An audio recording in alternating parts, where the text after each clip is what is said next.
Hey, man, let them know a fucking podcast they tune into right now. Who's running that shit? Let's go.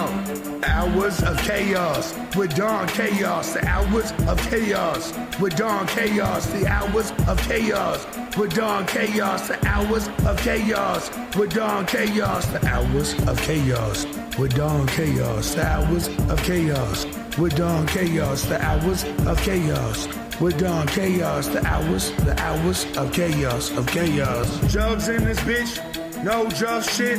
Karma King, Don Chaos, never switched from Denver to D-Town. His name carries weight clouds from all around. Know that he put it down like an OG. Just know he stays down. Eating phony jugs, covered up in steak sauce. That's how we stay on the Hours of Chaos.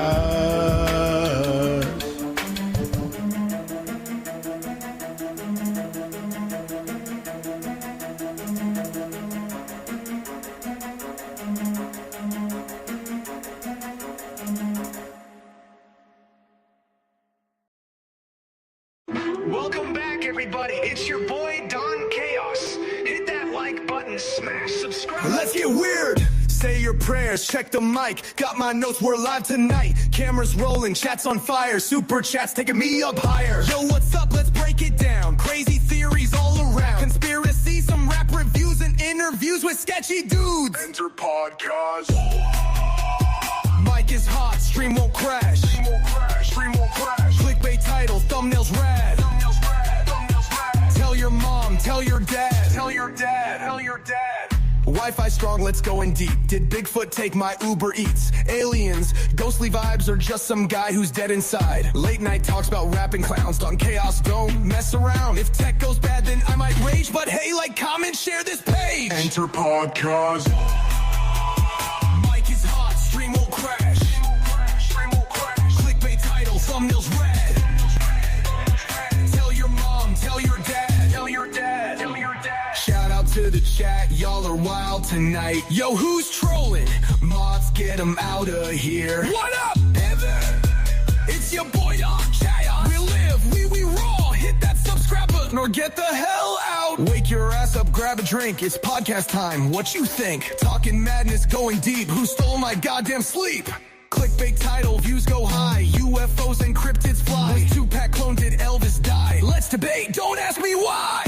Enter pawns. Whoa! Livestream strong, Wi-Fi last. Tech goes crazy, I might crash. Still won't stop, kiss my ass. Juggalos, rap reviews, conspiracies, I swear are true. Aliens hacked my phone last night. Now my fridge plays Mega Light. A live chat poppin', what's the tea? Super chats and cash to me. One dude spamming, he's gone for life. Mods delete, block on sight. Enter podcast. Woo! Mic's on fire, stream won't lag. Clickbait title, thumbnails mad. Tell your mom, tell your dad. Oh damn, we got a gust in the house. Yo, what's up with the Illuminati? Did Bigfoot steal the moon?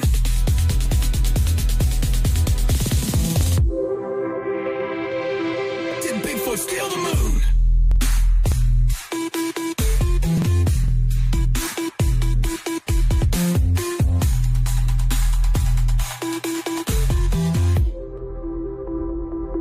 Did Bigfoot steal the moon?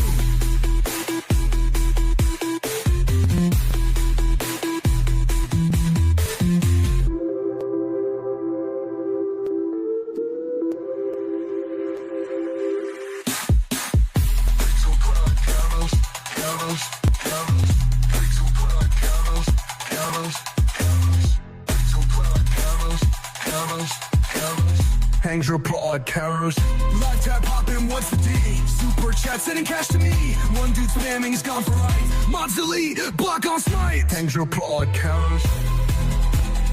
Mic's on fire, stream won't lag. Clickbait title, thumbnails mad. Tell your mom, tell your dad. Oh damn, we got a gust in the house. Yo, what's up with the Illuminati? Did Bigfoot steal the moon?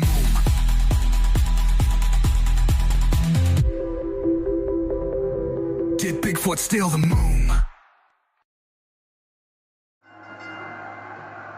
Welcome back, everybody. everybody. Following contest, from Denver, Colorado, weighing in at Little Hoey, Don. Oh, I can't wait to see this one. Of all the superstars on the roster, this guy is amongst the hardest working. That goes without saying.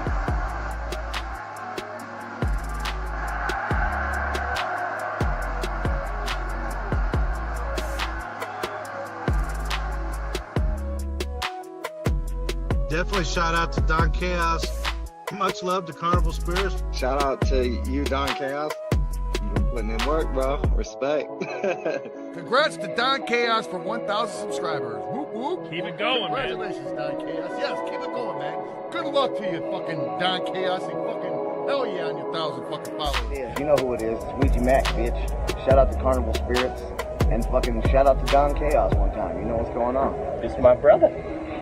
Don Chaos and Brother Lynch on here. Yeah, and Carnival Spirits. What's up, man? Don Chaos. What's up? It's your boy, Brother Lynch, and we out here tonight. Let's go. Fuego Flames and my nigga Don Chaos. What's going on, B? It's my brother right here. It's my boy.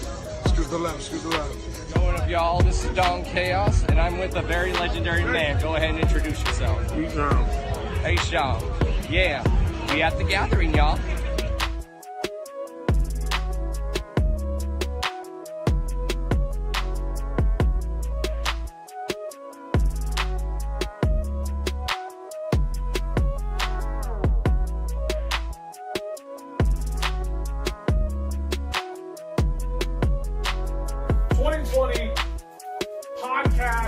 Radio show of the year. This one's always controversial. Coming in at number one, we got Hours of Chaos with Don Chaos. Ooh, look at that. Ooh, congratulations, man. Don Chaos, Hours of Chaos.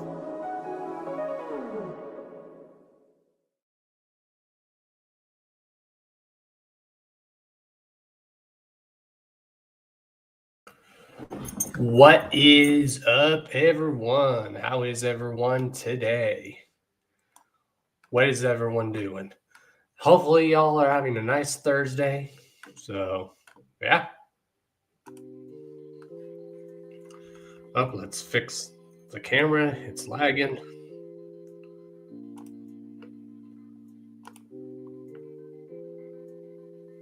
There we go. What is good, everyone? Welcome to the Hours of Chaos podcast. This is episode 271, y'all, and we are celebrating 8 years. 8 years we've been doing this podcast, so this is just going to be basically a celebration stream. We'll be hanging out. Who knows? Maybe we'll have some past guests that have been on the Hours of Chaos podcast come on, or if anyone wants to come on and hang out or say congratulations on 8 years, y'all are welcome to. We're going to try to do this for 8 hours, y'all. So,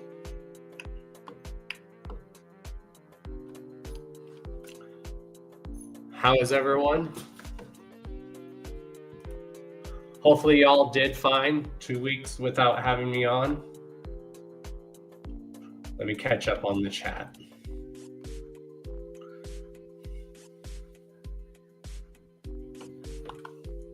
All right.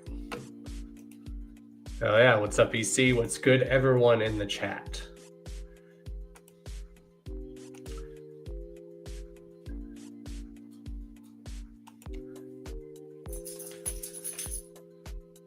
Well, it's actually Saturday. Jeez. Normally I do the podcast on Thursdays, but I figured for the 8-year anniversary celebration stream, why not do it on the weekend?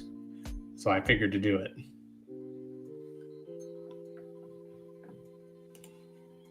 Because there's no way I was going to do an 8-hour stream on a Thursday, because also I wasn't home all last week and this past week, almost 2 weeks, because I was babysitting my sister's animals while she was out of town. That's also why I couldn't make Juggalo IO 3, because I was watching my sister's animals while she was out of town.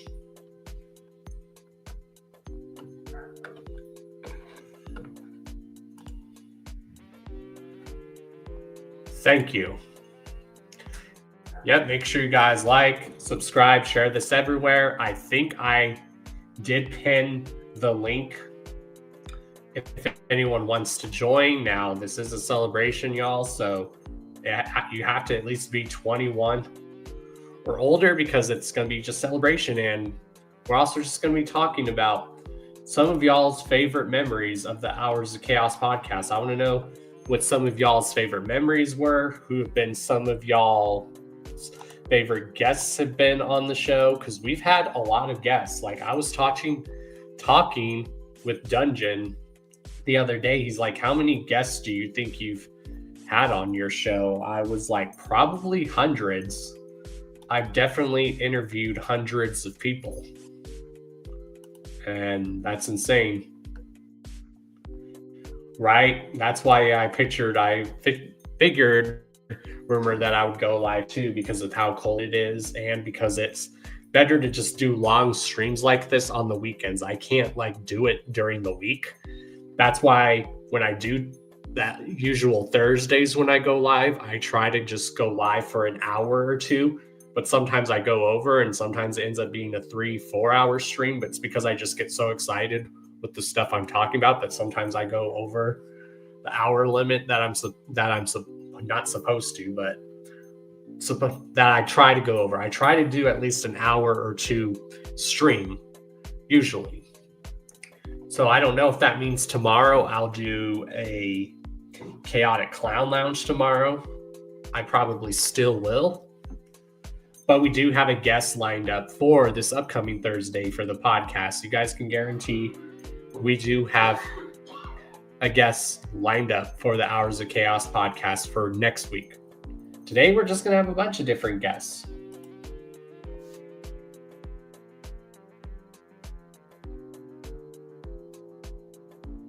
Now, like I said, for anyone that's been following the Hours of Chaos podcast since the beginning, thank you. If you just so happen to come across the podcast in later years, thank you. And it's crazy just to think of the lore of how this podcast started.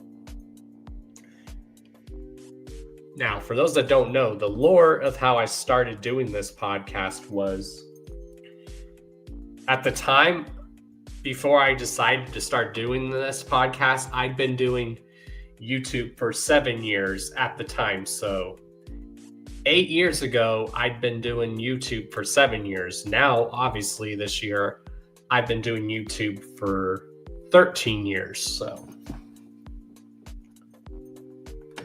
basically, it started out as I was just saying I was going to leave YouTube and stuff. I was like, and I had to make it look as real as possible. I was telling people, hey, I've been doing YouTube for 7 years. I think it's time to retire. And I had to make it look very realistic. And I was like, I will do my final video and announcement on the 1st of April. So, and what is going on? Why is my phone? Yeah, we do need a Dawn Chaos liquor. I've been saying for a while we need a Dawn Chaos strand. Let me fix. There we go. But yeah, it started as I was gonna say I've been doing YouTube for 7 years. I'm gonna retire, and I'll make my announcement and final video on like YouTube on the 1st of April. So it came close. Everyone was like, you're just probably pulling an April Fool's joke on us, Don. And I had to make it look realistic. I was like, no, I am serious. And people were like, okay, he must be serious. So the time came, I did a live stream. I was like, okay, y'all, I have 2 announcements. One is I'm not going anywhere. I'm not retiring. And 2, I am starting a podcast. So it still was an April Fool's joke. That I was. was leaving, but then the major announcement came as well that I was doing a podcast, and I've been doing the podcast ever since for 8 years. What's good? How are you doing? Yeah, I want to know, while you guys are here, what are some of your favorite moments of the Hours of Chaos podcast? Who have been some of your favorite guests on the Hours of Chaos podcast? Because we've had hundreds and hundreds and hundreds of guests on this show. Now, I think I was doing the show maybe for like close to a year or 2 years, sometime around that. And then I decided, you know what? Let's add a segment of the show where I have guests on the show.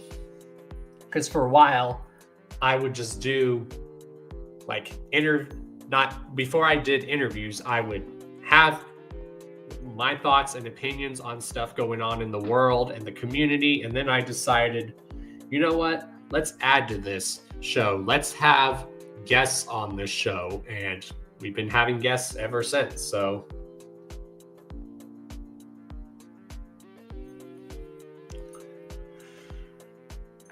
oh yeah. Everyone make sure I stay hydrated today too. I'm drinking this Red Bull, but everyone make sure after I drink this that I drink water the rest of the stream to stay hydrated. And I made sure I did eat before the stream, so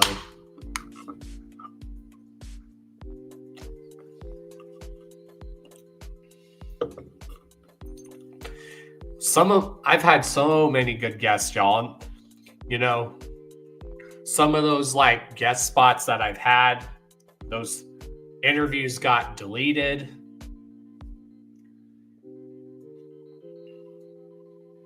You know. And for those that don't know, we do have an official merch store. I have an official merch store.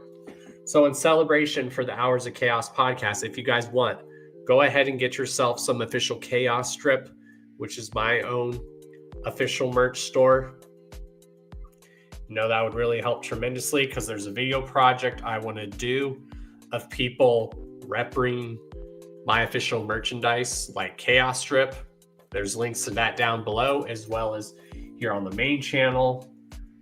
I also want to give a big shout out to my sponsors, Blind Death Clothing, who sponsors me as well. They sponsor me. They're a really good clothing company. This year, they're celebrating being around for 11 years. So if you guys are for Juggalos and buy Juggalos too, check out my sponsors, Blind Death Clothing. They're a Juggalo-owned clothing company.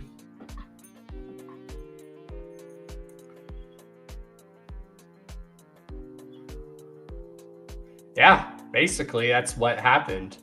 Anyone that's been following me for years, y'all know what happened. This whole Phoenix era, brother. Yeah, it is definitely the Phoenix era, as we call it. You know, that last year was the Phoenix era, and this is still the Phoenix era. And this is going to continue to be the Phoenix era for many years and the blessed era for your boy for many years.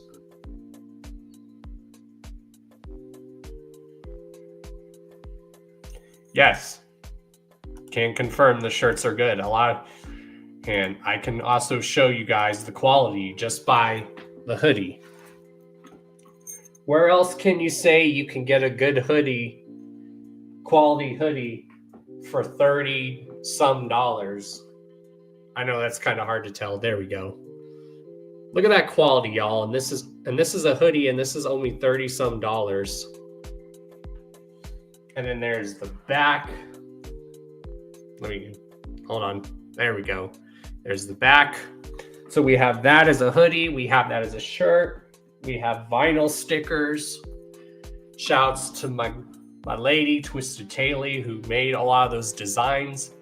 Maybe to celebrate the 8-year anniversary of the Hours of Chaos podcast, we might do a drop celebrating 8 years, but it would really mean something to me if y'all ordered something from the store as a form of celebration. and then send me the pics because there's a video project that I'm working on.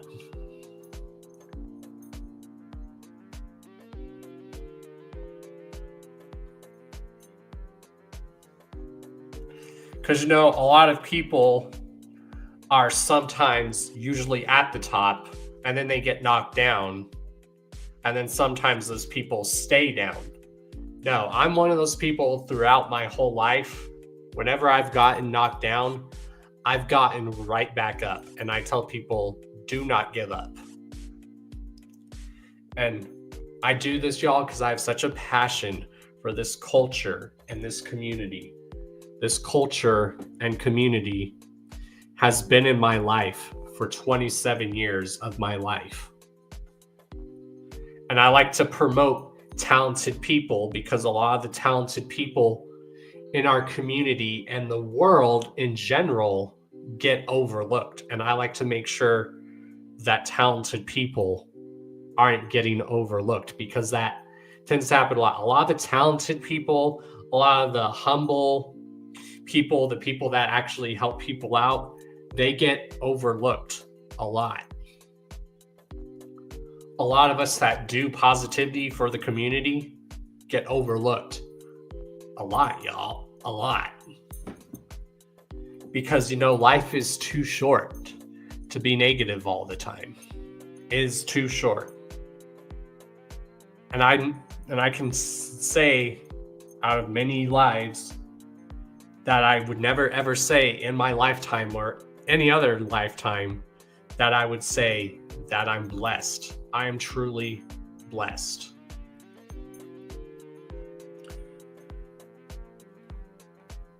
What's up, Big Sis? Watching how you responded to that happening is what made me gain respect for you. You bounced right back and kept it rolling. Exactly. That's why I tell people, don't give up. Because trust me, y'all, there's been times where I've wanted to give up on stuff, but I just kept going and I continue to keep going.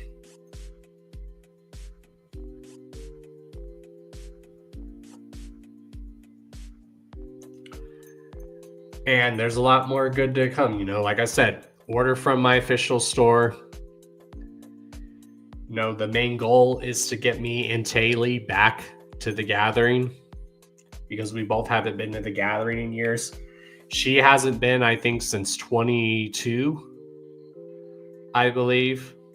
And I haven't been back to the gathering since 2021. That was the last gathering I went to. And that was the last gathering where I won the Replicon Award from 2020. I love you guys too.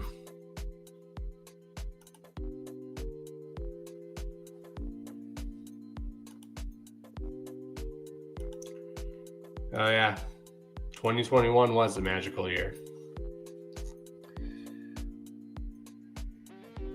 And like I said, last year was shitty. Then towards like November of last year, it started to get better again.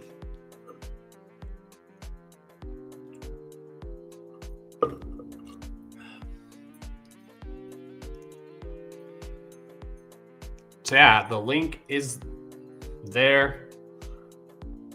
Well, since you're here, Seth, I want to know, because and for anyone who did just join, I want to know who are some of y'all's been favorite memories of the Hours of Chaos podcast has been, who has been some of your favorite guests.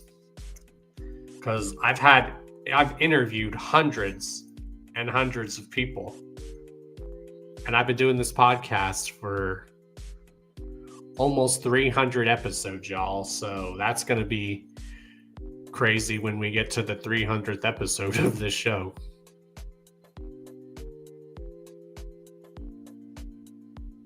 Damian Quinn. Yep, that was definitely a good one. There's so many, you know. I've interviewed Rev Run, which for those don't know, is part of the infamous group, the Flatliners. And he's also the nephew of Run DMC. Sadly, that interview got deleted. It was deleted on my old channel as well as on Carnival Spirits. For some reason, it got removed. I don't know how and why it got removed on Carnival Spirits. I'm like, well, at least it's on Carnival Spirits, and then somehow it got removed off of there too, and I don't know how that happened. So some of even my old interviews that were on my old channel, a lot of them still are on Carnival Spirits. But for some reason, that Flatliners one got deleted off my old channel and Carnival Spirits, and I don't know why that happened. But yeah, I've interviewed Flatliners, which for those that don't know, Flatliners, one of the members, Rev Run, or Red Rum, he is actually, not only is he in the Flatliners, he's the nephew of one of the members of Run DMC. So when I was like, wait, I'm interviewing Flatline as one of my favorite groups and the nephew of some of my other favorite group, Run DMC, that's awesome. I still wish that interview was up, and it sucks but I'm going to try to get a hold of them again and see if they would like to come back on the show sometime. Because the whole point about the Hours of Chaos podcast is we'll interview anyone, people that no one knows about, people that people do somewhat know about, and then people that people do know about. And we'll always have guests on more than once. Like, obviously, when we're having someone on the show for the first time, we get a little history of who the artist or group or anyone is like and stuff. And we just get an idea of who they are, where they're from. And then when we have those guests back on the show, we are like a legit podcast where we'll ask our guests, okay, so what have you been up to since we last had you on the show?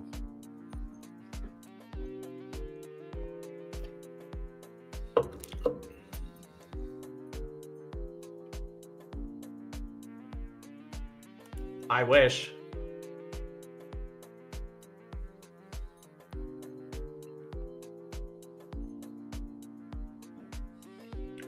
Yeah, like I said, I would have gone to Juggalo, Ohio this year, but like I said, it just wasn't in the cards. The main goal is to get back to the gathering.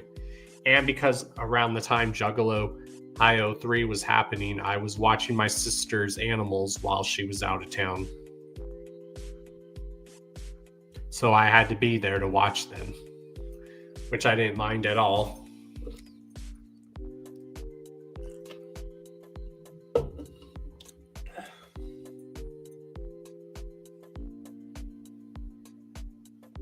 Yeah. Like I said, the whole point of this show, it's to make sure that the talented people don't get overlooked, because like I said, a lot of talented people get way overlooked, and I like to make sure that talented people don't get overlooked. Like, obviously we've had some guests on the show that you're eventually, after having them on the show, then shit has happened between those people, but we just move forward. I've had people that have said they were going to be on the show, and then they never ended up coming on the show. So you just gotta continue to move forward. But when a guest tells you they're going to come on the show and they've said this to you 5 times and they never come on the show, that's when you're like, okay, I'm going to stop reaching out to this person to come on the show. And you just move forward. And you just sit there, and when those people are complaining that they're not getting promoted enough, you can just sit there and tell them, hey, when it came time to promote, and it was time to be on the Hours of Chaos podcast to promote, you didn't show up, so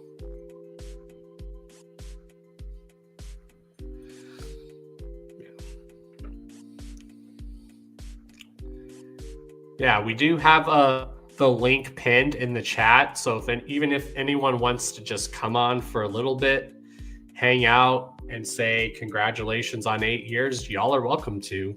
I rarely ever pin the link to join on the actual Hours of Chaos podcast, but because this is a celebration, y'all, the only time I usually pin the link to join is on the Chaotic Clown Lounge Sundays. So it's very rare that I pin the link for people to come join on the actual podcast. So the link is pinned there if anyone wants to come join.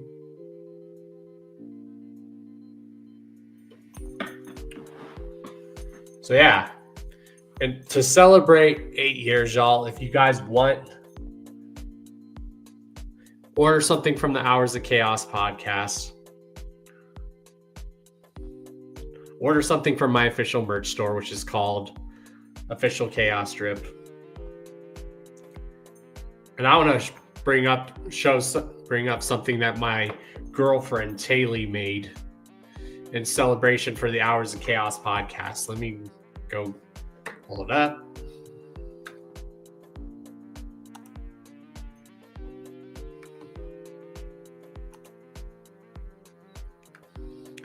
There's no sound to it, but she made a really nice like video effect. So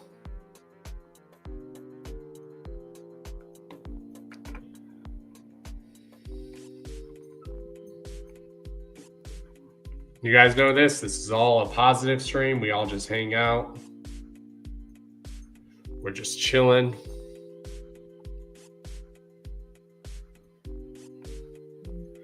Right now, there's nominations for the Jug of the Week. The Jug of the Week was Bobby Blaze of Team MUJ. So right now, there's nominations for the next Jug of the Week. So make sure you guys go on that current video and say who you want for the Jug of the Week to be.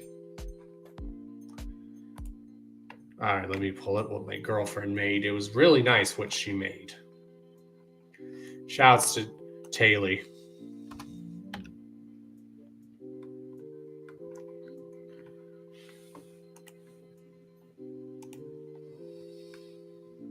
Let me pull it up.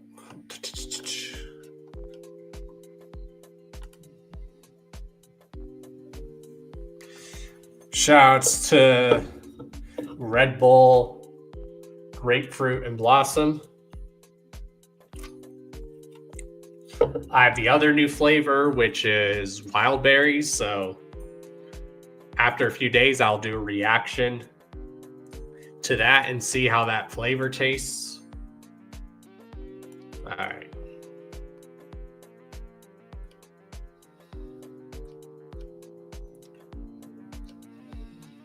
Also, there's a few new drops from my sponsors, Blind Death Clothing, so go pre-order those new drops right now.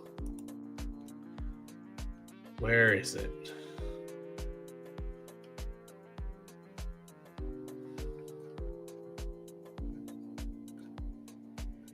There it is.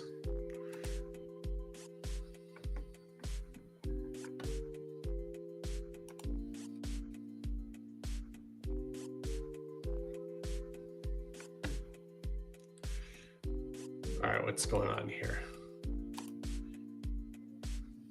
Why isn't this working? Hold on. There we go. I want to show you guys what Taylor made in celebration for the Hours of Chaos podcast. God,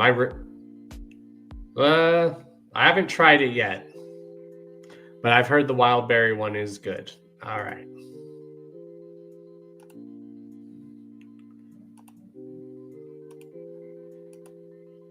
Like I said, if anyone wants to come on and hang out for a bit, just let me know. Because there's no way I'm going to be able to do this for 8 hours by myself. I'd like the company, because it's a celebration, y'all. All right. My girlfriend, the love of my life, Taylor, she ended up making this for me.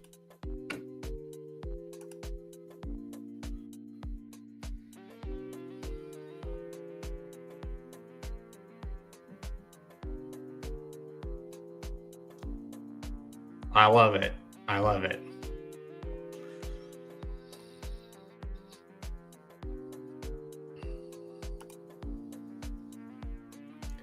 Oh, yeah.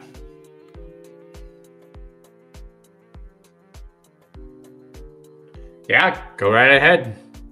Go right ahead, JR. If you want to, go right ahead. Like I said, the link is pinned right now. I don't know how many people I can have on the stream. I don't know if I could only have like maybe 10 or 6. Either way, come on and chill, y'all. You guys want any designs, logos made? Just hit up Taylor, and especially for if y'all are planning on having logos for shirts, stickers, hit up Taylor for that. She does that. She also does Juggalo's Arts and Crafts, which she has plans to do. She has plans to start eventually doing live streams of her making her arts and crafts, because she thinks if people like watch her make them, they'll see all the work that she does put into them, and maybe it'll be easier to sell.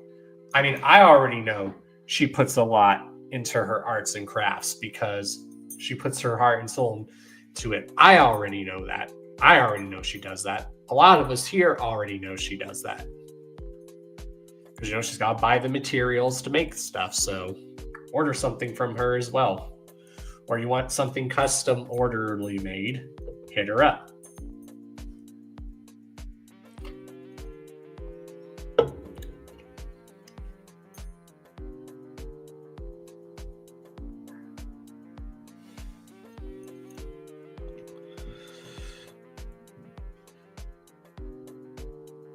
What's up? What's up, Bizarre 17? Yo.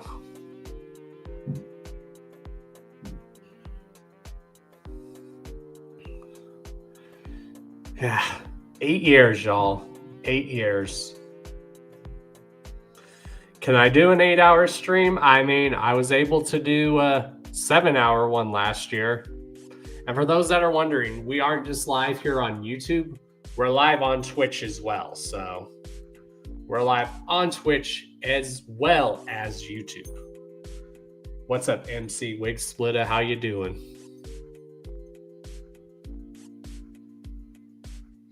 Go ahead. Dab time. I got something called Strawberry Kush, so whenever I need to go make a smoke break, I will go outside and do the smoke break. Yeah, everyone make sure that I stay hydrated after drinking this Red Bull and stuff. Just make sure everyone just keep an eye out for me today.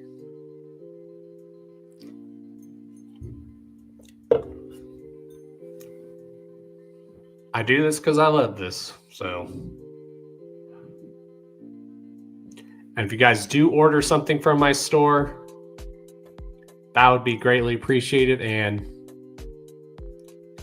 tag me in it on social media, because there's a video project I'm trying to work on.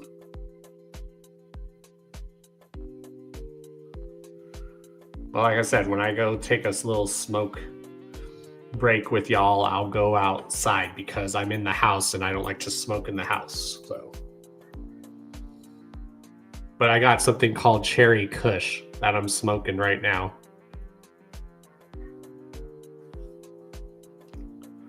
What's up? What up? What up? What up? Yep, Carminer. What's up, Humble? How you doing?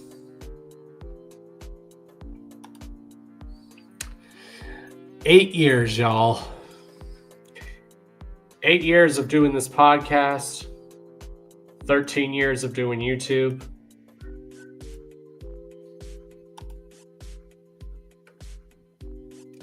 I might drink some liquor. Like I said, this is a 21 plus stream because we're going to be celebrating. So,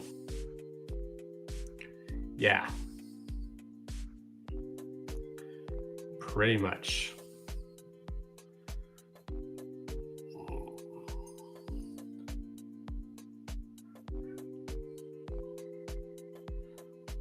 Eight years. It's just, I can't believe it.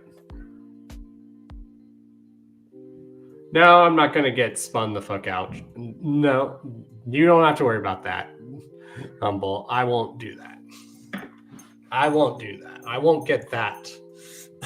I won't get that bad. The most I'll get is just very hyper, probably.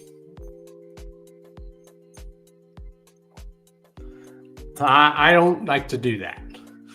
Like I said, I'll smoke with y'all on here, most definitely. And I'll maybe take a little drinky poo with y'all. But that's, yeah. But because I am going live for 8 hours, everyone just keep an eye out on me. Make sure I'm good and everything. Make sure I'm not sitting here like the whole 8 hours. Make sure I actually get up every now and then.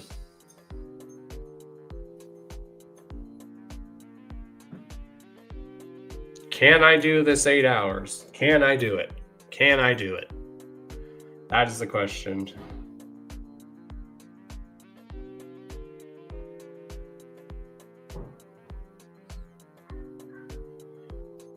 Yep.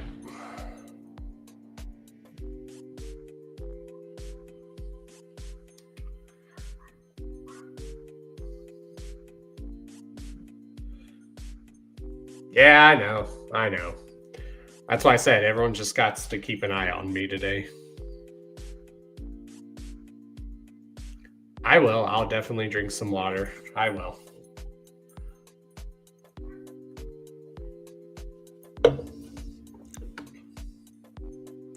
Yeah, go. Because the main goal is to get to the gathering, y'all. Order something from my official merch store. To celebrate 8 years, go order something and get yourself some official Chaos drip. You won't be disappointed. Oh, I had a burrito right before I went live. Shovel, I did have a burrito. I ate my leftover burrito from yesterday, so I did make sure I ate. I did eat something before the stream. So let's see. If I started at 12:30, so this means we're going until like what, 7 or 8 at night? Can someone do the math for me?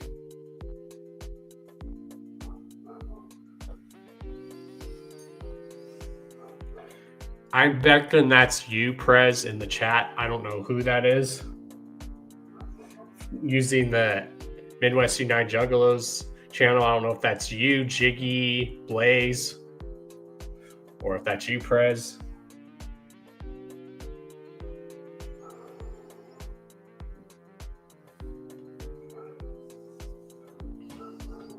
It's Bobby Blaze. What's good, brother? What's good? I figured that was you. Exactly.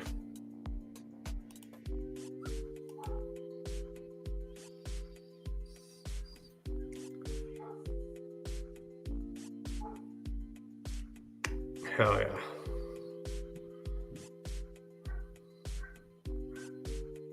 Yeah. Life is too short, y'all. Life's too short. Yep. Bobby Blaze of Team MUJ is the Jug of the Week. So make sure you guys go nominate on that who you want the Jug of the Week to be next week. And go, like I said, go nominate. All you gotta do is just go into the current Jug of the Week video and you now nominate the Jug for next week.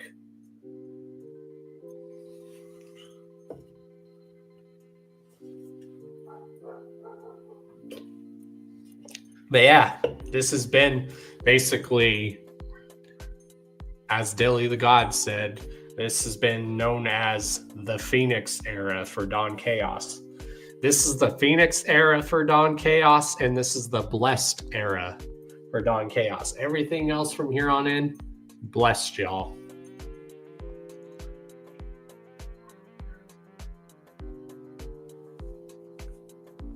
I love those Jug of the Week things that you do, Bob. I love those. I love that you guys do that. I love that.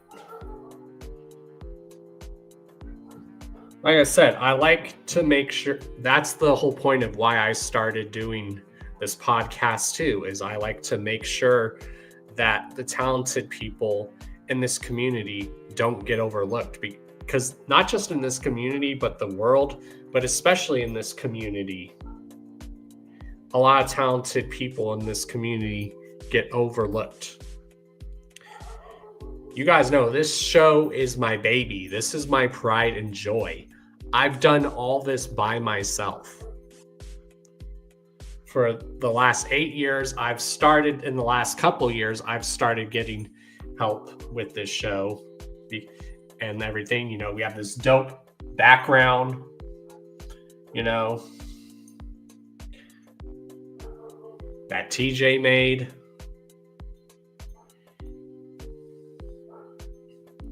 You know, I got sponsorship through a Juggalo-owned company. You know, I wouldn't pick any other great sponsorship. So I always told people, you know what? I'm going to get a sponsorship, but I'm going to make sure my sponsors are a Juggalo-owned company. And guess what? My sponsors are a Juggalo-owned company, and they've been around for 11 years.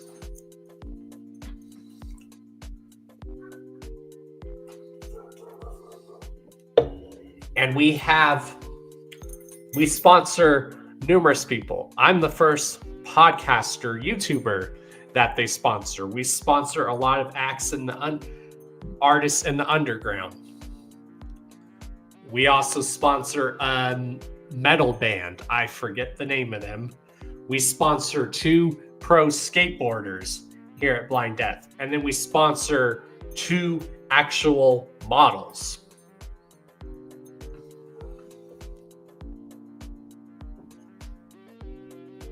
So we got a stellar team here at Blind Death.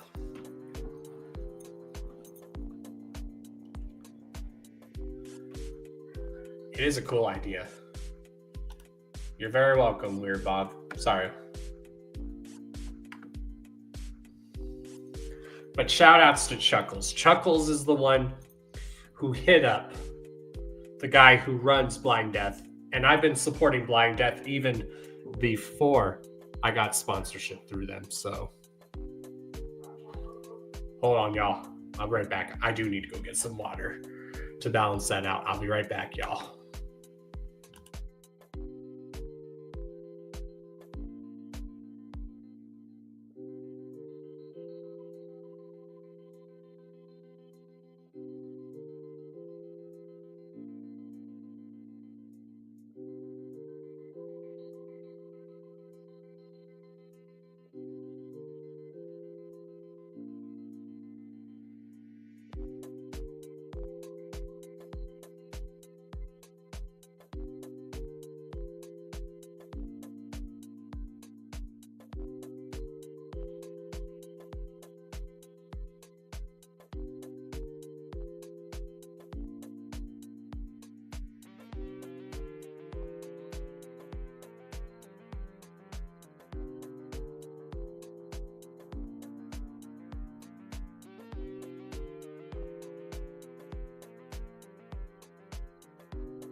Forgot I turned the mic off. My bad. My bad. My bad. So. Hopefully everyone's doing good. Yes, smash that like button. Share this everywhere. Let's beat YouTube's algorithm. Check out my sponsors, Blind Death Clothing, down below. Juggalo-owned company, like I said. And go get yourself some official Don Chaos merch, which is my merch store, and we call it Chaos Strip. Shouts to my sister who got this for me while she was out of town. She went to San Diego, California, so she got this for me while she was in San Diego. She knows how much I love stuff like this. If you know, you know. Made in Mexico, because she went to San Diego, California. What's up, Gracie? What's up? What's up? What's up? All right, y'all. We're going to have our first guest on the show to come kick it with us for a little bit. Everyone, please welcome Juggalotus. What's up, man? Your mic's off. Shit, my bad, homie. Nah, you're good. What's up? And just fucking chilling on this Saturday. Right? Nothing else to do, basically. That's true. Yeah, I really have nothing else to be doing, and right now it's too cold to be doing really anything. Yeah, that's true.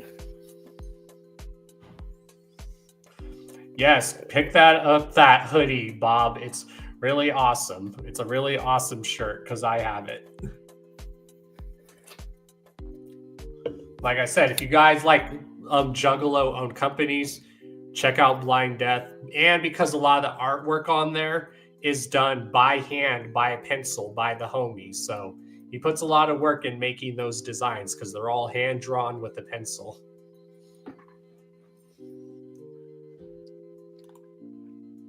Right now we have a design called the Black Phillip design. And if anyone knows Black Phillip, if you're a horror movie buff or suspense movie buff, you know where the name Black Phillip comes from. We have a drop dedicated to that movie.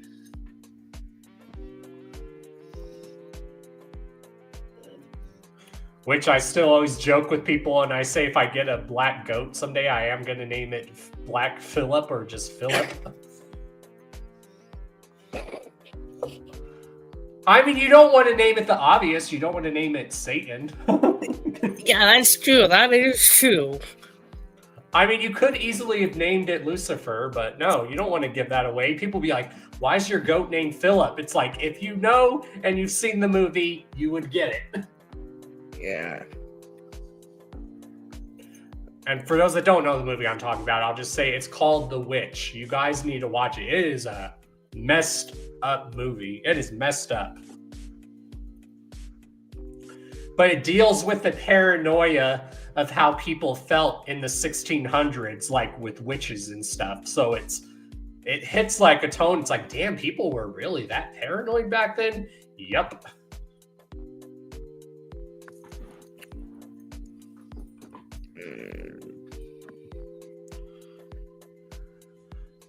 So what have you been up to? And since we have you on here, I probably saw you say it in the chat, but I probably didn't see it. But what have been some of your favorite guests on the podcast, or how did you find the podcast, basically? I'm pretty sure it was back when you were in, I don't remember the Discord server, but you had one of the a link to one of your episodes. And ever since then, I've tried to watch some of the episodes. Like, I was there for the Bloody Ruckus episode. Yeah, that one's one of my favorite ones. Of course, every time when I've interviewed Frankie Goldie, I always have a fun time interviewing him because then Frankie's always going to say the most random but knowledgeable stuff at the same time. Yeah.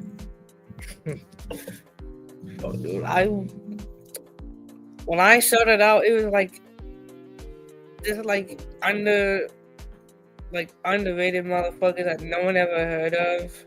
And then, like, out of nowhere, you had that fourth installment with fucking Damian Quinn, which I was super stoked for.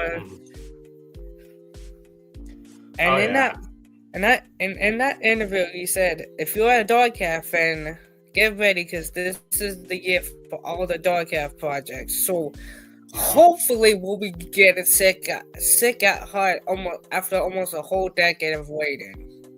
Right, Hopefully.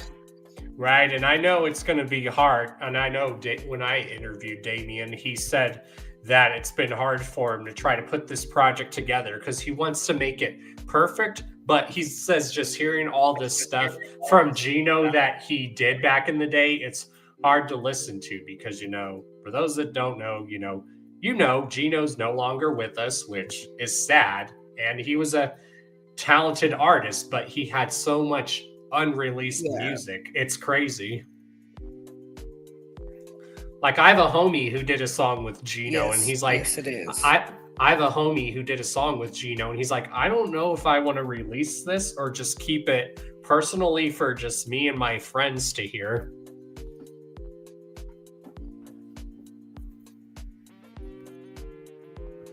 I can see why.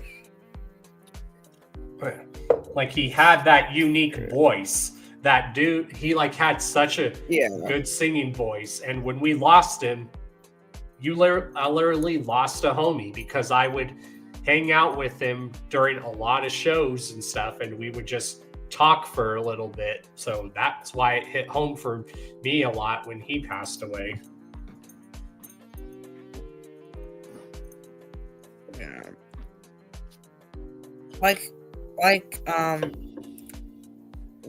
The good always die young, man. That kind of fucking sucks. Exactly. And that's why I've been telling people, even if there's negatives in the world, we all got to try to stay positive because life is too short, y'all. Life is too short.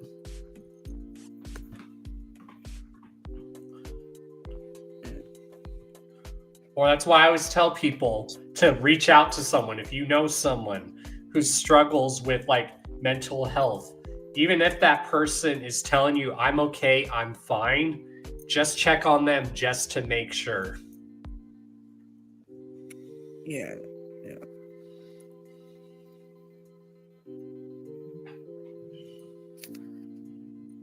Yeah, that Bloody Ruckus interview was really awesome. And I think when I interviewed him, that was the first time, his first ever interview since being out of jail.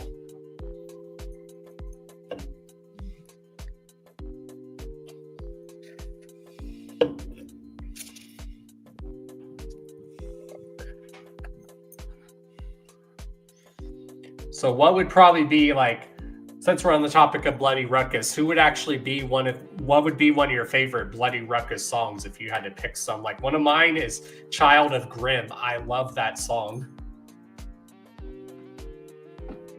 Probably Omega. Omega would have to be one of my favorites. Oh, yeah.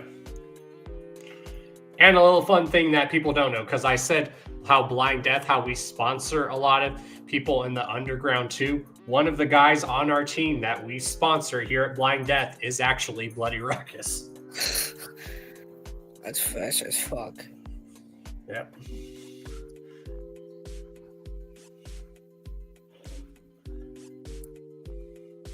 Yeah. Besides doing nothing, I've been trying to fucking reach out to a couple people to see who would be on my show. But 4 different motherfucking artists. Right. I know. It is hard to book people. Trust me. Even I know. When I'm trying to book people, it's not easy. But at the same time, it's easy. If they want to be on, they'll be on. But if they don't want to be on, just hope that they message you and say, hey, something came up. Because I've had people that said they would come on and then they just never showed up. And they wouldn't message me or nothing. So who the fuck have I hit up? So as advice, you might get that sometimes, but then that's when you just move forward and you're okay, especially if that guest has done it to you more than once, then that's when you're okay, I'm not going to reach out to this person again. And then you just move forward.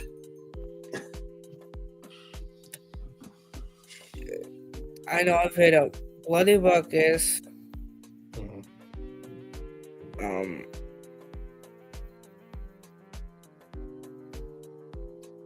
I hit up Smalls 1. She hasn't fucking gotten back to me yet. Right. Hit up Donnie Menace. That motherfucker hasn't even got back to me yet either. Oh, yeah, and you just gotta understand, maybe some people are busy, which I usually assume that. I'm like, okay, people are busy. I understand that because I get very busy myself too. Like, I have to keep myself busy. That's how I keep sane, is just staying busy, working on something. I always gotta be having something to work on. Yeah, that's true. Yeah. But it's hard to believe. But it's hard to believe this year LSP is celebrating being around for 25 years. Can you believe that? Yeah. That's also gonna fucking be rough on them as well, because it would have been 10 years since we lost Gino. Right. Yeah, and I remember when LSP just started out like here as just a local based like Denver label, where a lot of the people that were on the team were just based out of Denver, and then years later they signed Dark Half, and that was the first group we signed to LSP that was outside of Denver, which was dope. And I remember they're like, we're signing an act to our label, but this act is our first act out of Denver, Colorado, and it ended up being Dark Half, which is dope. Yeah, that is dope. Yeah.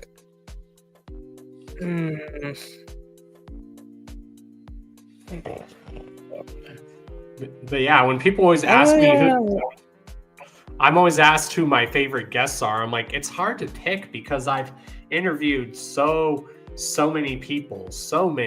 It's hard to name. And I've been interviewing people for like almost a decade. Like, I've been interviewing people longer than I've been doing my show. Yeah. And I remember when I did my first interview, I was nervous as hell. I thought I was going to do a terrible job. The best advice I give people is just be yourself and just make it like a laid back and chill interview, basically. Like, ask them cool questions, like some of the questions I will ask guests, like, you're stuck on a desert island. Whose whole discography are you bringing with you? Or I ask them, what albums had a big impact on your life? It's cool, like, to ask them questions like that, like the questions that normal interviewers wouldn't ask them. Like, if I ever got the chance to interview Violent J or Shaggy, I would love to hear what some of their favorite albums of all time were. If they were stuck on an island, what albums would they bring with them? I think those would be cool questions and answers to hear from them. Yeah. If I'm not fucking... Yeah, it was on the Damian Quinn episode. He literally asked me, what does dead and dying mean to me? And I simply told him that, like, you're dead on the outside and you're, like, kind of slowly dying on the inside. Mm-hmm. And then he told me what Gino thought dead and dying meant. Mm-hmm.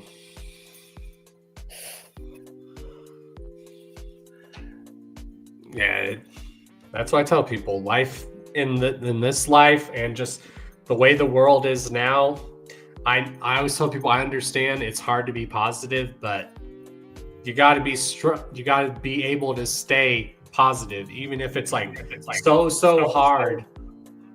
Because last year I wanted to give up, like really give up, and I'm glad I didn't. And I had people like Acetone and Frankie Goldie, as well as other people, literally call me, hit me up, and they said, bro, get up. And they helped me up.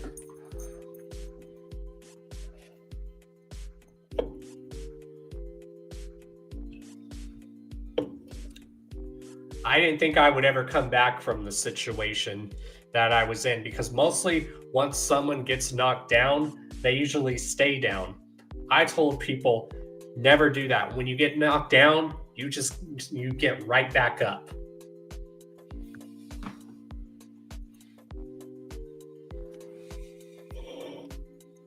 True. And I watched your interview with Damien, and you did a really good job. I was fucking nervous as hell because that was like the first big underground artist I've had on my podcast. I was like, I messaged him, I emailed him saying, "Dog, I'm fucking nervous," and he hit me back with, "Dude, you're gonna be do just fine." I was really fucking nervous.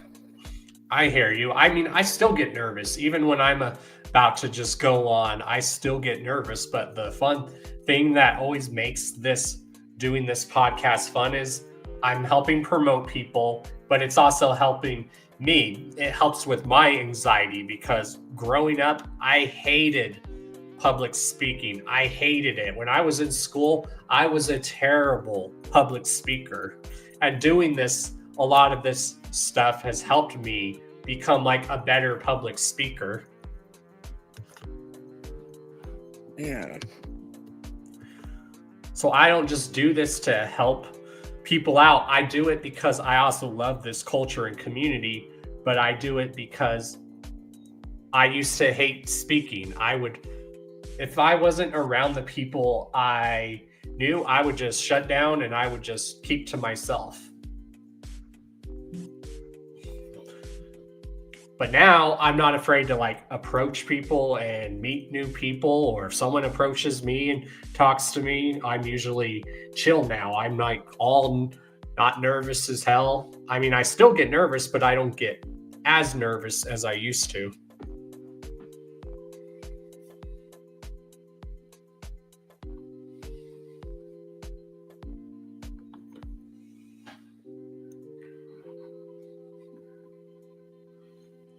I think that's all I've got to talk about. I think I'm a bounce, homie, but it was nice chilling with you. Happy 8 years before I fucking forget. Hell yeah. Thank you for joining, bro. Like I told everyone, if anyone wants to come on for a little bit, y'all are welcome to. But yeah, if you still want to mingle in the chat, feel free to, man. But thank you for joining for a little bit. No problem. Hell yeah. Whoop, whoop. Whoop. Hell yeah, y'all. So if anyone else wants to come on, so everyone go check out Juggalotus's interview, his first ever interview where he interviewed Damien Quinn from Dark Half. He actually did a very good job for that being his very first interview. So if anyone else wants to come on and hang for a bit, you're all welcome to. We're already in the hour-long mark of the stream, which means we have 7 more hours to go.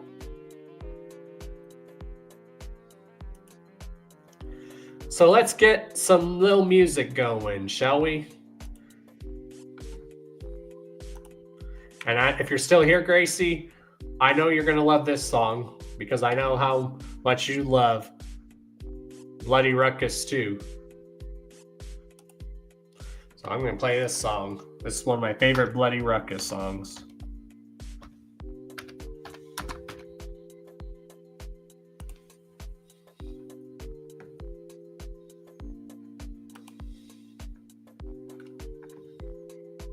Like I said, if anyone else wants to come on and hang out, y'all are welcome to.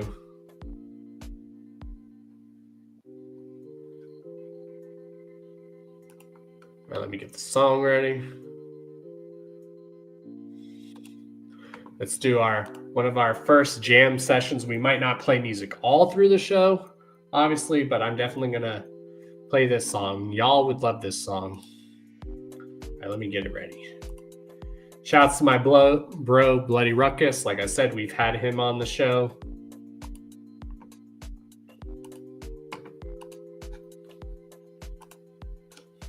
You know, he's also sponsored through Blind Death, just like a lot of the crew on LSP.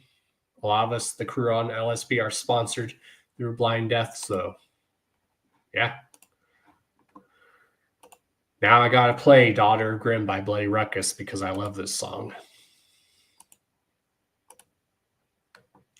You guys can hear the pain in this song, and it's such a beautiful song. And Bloody Ruckus wrote a lot of these songs, especially from that album he dropped. He dropped 2 albums last year, but the one he dropped, he recorded a lot of that while from prison. So this song he wrote while he was in prison. Here it goes. This song is amazing. Here we go. This is Bloody Ruckus, Daughter of Grimm. Let me restart.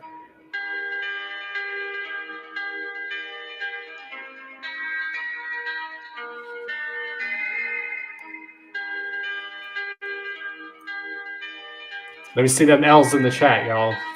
And R.I.P. Gino.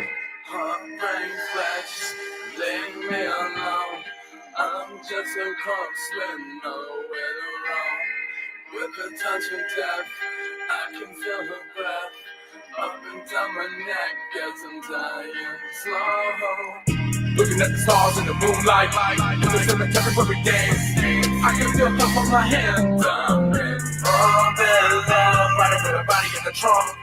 Even she knows what it's up. I don't think she's ever gonna judge. All that love, when I look into her eyes, I truly cannot describe the thought of her grip on my mind. All that love, body got a neck until I draw blood. I like her once she was strange. She feels the same. All that love. She was never put up a box, rolling up a punch, every night the E-shop, rocking out in all black, tripping up on Nancy, looking at the capital of medicine. I feel gone, never looking forward to my death. Disconnect the life away from out my neck. From the rubber band, pulling me back from all the negativity surrounding me, including my regrets. Something tighter than the rubber around my neck. I wish I could be like you from the distance. You kept me from jumping off of a cliff, and if you don't know it, I will not forget. When she touched my heart, I fell to the ground. Watch my life leave my eyes as I had lost her life. Turns out she tricked me into my own death by her comfort. I got ready before I died. Looking at the stars in the moonlight, in the cemetery where we dance. I can feel her on my hand. All that love, right up with her body in the trunk. Even she knows what it's up. I don't think she's ever gonna judge. All that love, when I look into her eyes, I truly cannot describe the thought of her grip on my mind. All that love, I ain't gonna make it till I draw blood. I like her once she was strange. She feels the same. All that love. Such a beautiful song. How could you not like that song? Shouts to my bro, Bloody Ruckus. Yeah, and that's an LSP track, so hell yeah. Song is so dope. Let's continue this little jamming session, y'all. Now we're going to play the track by my homies, Dead Body Corporation. This is one of their new songs that they dropped 3 weeks ago. This is called Demons in the Dark. Joey? Yeah. Let me get it ready. Yeah, exactly. There are so many dope projects, you know. Like I said, JR, LSP's been around this year for 25 years. It's insane. All right.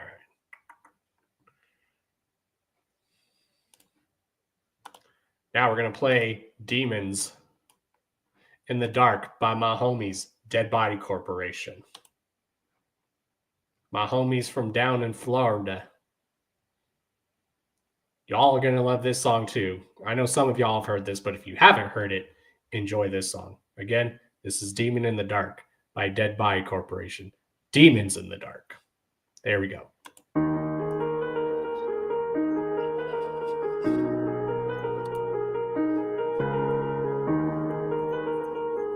Dead Body Corp. Dead Body Corp. Dead Body Corp. I got demons in the dark. I got demons in the dark. They're coming to the light. I hear screaming in my head that doesn't stop. In my head it doesn't stop. I can't get through the night no more. I keep my demons in the darkness, pushing and pulling. And I keep on screaming all through the night and the national drooling. Keeping me up on the edge of my bed and gripping the tool and making me question all of my actions. Am I a fool? It's catching distraction, they lose. The pain in my stomach, remember the feeling. The look of disgust, I'm losing my trust as I peer at the ceiling. The gaping hole that I left behind, but not a damn single drop of blood. And I couldn't do it, but yet again, even as all the emotions flood. Am I a coward? Or do I just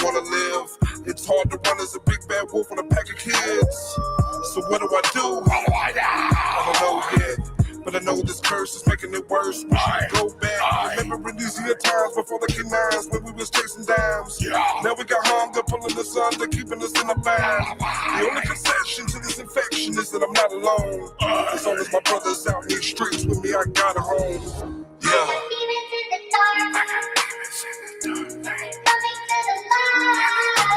Screaming in my head, I can't stop. I can't get through the night no more. Closers busting through the seams, ducking, dodging, swerving, Wolfsbane. On a mind lead from immune and elated, determined to wonder what this could be. I ain't going back into the box. Damn, AC bar in a while, a hybrid like an in the wicked, another terminal message arrival. Trying to get out of my fields, knee deep in the thrills, missing that awful shot. And any optic got a problem could quickly be lost in there, forgot. 5150 big set through the range, drifting off quick in the fog and space. You see the surface, they're never gonna change. Quickly gonna shift into something you can't. My heart is pounding, sirens they sounding. Took me a walk in the forest dark. Seen a group of hot wolves off in the distance, don't know what they trying to start. Instinct ain't even hear you. Now when I'm walking past the plate, I am the sense of the ocean. Wish I could control my fate. So many problems inside, I can't deal with my mind. Had a clock on my head from the start. Easily peeping the sign, poison spreading like vines. Got a sickness, so then I can't bark. So I stay on the grind. Bottle my thoughts in a jar.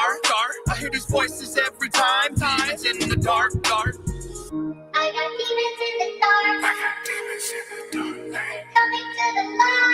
I hear screaming in my head that doesn't stop. I can't get through the night no more. Yeah. So yeah, JR, if you want to come on for a little bit, go right ahead. Like I said, we're going to have people coming on and off the show. Thank you, Sick Thought. So for those that are wondering, our guest for next Thursday on the Hours of Chaos podcast is going to be the one and only Sick Thought, y'all. Sick Thought will be joining us next Thursday for his first interview on the Hours of Chaos podcast. So make sure you guys are there next Thursday. Maybe Sick Thought will even join us for a little bit tonight. Well, today we'll see, because we're going live for 8 hours, y'all. 8 hours to celebrate 8 years of doing this podcast, y'all. 8 years of doing this podcast. So just think, y'all, in 2 years, this podcast is going to be a decade old. So in 2 years, me doing YouTube I'm gonna been doing YouTube for 15 years in 2 years. So just think about that. In 2 years, this podcast will be celebrating its 10-year anniversary, and I will be celebrating doing 15 years of doing content here on YouTube. Yeah.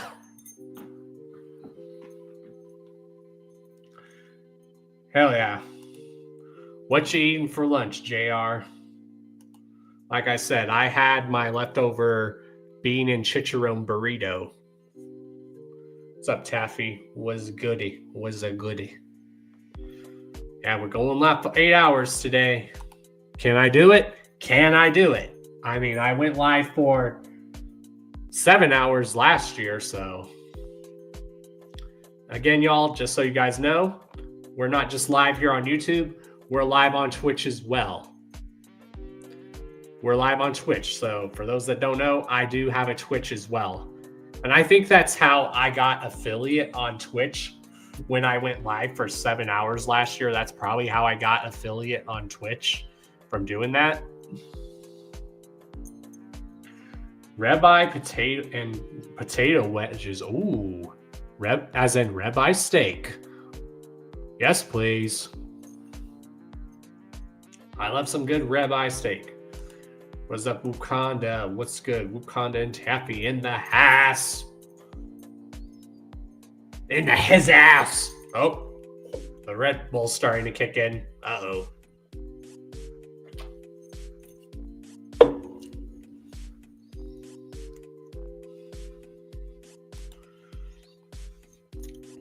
But I want to hear a lot of y'all's stories. How did some of y'all find the Hours of Chaos podcast? Or how did you guys know about the Hours of Chaos podcast? And I'm going to say this throughout the stream just because so everyone knows, because I really do appreciate every single one of you. Whether you've been following the Hours of Chaos podcast since the beginning, thank you. If you've just somehow discovered the Hours of Chaos podcast within that time frame of the 8 years that I've been on, thank you. So even if you've just discovered the Hours of Chaos podcast years ago, or even recently, thank you. I do this for the community. I do this for the culture.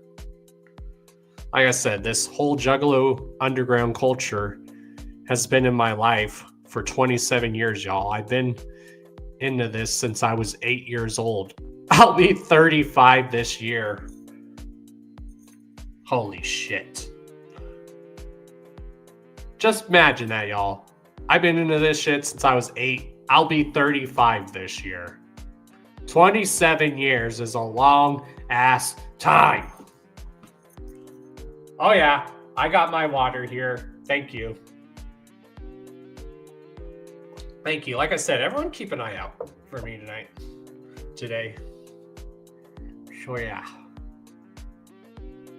Like I said, order something if you support, because I see a lot of people that support their homies, and that's awesome. Get yourself some official Chaos strip. Get something also from my sponsors, Blind Death Clothing, because we do have a new drop actually on Blind Death. So let me actually show that. So let me pull it up.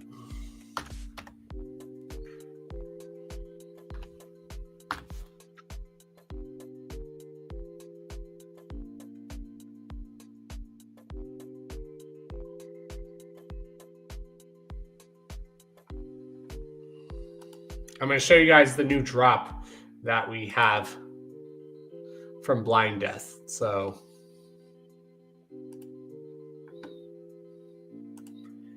and I'm going to make sure to order from this current drop. Let me pull it up. Like I said, a lot of the artwork from this is done hand-drawn by the homie with the pencil. So let me...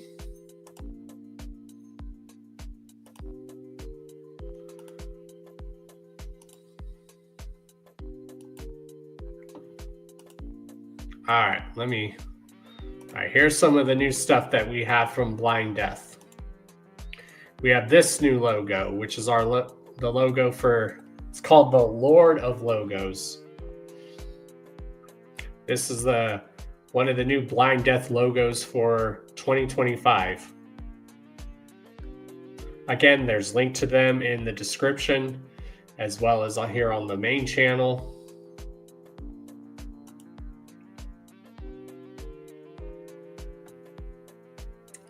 We have this one. Here's the Black Phillip design in a hoodie. So Weird Bob, if you're still here, you said you saw the Exorcist hoodie. That was cool. Definitely order that. Order this one. Here's the Black Phillip design on a hoodie. So I'm going to order that sometime along with the 2025 logo. And then I'm going to get the Black Phillip t-shirt. So look how dope that is. Again, links to them is down in the description, or if you go to my main channel now, you'll see it. And if Rumor's still here, I know she's going to find this funny. Hey, Rumor, you know why? Because my channel. My channel. Rumor will get that joke. Why? Because my channel.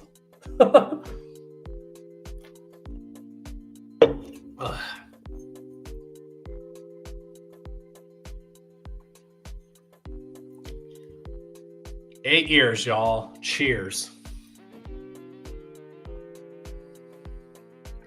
Maybe as we get close to the end of the stream, maybe that's when I'll have a few drinks probably.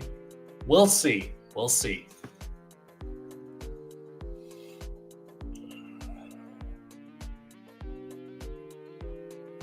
I ate, so I have the energy for that. I'm drinking the Red Bull, so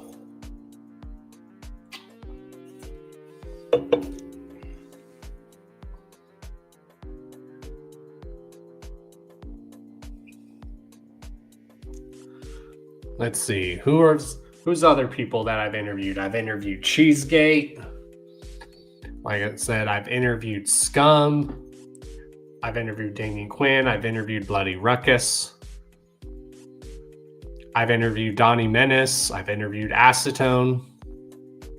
I've interviewed Lil Sick, which is the nephew of the legendary Brother Lynch Hung. So if you guys haven't, definitely check out Lil Sick as well. He is the nephew of Brother Lynch Hung. I've interviewed Insane Poetry.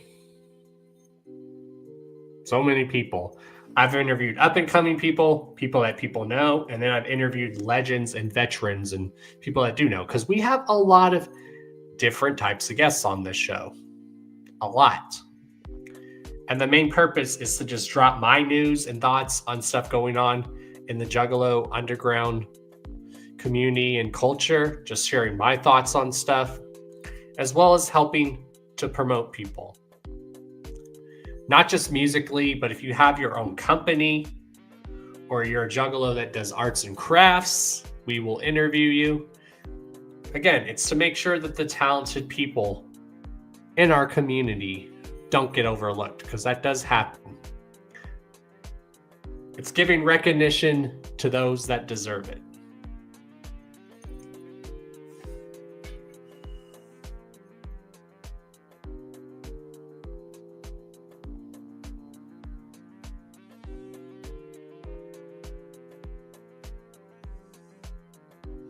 Seeing if anyone's messaging me about joining.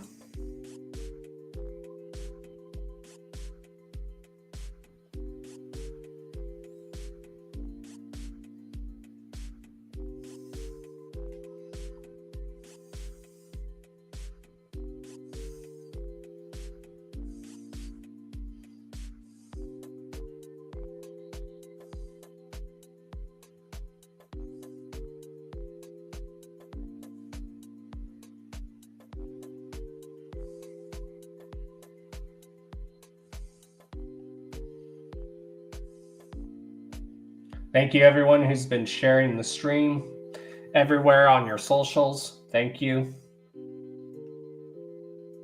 You'll know why? Because my channel. Oh,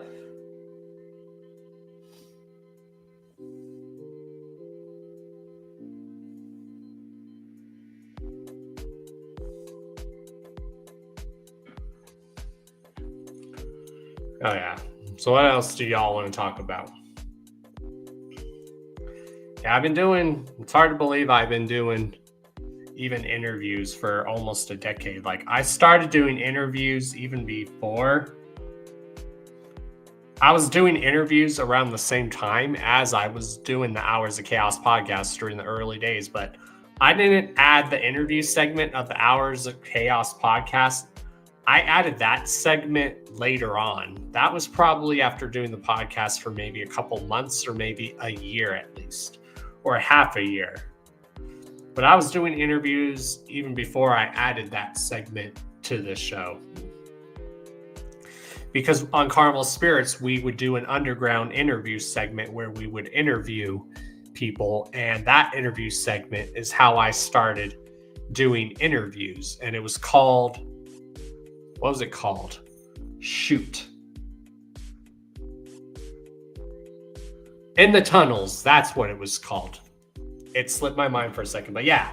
At Carnival Spirits, we used to do a little segment called In the Tunnels. That was like our interview segment where a different member of Carnival Spirits, we would interview an artist or group, and that segment was called In the Tunnels. And I was like, you know what? At first I was nervous about doing that. I'm like, no, I'll just leave that to everyone else to do it. And then one day I was like, you know what? I want to try a hand in interviewing someone, because like I said, the whole point of In the Tunnels was for someone different from Carnival Spirits to like do an interview. And I was like, you know what? I want to try a hand in that. So I hit up an artist and I was nervous as hell. This was like, 2017 when I did this interview? And I was like, okay, well, I'm going to contribute. Let's see how good I do at doing interviews. And people told me, that was your first interview? I'm like, yeah. And they're like, you did a good job.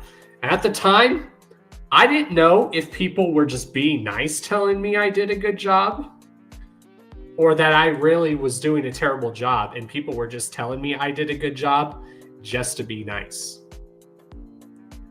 No, I didn't know at the time. I thought people at the time when I've done my interviews, I've always thought people told me that I'm doing a good job just to be nice, but people have really told me, and they're like, no, bro, you seriously do a good job at interviews. You don't ask your typical questions. You don't act like a stereotypical interviewer. You don't ask the questions that everyone else has already asked that knows the answers to. And yes, the one thing in my formula when I interview people, yes, I ask them the same question, especially if it's their first time on the show. Hold on.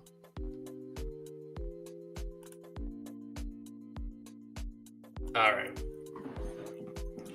What's up, Silver? But yeah. Yes, when I interview my guests, like especially when it's their first time on the show, yes, I ask the same question, but I always am guaranteed I know I'm going to get a different answer from them, because that's the whole point of when I interview people on the show for the first time. Why I ask the same question, because I know I'm going to get a different answer, because it's cool to hear different answers, you know. Yes, I will ask the same question for all my guests, but I know I'm going to get a different answer from them. When I'm talking about those interviewers that ask the same repetitive question, meaning they'll ask the same repetitive question that we already know the answers to. Those are the kind of interviews that's hard for me to watch, when they're asking questions that we all know the answers to. I'm like, ask something that maybe us as someone watching the interview, a question that we've probably never heard someone say, or that the guest that you've had has never answered. And I find that cool. So yes, I will ask my guests the same question, but I always know I'm getting a different answer from them. That is different than asking questions that people already know the answer to. You guys know what I mean? Know what I'm saying? Do you know what I'm saying? But how you doing? How you doing, Stasher? How you doing, man? Hope all is good for you. Cheers, y'all. Cheers for 8 years.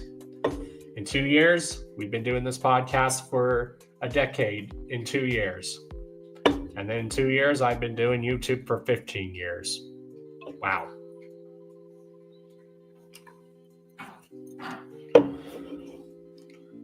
So yeah.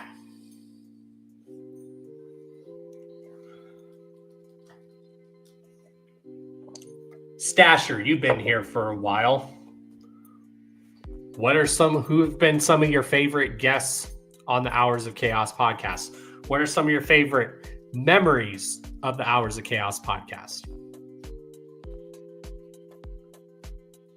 Again, shout out to the sponsors, Blind Death Clothing, y'all. Proud sponsors of the Hours of Chaos podcast and just this channel. So, Juggalo Company. So, go check them out. And you want to know why also? Because my channel. I think that's going to be the running joke for today's podcast. Stasher knows where that's from. You know why, Stasher? Because my channel.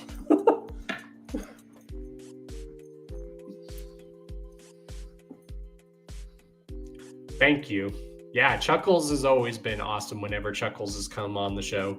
From the first time I interviewed him to, I think I've interviewed Chuckles probably close to 3 to 4 times.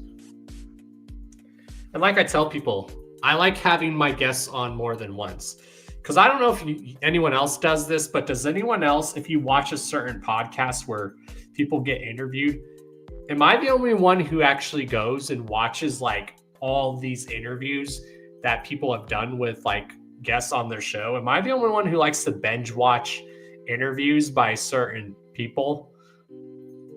Like, am I the only one that does that? Because I like to, when a guest is first on the show, I like to hear the story about that guest. But then when that guest is on the show again, I like to go, oh, well, what have they been up to since they were last on the show? Am I the only one that likes to binge watch interviews by people like that? Am I the only one that does that? Or are there people that like to do that too in your free time? Because I like to do that. That's why we have guests on here more than once, because when we first interview the guests, you're learning about the guest when we first interview them. And then when we have them on the guest again, you're going to be like, okay, we already know about this guest, everything. Now Don's going to ask the guests what have they been up to since then, or do they have anything that they've been working on since they were last on the show, or do they have anything currently that they're working on?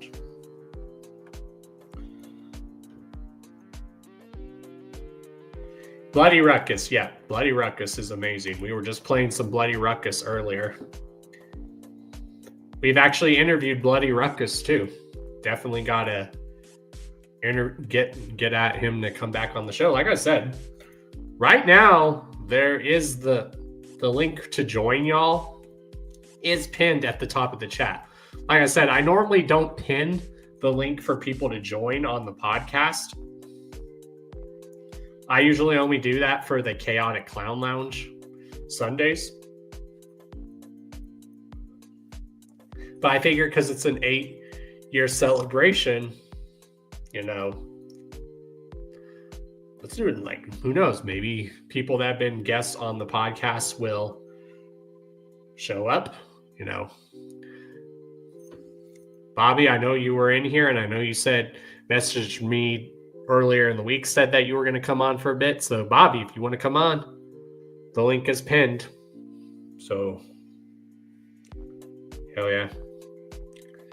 Shouts to Bloody Ruckus. He's also sponsored through Blind Death. So like I said, Blind Death doesn't just sponsor me. We sponsor people like Bloody Ruckus. We sponsor Chuckles. I'm just the first podcaster YouTuber that they sponsor. That's all thanks to Chuckles. But even before I became sponsorship through Blind Death, I was always a big supporter of Blind Death. I've always loved what they've done for years.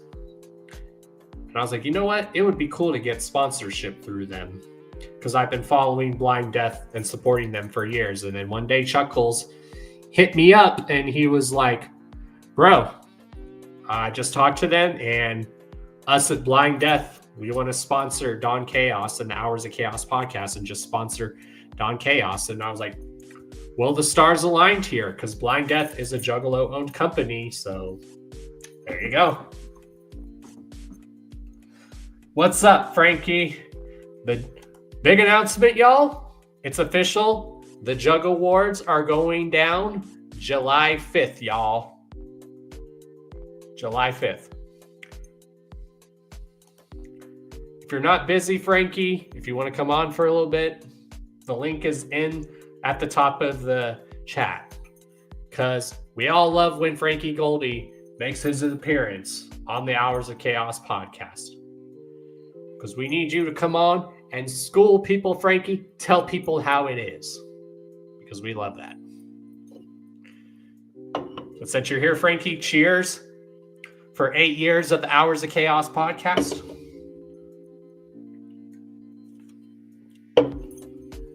I'm proud to call Frankie my friend and my brother.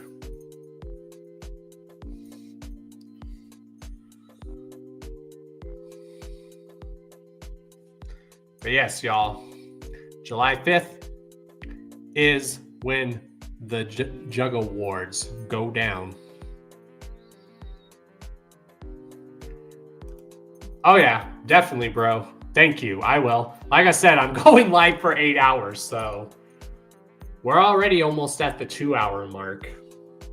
So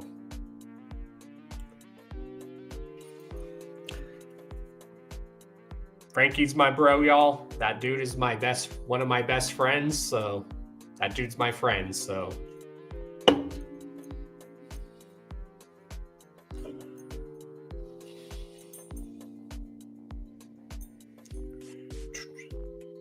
like I said, a way of saying, if y'all want to show your appreciation as well, like I said, I'm doing a video project for those that are repping Chaos Strip. So to celebrate 8 years, there's the link always to my official merch store.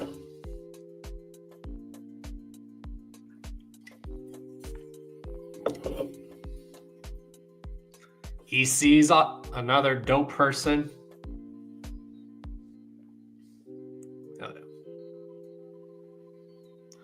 Bum bum ba-dum.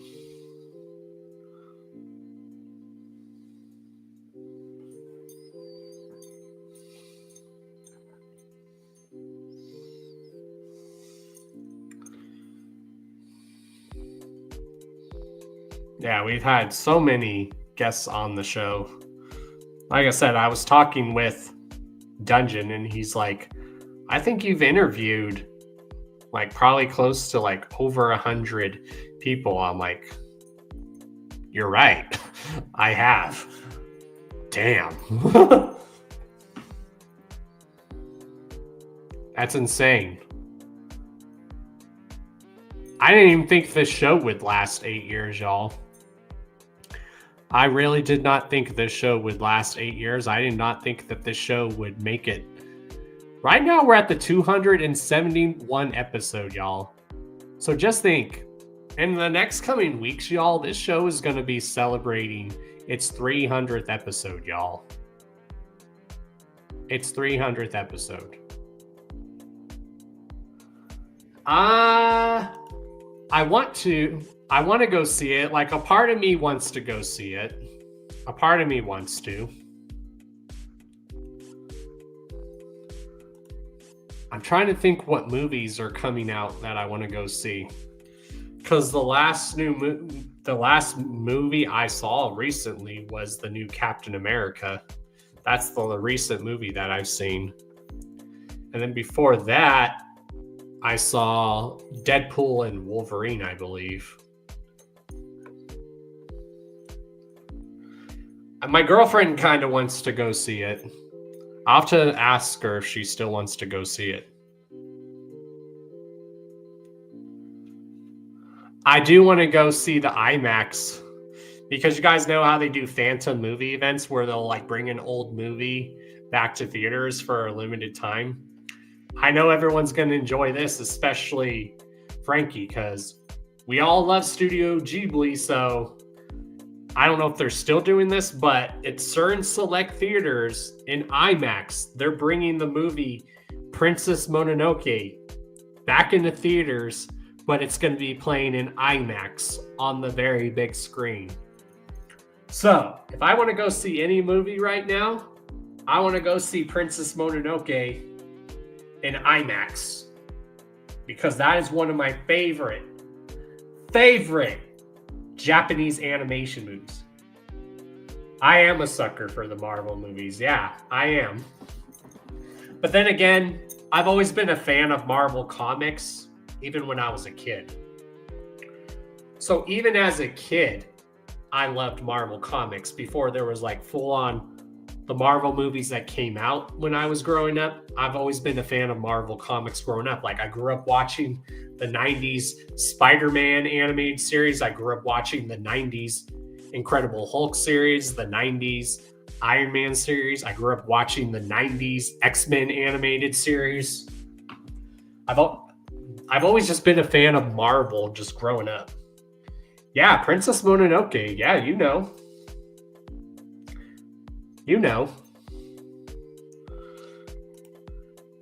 The best way I describe it is Studio Ghibli is basically the Disney company when it comes to anime, and that's a good thing. That is a good thing. And I actually have the whole Studio Ghibli collection on Blu-ray somewhere. What's that? What's up? What up, man? Congratulations on 8 years, bro. That's impressive. It is. I didn't think I could do it for 8 years, but hey. Even my cat's here to say. Hell yeah. Congratulations. So you've been asking us, what's your favorite guest? Like, what's the freshest moment that you've had doing this you've been doing, you said almost 15 for YouTube. Mm-hmm. Probably had some pretty badass stuff happen. Like, what's your favorite moment? One of mine was, I remember like just saying, you know what? And like I told people, I don't know if you were here at the beginning, but I said it started out as an April Fool's joke. I was like, I'm going to quit YouTube. I've been doing this for 7 years. And I had to make it look as real as possible, where everyone was like, you're giving us shit. And I was like, no, I am dead serious. Yeah, I heard that. That's a pretty good story. I didn't know that's how that your podcast started.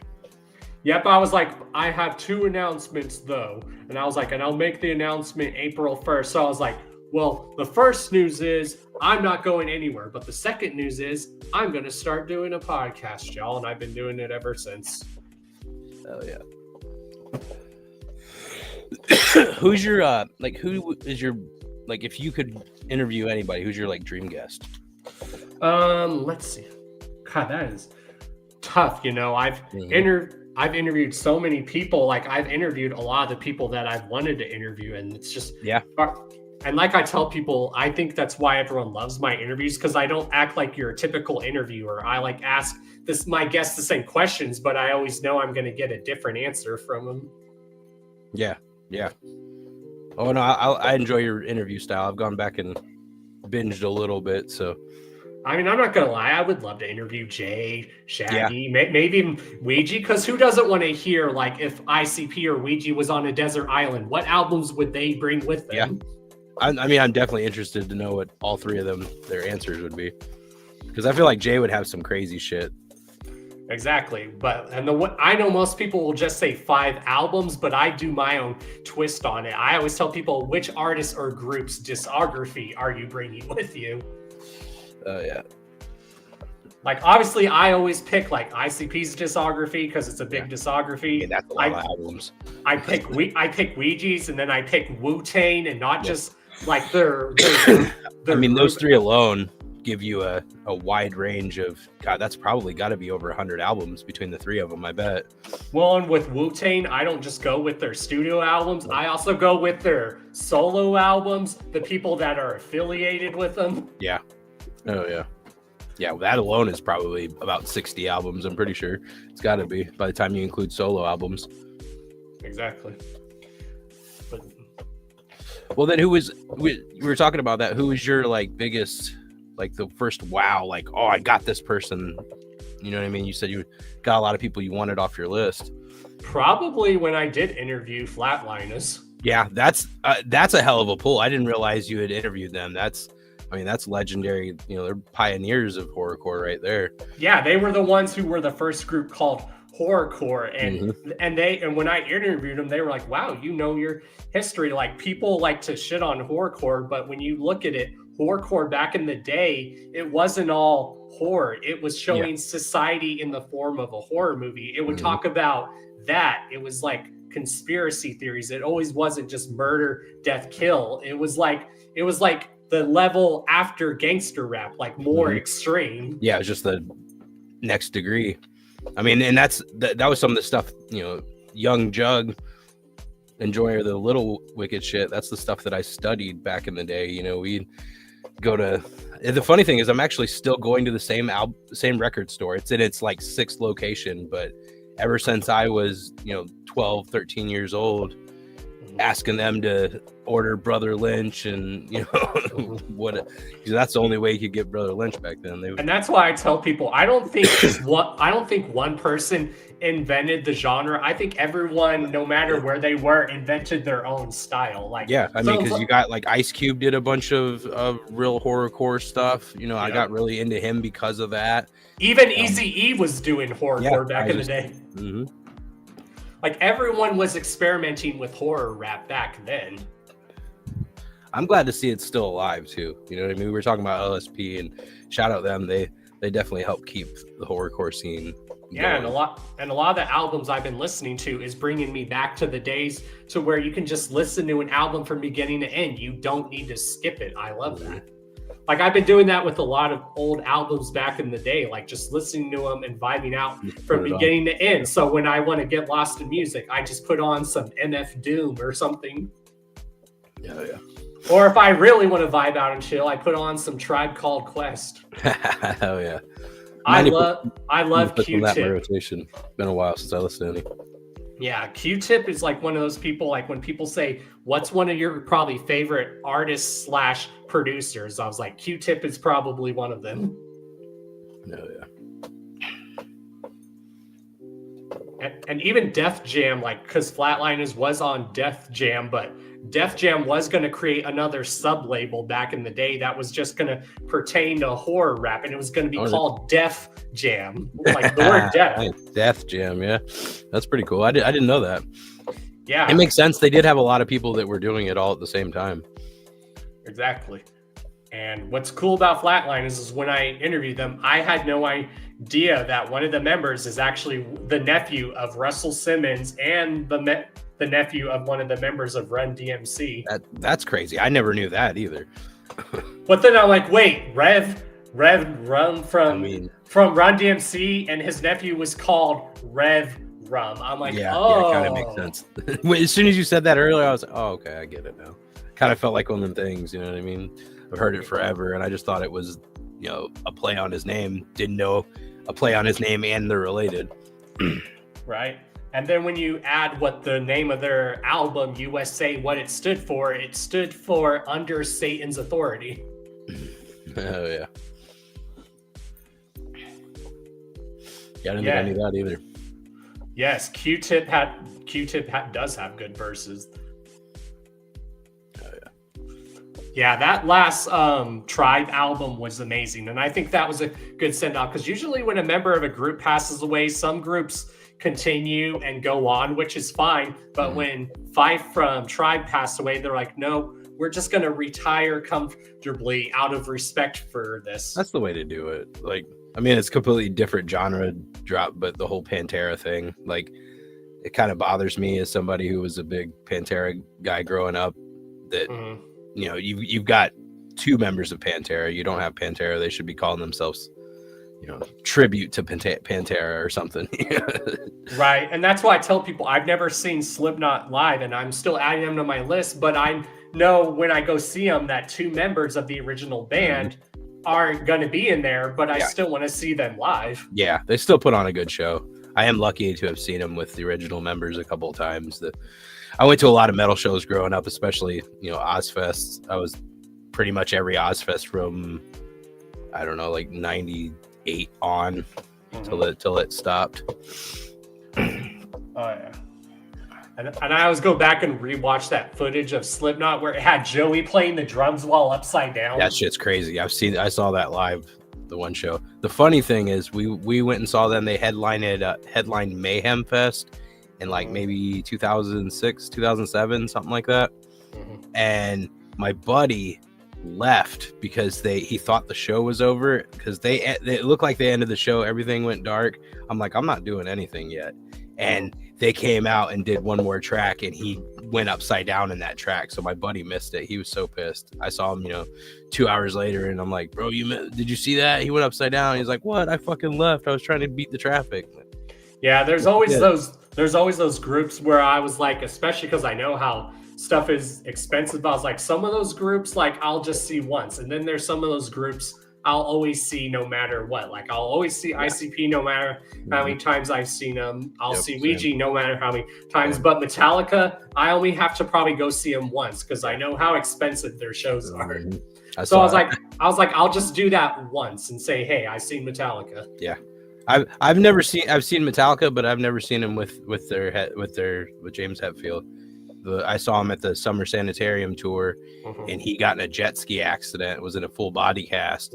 So they had everybody from the other bands So it was System of a Down, Korn, Power Man 5000, and Kid Rock, I think, was the lineup. And they had them all come, the frontmen come and do a couple Metallica songs. So that was kind of cool too, though. I mean, yeah, there's a good metal show coming here. Like, I think in June or July, it's in a football stadium. I think it's Metallica, Pantera, and Limp Bizkit. I'm like, oh, that looks like a good lineup. yeah, so I would definitely go see that. Because I love Limp Bizkit. I've been told that people even say Limp Bizkit puts on a good show. I've heard that their new show is really good. Like, I've had several homies that went and saw them on this last summer tour circuit, whatever they did, of a bunch of festivals and stuff, and every one of them was like, they put on a good fucking show. Yeah, I knew someone who saw them back in the day before they like really blew up and stuff. Yeah, I didn't ever get to see them. That was a band I would have went and seen back in the day. If they would have came around, I would have had the chance. I wish I could mosh, but I really can't anymore. Even everyone that went to Juggalo, Ohio messaged me. They're like, bro, I think I'm getting too old to mosh. I'm like, it happens to all of us. That's one of the biggest things that I only went to night 2, but I was never intentionally in a pit because I've got some neck stuff going on. So I can't, and it really does bother me. It's like, I was in the crowd and I started trying to headbang and I'm like, oh, fuck, I can't even do that. I know. It felt that weird. That happens to me, and I tell people I can still while out and vibe out, but I can't like fully while out like I used to. And even my friend told me that. He's like, I could probably maybe mosh for just 1 or 2 songs and then I'm done. I was gonna try it, and then I started moving around. I'm like, I probably shouldn't. I got some stuff that's been going on for about 2 years, and I'm finally going the right direction and all that. I was like, but as far as like being front row, I'll still be front row and like going like this, like crazy. I still got up there, and the 10 band set, man, that was legendary. That was amazing. Hell yeah. I never would have forgave myself if I had missed that, because 10 bands is one of my favorite projects that have come out in the last probably 5 years. Oh yeah, that is like some straight Juggalo shit too. And they killed it. And a lot of people don't understand is this new generation is doing what you're supposed to do in this genre, is you pay tribute to the people that paved the way for you. That's how you keep the clowns. They weren't lying when they said they will never die, because they, even when their physical form cease to exist, they will continue in us and what we're doing. And that's the beauty of hip hop and rap music. That's how that genre of music started, where you would sample old music and stuff. Even rappers back then would sample rappers that influenced them. So that's one of the reasons I'm really sample friendly, you know what I mean? And a lot of my music has a lot of samples in it, and I have a lot of stuff that's going to have a lot of samples in it, because I grew up on the old school hip hop. I discovered it in the early 90s, and I just went like crazy and dived into everything. Nodus is what set it all off for me. I heard Nodus, I heard ICP, I was like, what is this? I had a buddy who lived in Detroit. Like his dad lived in Detroit, his mom lived right next door to me. So he would go spend summers and weekends and all that in Detroit, and he just kept bringing tapes back, and I'd hear it, I'd be like, what is this? He brought God damn it, Life After Death from Nodus, and that was one of the first things I like any hip hop I heard, and it was over with that at that point. Oh yeah, like I said, everyone was doing horror back then. Even Bone Thugs was doing horror back then. Yeah, I like some of that old Bone Thugs horror style stuff. Do it, Shovel. Do it. With my dad. Oh, Shovel just gonna. Oh, he asked if he wanted him to come on. I'm like, go right ahead. Yeah, come on. It adds content. What up, Pompish? Yeah, not just like I told people. There's just especially now that the direction rap music's going, everyone is starting to like have their own style now to them again. Everyone is starting to sound unique now, or people are now not afraid to step outside their comfort zone a little bit. I mean, that is one positive thing about everybody being able to, everybody has a studio at their fingertips pretty easily. Like my homie Mr. Dosha, he normally does like conscious rap or he does gangster rap, but he stepped outside his comfort zone and he did a wicked shit horrorcore track for the first time and he nailed it. He's like, I tapped into my dark side a little bit on this and he did a really good job. It was actually a song he did with Chuckles. He's like, I stepped into my dark side just a little bit. That's the way to go. Sometimes you got to explore that dark side. I'm about to do it tomorrow. Oh, yeah? Hell yeah. Got some crazy shit I'm working on. And it's funny how people always thought physical media was going to go away. Well, physical media is actually making a comeback. Yeah. Especially vinyl. Yeah, it's expensive, though, but it's still making a comeback. I don't think it'll ever be what it was, but I don't think it'll ever go away for at least we got a long time where people are still going to want to, buy CDs and, and I think it's going to be more limited, but I still, like I said, not as much as I want to, but I still go to the same record store and, you know what I mean?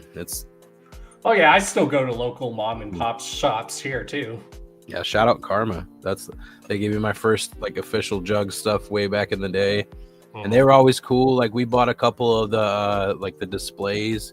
You know what I mean? Like my homie had I think maybe Hell's Pit because it was like all fire or something. And he was trying to get the bizarre one, but they started like a little bidding war, and we didn't want to spend Yeah, I had a homie that got the Wraith Shangri-La one time. Yeah, that one's pretty cool.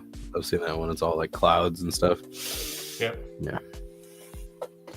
Hell yeah. But yeah, there's a few stores like that here in Colorado. Like one of the big ones, it's called like Twist and Shout. It's a really nice one. Oh yeah. And it's not just a record store. It has movies. It has like nerdy vinyl pop stuff too, figure stuff. That's how Karma is now. It's also a head shop too, so that's really helpful. Go up to, hey, I need to get a banger and an album and some incense and a pop figure. And that's one thing I always loved about like a lot of those local record stores, because when you would go there the day an album came out, it would be on sale. Yeah, usually cut you a deal. And sometimes, even you remember like back in the day, there'd always be like samplers and all kinds of shit. You can, you end up fucking walking out with a bunch of stuff. And yep. I wish that would make a comeback. That's one of the things I really miss is samplers like that. That too, I agree. God, Fatter Whack, all of that. Oh my God, I remember getting that stuff and just like having that in your hand, putting it in the CD player, tape player for some of them. You know what I mean? And experiencing that, hearing this little snippet from the next album. Yeah, I think the last sampler we had was for Bang Pow Boom. Yeah. And I remember having a bunch of those, and we would be handing them out to people and stuff. Yeah, that was the shit back in the day. Same with album release parties. I think that needs to make a comeback more. Yeah, I went to I only really think I went to one, and that was the Calm, and that was a good time though. The one I've gone to that I remember, like big one, is I've gone to like the Fearless Fred Fury one, but then all that being in Denver, I've always gone to like the LSP release parties here in Denver. Yeah, I bet.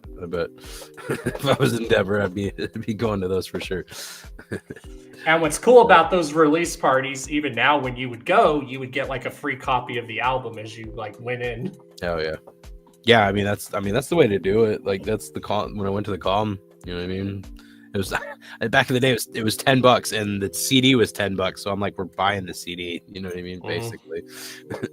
And then hang out with everybody. Isham I was like right next to the stage. Isham was spilling his drinks on me all night. Yeah, I'm definitely excited for that final Wu-Tang tour that's coming. Hell yeah.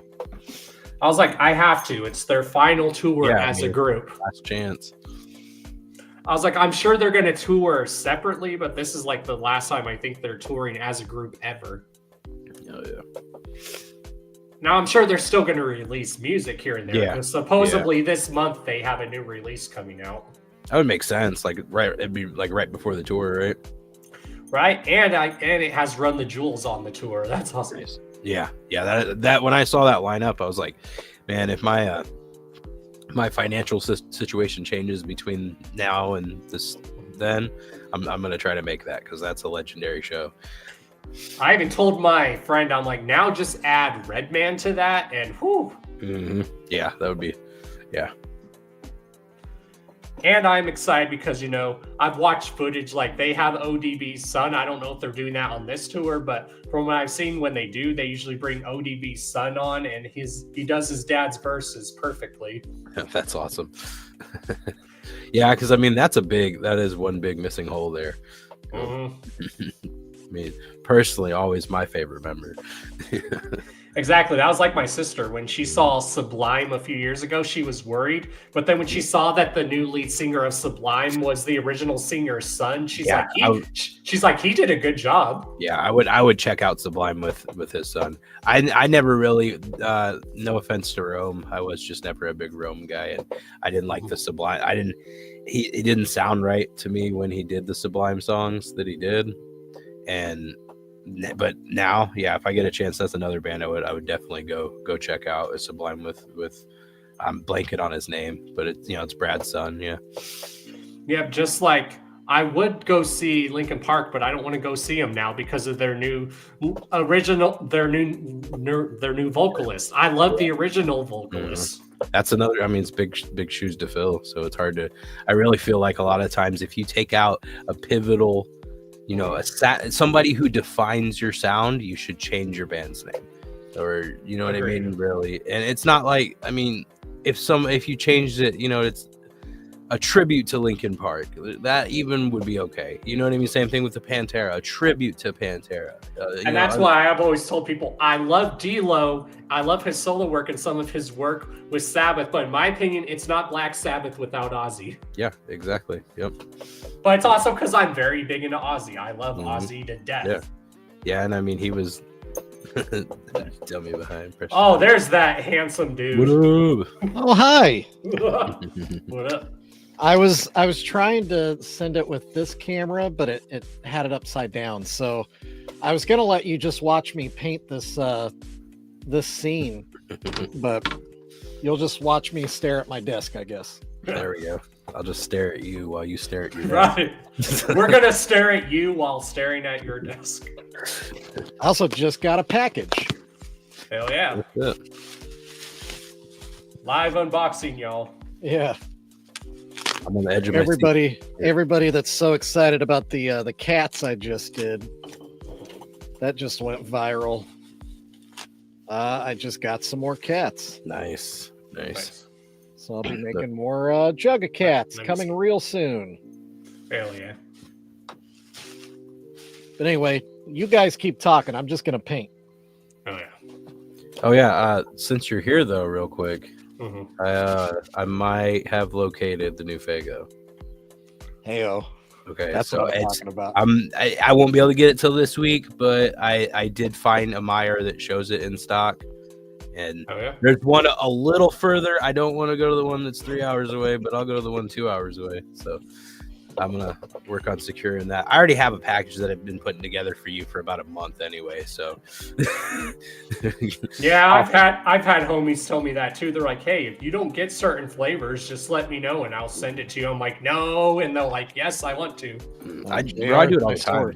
I do it all the time, honestly. I love it, and I've never ever asked for anything from anybody that I've sent it to. I just send it because it makes me feel good. You know what I mean?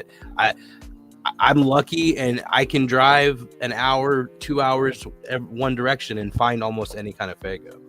You know what I mean? So I like to bestow that gift upon other jugs. Oh yeah. So especially because I do want to try that super blue flavored one because everyone says that it tastes like the Superman ice cream. I'm like, ooh, I grew up eating that ice cream. I'm trying to get a case of that and a case of the bubble gum if I can. You know what I mean? So I can send a couple packages out and a couple people that.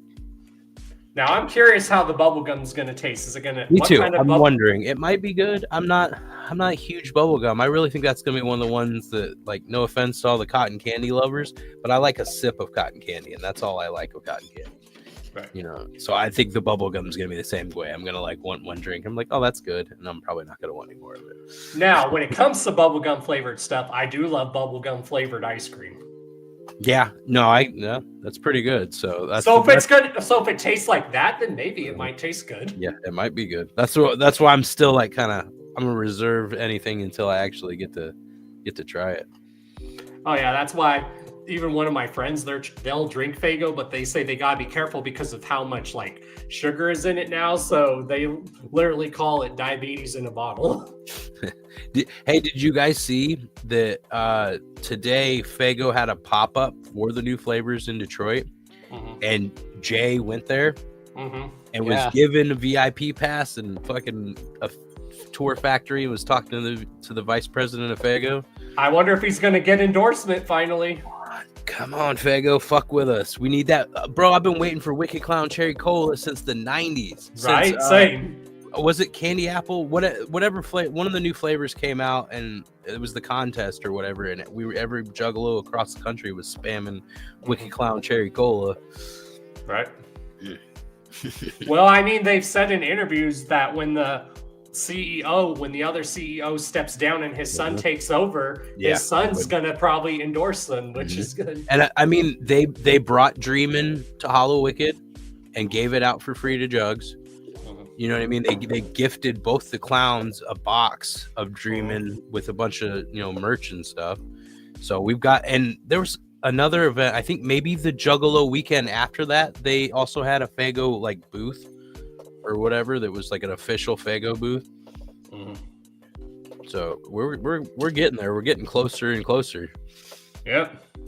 I mean, I don't think it's gonna hurt their image that much. We're already a part of their image. Right. I mean, and you even had that SoundCloud rapper. I don't remember his name, but he literally did another song dedicated to Faygo, and it's actually a good song. Is that Blueberry Faygo or whatever? Yeah, that's actually a good song. That's what bothered me. I'm like, man, they endorsed that one, or like didn't really endorse it, but they like used it in some of their stuff. I was like, what about Juggalo juice? Right. I always make that joke like from the old documentary. They're like, Faygo loves their money, but they don't want to be associated with them. Yeah. I mean, it's true. I get it. They're it's not hurting them to not say anything to us, but I do say if they put out a limited edition, only 10,000 Faygo that's got a Hatchet Man on it, we're all going to be running to grab it. So right. And they could put any price on it at that point. Yeah. Oh yeah. Yeah. Really. Well, in the smoke shop where Taylor lives in Wyoming, it's crazy. Just for a bottle of Faygo, and I guess because it is very rare to get it anywhere, but just to get a bottle at the smoke shop where she lives in Wyoming, $3. Man, my homie on the East Coast said the only place he can get it is they do like exotic stuff, candy and pop and stuff, and that guy charges like $4 or $5 for single, and they're not even 24s, they're the 20 ounces. I was like, damn. But I learned it's not just Faygo. If you look anywhere, the price of soda has gone up tremendously. No, it really has. I rarely drink it. I only drink soda when it's like on sale now. I probably drink like 2 Faygos a week, honestly, and that's about all I do for soda. Like I'll drink one of these and then I'll wait like 3 or 4 days before I have another one. So my dad was all joking. He's like, you don't want to drink it every day? I'm like, no, because I don't want to become addicted to it. Yeah. Yep. And because I have a heart condition. If I were to drink every one of these every day, it would be bad for my heart. Yeah, definitely. Maybe not even should be drinking those every couple of days. Well, that's why usually when I do drink it, I'm mainly working out when I drink it, or I go for a walk. So it helps burn off the calories a lot quicker if you're doing an activity while you're drinking it. And at least it's Red Bull, you know what I mean? That's a lower milligram, you know what I mean? Like these are 200, I think, and that's 200. Oh, yeah. 200. Yeah, now my girlfriend, she drinks Monster. I'm like, I can't drink Monster anymore. I'll drink like a little bit and I'll get a really bad stomach ache. So I'll drink half of it and then I'll give the rest to someone else. But yet I can drink this and Rockstar like no problem. Yeah, I don't know. Monster kind of got ruined for me forever ago, and I got started on Ghost, and that kind of stuck with Ghost because they got some really good flavors, especially their Welch's grape and this sour pink lemonade. This one's right here. So Yeah, I think they got a lot of the kids addicted at my school because when I was in high school is when Monster first came out, and they were sharing it in the high schools. I was say, did you guys get the monster trucks and stuff that come out of the vans and passing out? I heard stories about that, but I live in a podunk. That, and they would start selling it in our like school cafeteria. I'm like, you're trying to make us quit drinking soda, but then you're giving us this. That's fucking crazy that they were selling Monster. Yeah. Like we were drinking Monster, but we had to go to the gas station to get it. Yeah, we would get it at the gas stations, but if you were at school, they sold it at our high school. Yeah, our school wouldn't sell anything but like that Fruitopia shit. Yeah, we had Fruitopia. Yeah, we didn't have any like actual pop. And we had those soda vending machines still. Yeah, we had vending machines, but it was just like 5 different kinds of Fruitopia and water, I think. Maybe a juice or something, I'm not sure. But this flavor of Red Bull is really good. It basically just tastes like Squirt. Hell yeah. That's actually, I mean, like Squirt and the fucking Arctic Sun Moon Mist. That's one of my favorites. That is like the hardest flavor for me to reliably find. And I can only find it in 2 liters and only in like one store occasionally. They don't always have it. So. And when I do drink soda, besides Faygo, the only other soda I drink is either Mountain Dew or Coke products. Yeah. I like a Coke every once in a while. That's about outside of Faygo, and not very often. Yeah, but then again, I tell people, I try not to drink soda. Like when I was younger, I used to drink it a lot. I've actually toned it down a bit. Me too. I used to drink it a lot too, and I started looking into it. I'm like, man, that's not really not good for you. So I'm just gonna. When I learned with some food, if you drink soda with food, it's gonna make you full quick. So that's why I don't do that. Like certain restaurants, I will get soda. Like when I go to Taco Bell, I have to get Baja Yeah, you Blast. gotta get I have Baja to. Blast. Yeah, that's like law. And when they're out of Baja Blast, the only other good soda with Taco Bell is Cherry Pepsi. I don't think I've had their Cherry Pepsi. I might try that. And then they used to have this like apple flavored cider soda. I forget what it was called. You know what I'm talking about, but I always don't know how to pronounce it. Yeah. I think it's like Manzito or something. Yeah, that's actually really good.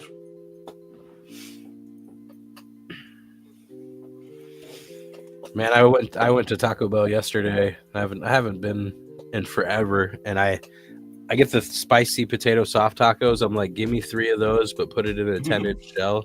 And the lady was like, what? Like, okay. I'm like, take 3 servings of potatoes, lettuce, and shove it in there.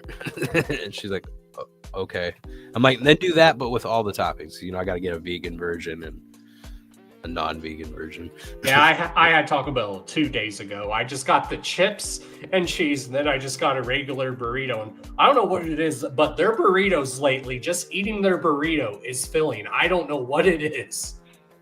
Man, I got the chicken enchilada burrito. That thing is pretty good. I forgot about. But I just get their plain red burrito, and then I always ask for extra sauce in it because they never put enough in there. Yeah.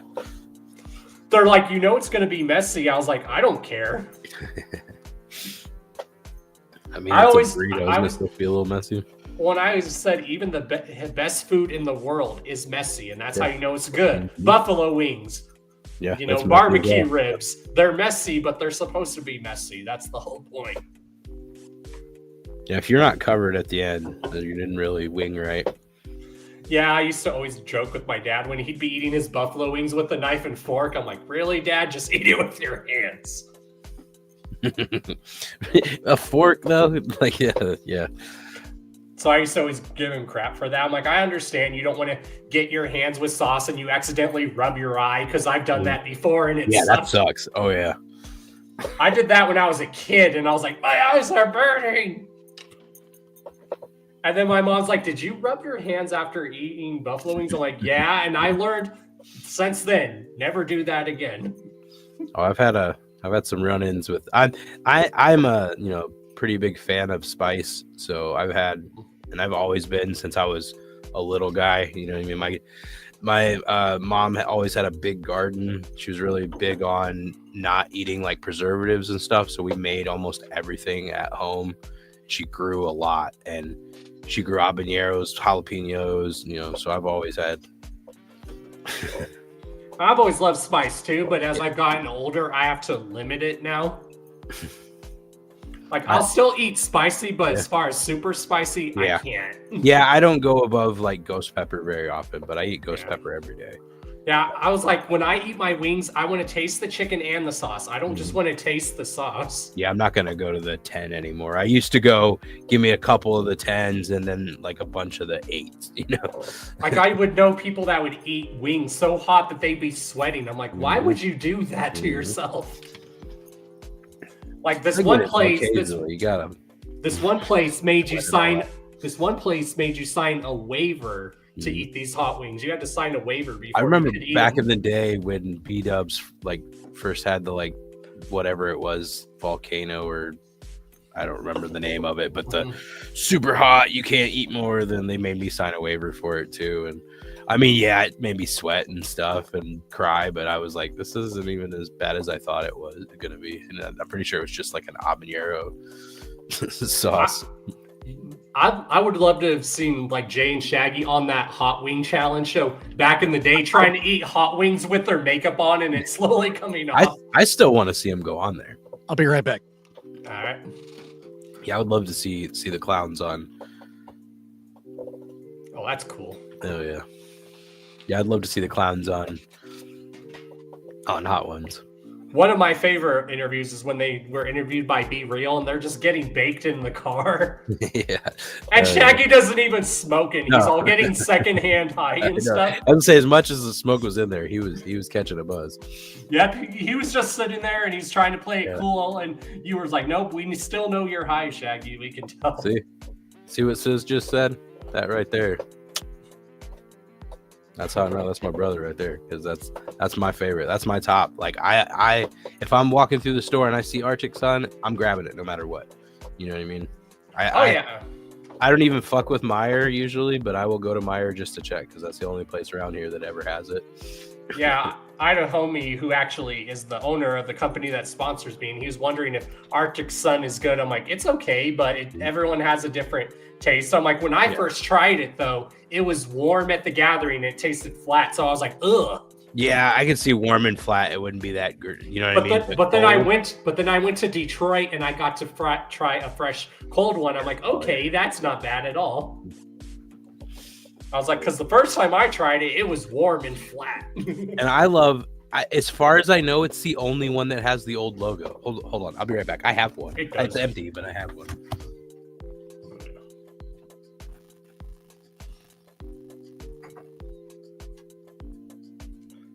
So if anyone's wondering, the company that sponsors me, we have a new drop on the store. It's the Black Phillip drop, as we call it. Yeah, see, it's the only one that has the old Fago logo. All of them have the updated logo on them. Right. It makes you wonder if they did that on purpose for nostalgic purposes. Well, and the funny thing is, because of that, I was holding this on my stream. One of the homies, Ronnie, he saw this and was like, wait a minute. I used to get that back in the day in 3 liters when I was a kid. And like seeing the new Fago logo, it never clicked anything. But when he saw that old one, he immediately remembered, oh shit, I used to get that as a kid, you know, the cola. And I was like, hell yeah, that was cool to unlock that. Oh, my homie Beastmaster, he did a stream of him drinking a 17-year-old Fago. Yeah, how was that? Oh, he said I could not get off the toilet after that. What flavor was it? Grape. Oh, I mean, so I was cringing and I was watching that like, oh god, and as he was pouring it out, it was turned all green and shit. I'm like, oh. Ooh, yep. I don't know that I would have drank a green Fago. And it was a 17-year-old one with the old Lego. He's like, I've had this Fago since I was like in college. Oh my god. I was like, you are a brave person. Yeah, that is It's pretty impressive. I couldn't imagine someone trying to drink a 17-year-old energy drink. Could you imagine if someone did that with Spasmatic? Oh, like I bet, you know what I mean? If somebody unearths one, I could see somebody doing it. And when he did, like, Spasmatic open wasn't good 17 years ago. and when he opened that Faygo, you could see all the sugar at the bottom. I was like, Oh yeah, I was wondering. I'm like, it had to be like separating, right? Like, yeah, then where it turned all green and shit. I was like, oh god. You guys know LA Beast, right? Yeah. The guy on YouTube. He's been eating and drinking a lot of old stuff lately. Oh, I can't do it. I guess what people will do for entertainment. I mean, people even do streams of themselves sleeping, I guess. Yeah, I don't know. I don't get that. I think or doing that. I've been told people do it for a good cause. There is a like deep meaning behind it, but at the same time, like, I don't want people watching me sleep. No. Yeah, that's what I'm saying. That's like my time to just, you know, be offline, not online. Right. I don't remember Jones Energy, but I remember Jones Soda growing up. I think I had a Jones Energy back in the day. I remember the soda. I think I remember trying that once. Because I was always like, if I saw energy drinks, I tried a lot of them back in the day. You know, like that first run on what was it, liquid cocaine or cocaine in a can or something like that. Yes, I still have my water right here on the side too. We're staying on it, staying on the hydrate. Oh yeah. But yeah, I liked how I literally lucked out. I bought a Jones soda back in the day, and who was actually on one of the Jones sodas one time was actually an old picture of ICP from Riddlebox era. That's pretty cool. I didn't know they had one on Jones soda. Well, and you know they always put different random pictures on there, and I just so happened to grab one that had ICP on it. Jolt, I remember Jolt. That was the shit back in the day. I have a autographed Jones soda bottle. I don't know if you guys remember who Matt Hoffman is. I do. Yeah, Godfather of BMX. Yeah. And so I went to his warehouse once, and he was sponsored by Jones Soda. So there was like 2 pallets of just Jones Soda just in the warehouse. And we were like, hey, what's up with that? And he's like, yeah, they just keep sending it to me. Just take what you want. And so we grabbed a bunch, and then we were like, hey, can you sign one of these? Yeah, fuck yeah, you might as well. Might as well. Yeah, I've got a green apple Jones Soda signed by Matt Hoffman. That's a good flavor too. So, well, I'm not going to open it. Yeah, well, I mean, you're not gonna. Well, in 16 years, right? Or I don't know. Right? Yeah. When it's 17 years, he'll open it and drink it on stream. I'll have what Matt, color will that turn? I'll have Matt come to my basement with me.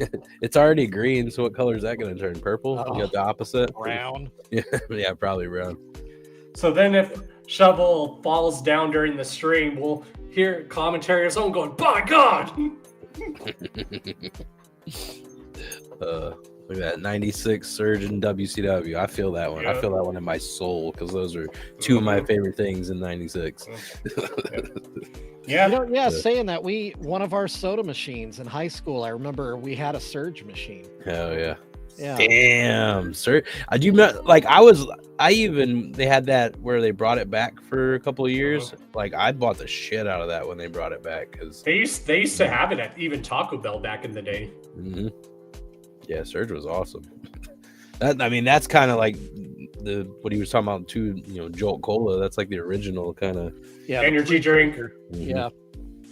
As before they started getting into all the taurine and guarine or whatever crazy chemicals. It was just caffeine. Yeah. Yep. Buttholes. Yeah, I've been watching a lot of old WCW, and I agree, people. I was like, the point of when WCW really started to fail was when they did that finger poke of doom. That was terrible. I'm like, why? I remember that happening live, and it was like, and then yet they were giving WWE shit. They're like, well, guess what? Mick Foley's gonna win the WWE title. Mm-hmm.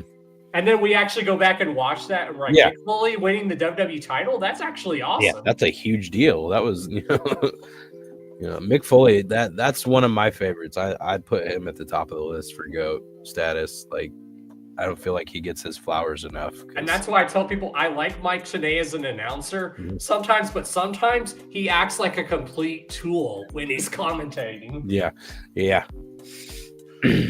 just like Don West in TNA, that dude's commentary was cool, but it was annoying at the same time. Yeah, Dude, Don West was on so much cocaine. Yeah. That guy, He was. He didn't even know what he was saying, but he was electric. Yeah, he definitely caught your attention. Maybe not good or bad, you know. I used to watch him on Shop at Home back in the day. Yeah. Yeah, I they mean, had to have offered him cocaine to be a commentator. Oh yeah. He essentially did something similar with TNA too after he had like really got into it, where he like sold stuff, and it was Like, there's a difference between selling and making it entertaining. Like the way JR and King commentated, they sold it to where it looked real. Don West would just make a fool of himself. He's like, "Oh my!" He'd be like, "He's like, what is he doing?" Or he'd stutter sometimes. That's what he did on Shop at Home too. Yeah. He would talk about how sharp the knife would be, and like And this when it- this knife could cut straight through 1,000 throats, and nobody would ever stop it. Like, what in the world are you talking about? Crazy? It's like when you watch the old Sham Wow commercials too. You're like, what? Yeah. Some of my best commentary that no one ever talks about the best is look up Survivor Series 2005, and it was when SmackDown versus Raw, and just watching the Raw and SmackDown commentators just talk shit on each other during the whole match instead of focusing on the match is entertaining as hell. They really dropped the ball with buying WCW. They could have done so much with it, but they had to get their win back, you know. Well, and because like a lot of those wrestlers we wanted to see were just sitting at home comfortably. Yeah, it makes sense though. I mean, So if they would have brought the NWO and Sting, it probably would have been cool. Oh yeah, but they, you know how much money they would have to throw away, but really they would have made it. They would have made it back, guarantee it. They would have been huge. Yeah, just the merchandising alone. Oh yeah, I mean, all you got to do is sell big WCW and WWF shirts, and everybody would.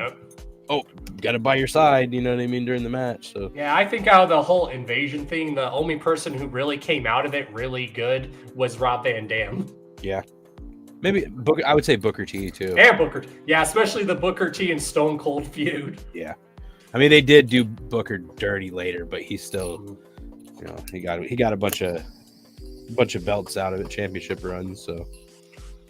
Which, speaking of that big sis, there's actually a band. They're a metal band or a rock band. And I learned that when I went to the record store a few days ago. There was actually a metal or rock band called D's Nuts. And it's spelled exactly like that. Oh, that's awesome. I was like, no way. Did you get their album? No, but I'm going to have to look them up and see if they sound any So good. we gotta know if they're good or not. Yeah, get them on the show. Right. Tonight and tonight only, D's Nuts. Right. That's awesome. Yeah, I saw. Yeah. Yeah, I still can't believe, like I said when I was talking about my guests, I never put two and two together when I was younger with Flatliners. I'm like, wait, the dude from Flatliners is Russell Simmons and the nephew of one of the members of Run DMC. What? Yeah, that's pretty crazy. So when I tell people, when people ask me who's probably my most shocking interview that I thought I'd never get, I'm like, probably that, because I didn't think I'd be interviewing one of the members of Run DMC's nephew. That's pretty impressive. I'm gonna do a dab, so I'm gonna light this torch up. If it's too loud, just let me know and I'll mute myself. All right. Oh, my ears! Just kidding. I just didn't know how much it'll pick it up. Like, it picks up my fan sometimes, and it, like, I was watching one of my streams back. I'm like, fuck, I can hear my fan. Oh yeah. Yeah, I used to have to, when I used to live at my old place, I would have to have the fan on, but I would have to have it on low, because if it was on medium or high, it'd be too loud. Mm-hmm. And everyone would be like, well, why don't you just keep the fan off? I'm like, because if I turn it off, it's going to get hot in here really quick. Yeah, you don't want to be hot while you're streaming. I was like, you got to remember, I was living in Florida. It got hot down there. Mm-hmm. Get thick down in Florida. Uh-huh. The only thing I miss down there is like where I lived and some of the people I knew. That's all I miss. Everything else, nope. I'm glad I'm back in Colorado. That's kind of how my experience was with Chicago too. Like I miss living in that city. That city, it was super cool. But I don't miss all the shenanigans I got into. Like I dumped my whole like contact list. I haven't talked to anybody.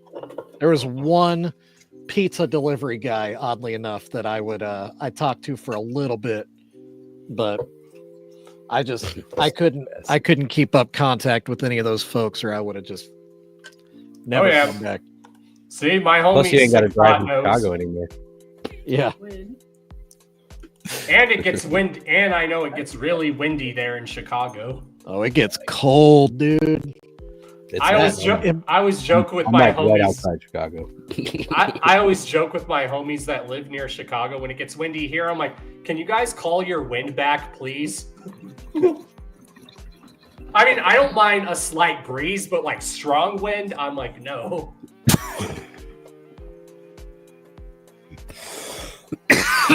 Yeah, that's that fucking Lake Michigan. Yeah, wind. the lake effect, dude. Yep. It's a real thing. Yeah, and there's not a piece of clothing that'll stop it. It's so cold. Yeah, you just can't. It cuts through everything. I know. It's straight crazy. to the bone. Yep. Straight to the bone. But then it's funny when you go to Florida, what they view as cold is considered nice weather to us. Like I'd be wearing shorts there when it was like 40, 50 degrees out, and they'd be like, "Aren't you cold?" I'm like, "No." They would even think the 70s were cold there. I'm like, this ain't cold. Oh, Wicked wasn't even that bad either, bro. Oh, yeah. When I went to Hall Wicked one year, it had to have been like 30, 40 degrees. But when you're wearing shorts, especially when you're a guy, you don't get cold easily in the leg. So you're just wearing shorts like whatever. So I'm walking around Detroit wearing shorts, and everyone's like, "Aren't you cold?" I'm like, "No." Yeah, I'm pretty much like in the middle of Chicago, Detroit, and like nice. I'm in like it is really cool. Like I hate my state. My state fucking sucks. But I am usually 3 to 4 hours from almost every jug event. You know what I mean? Gathering, Hollow Wicked, most tours. Well, that's why I'll be happy, because even though I'm 20 minutes from Denver, but whenever I move to Wyoming, the nearest major city is Utah. And, you know, Salt Lake's got a good juggalo scene. And Salt Lake from where Taylor lives is only a 3-hour drive, but it only feels like 2. I want to talk about cold. I went to Wyoming in like February and did some work, and that was crazy. Wyoming, then Montana, and I froze my ass off. I was outside a lot of the day though, but yeah, that was. Yeah, I'll tolerate it though. Like I told people, at least I know in Wyoming, it's not like a state where there's like 1 million people. The population there is only 1,000. I'm like, because if the apocalypse happens, I want to be in a state like Wyoming, where everything is spread out and you'd be safer, better. Mm-hmm. I was like, I get it. I'll live in Wyoming. I'll live in Wyoming and I'll like build a compound and shit all around where I live. I'm looking to do the same thing, but I'm gonna go where it's gonna be a little bit warmer. So I'm looking at the desert. So I have a friend who's actually moving from Denver to Alaska so she can get away, but she has to get away from a lot of the city life because like the lights cause her seizures like really bad. Yeah, Alaska's a good choice for that then. I have family that lives up there. They usually get mooses in their yard and stuff. Oh yeah. I'd love to go up there. I heard it's still nice up there. Yeah, I'd like to visit. I'm really looking at New Mexico probably though. It's you can get land out in the desert pretty cheap, and it's a lot. The climate's not bad at all, and if you get to the right spot in the state, it doesn't even get as crazy hot. Exactly. Like if you even move to Albuquerque from Denver is like a 7-hour drive, which isn't bad. Yeah, that's one of the things my homie. We're looking kind of Roswell area. The homie, shout out Mac, Big Mac. Yeah, that's what he said. He's like, man, I go to Denver all the time because it's just right up the road.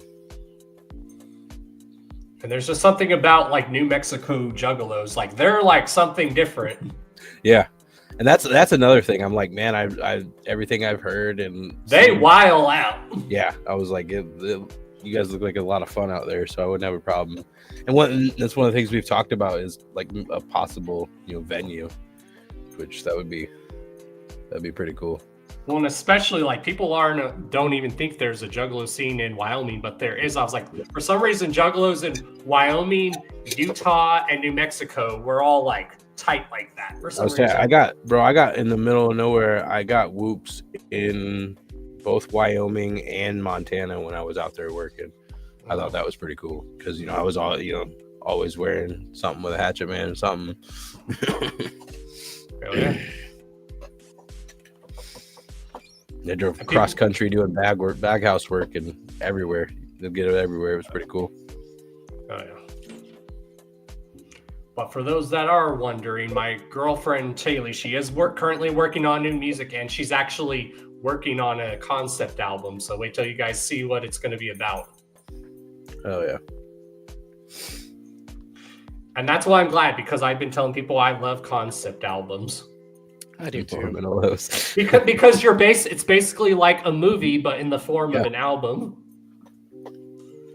No, I like that idea. Like my dude's Dead Body Camp, they dropped that album last year called Book of the Dead 666. It's not meant to listen to from just randomly. It's an album that's meant to listen to from beginning to end. Yeah, and I mean that seems to be like it. I feel like that kind of fell off for a little while, and we're starting to see a resurgence in it because even Eminem did the Death of Slim Shady, and that's a story.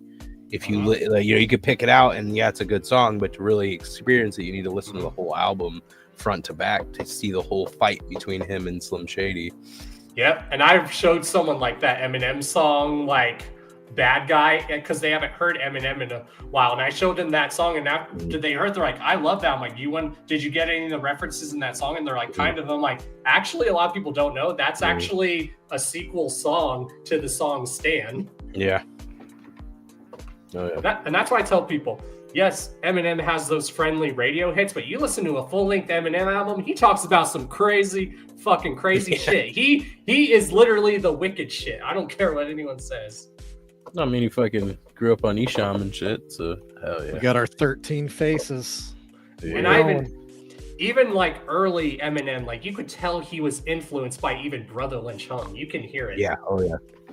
Yeah. That I mean, honestly, again, me having that connection to Detroit, I heard Eminem pretty early on, and I loved him. And then when the beef went down, and I mean, I took my side. So exactly.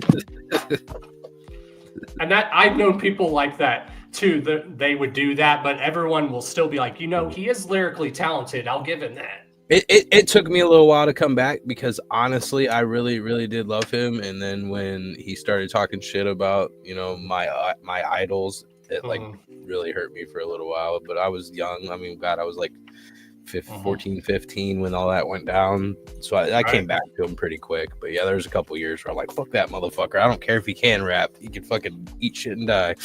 Yep. And now years later, here they are giving each other props. Yeah. I really hope we gotta have a feature sometime, right? We do. Not just a song, but an actual video. I would love a whole album. Just do a whole album together.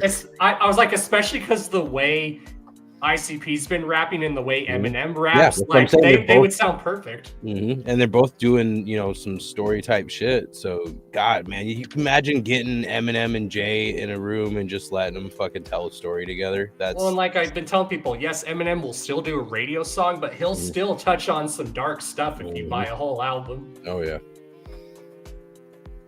And I don't care what anyone says, his last album, not the last one, but the one called Kamikaze or something. Yeah. I liked that because it was paying homage to the Beatles with that album cover. Honestly, that and Fearless Fred Fury coming out right near each other brought me back into newer music. You know what I mean? I was in a stagnant place where I didn't like anything I heard, and I was just you know what I mean? I went and bought Fearless Fred Fury the day it came out, went to the record store, didn't listen to it on streaming, you know what I mean? Waited, opened it, put it into the fucking CD player in my truck, you know what I mean? Listened to it on the way back. That's the first time I heard it. And those two albums were both great, you know, and it just kind of brought me back, and that really helped. Man, speaking of Beastie Boys, I don't think a lot of people realize how big of an impact Beastie Boys and how much they've influenced so many people.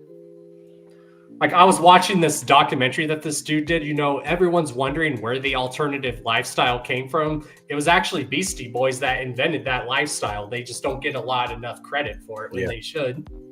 Oh, yeah. Yeah, as soon as I saw the cover on Kamikaze, I was like, I gotta hear this. What is this?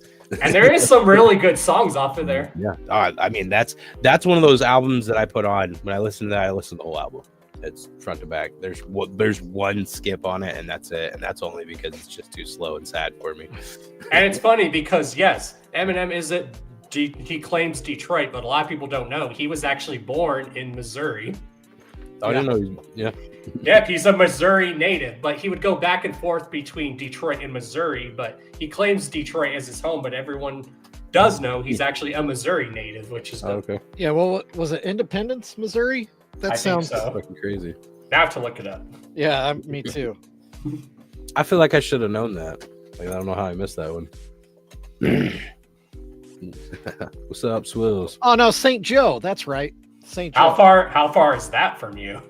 It's not far at all. It's like 20 minutes north. Damn. That bizarre. Or no, my bad. I'm thinking of from my hometown. Maybe an hour. It's not too far. Damn. Don't tell them. Don't tell them that. Right? Yeah, don't tell them. They just figured it out. And I'm Pepsi Man, all on top of it. And while we're here, yes, rest in peace, y'all, to Val Kilmer. Yeah, for real. Yeah. At first, I didn't think it was serious. I'm like, is this going to be one of those fake celebrity death things that people post all the time? Yeah. But then I was like, I knew he was having health problems, but last time I checked, he was doing a little bit better. And my dad even read it. My dad's like, oh my God, he's the same age as me. I mean, speaking of the Beastie Boys, if you really look into it, Val Kilmer was like the Beastie Boys of actors. He was. Like he really delved into the art of his craft, and he lived a life filled with art. He was a lover of art, just like the Beastie Boys. Yeah, and like I tell people, I don't care what anyone says. He still played a decent Batman, especially Bruce Wayne. He nailed that role. No, I liked him as Batman personally. Right. He's one of my favorites from back then. He did Jim Morrison of The Doors phenomenally. Mm-hmm. Yeah, Jim Morrison was good. Yeah. Looked like him. I guess he had to practice a lot of singing like The Doors, so that's how he got it down right. He had to literally practice singing like Jim Morrison. Oh shit! He's got the magnifiers out. It's getting fucking serious. Yes, I am like the Juggalo Nardwuar. Damn right. Hell yeah. I'll take that as a compliment. I was gonna say that feels like a pretty high compliment because Nardwuar's like.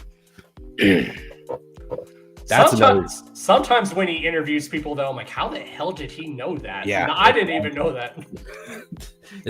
He's got to have some crazy. I don't know. I almost feel like he's got to be CIA or something because some of the shit he comes up with. He's the ops. Yeah. He's at least got a connection with them. Maybe. He's got to. Maybe. You never know. It was like I got interviewed as a kid by the Secret Service, and they knew some shit about me. I was like, how'd you guys know that? Like, don't worry about it. Like, okay. Walk in and they just tell me everything about myself. I'm like, cool.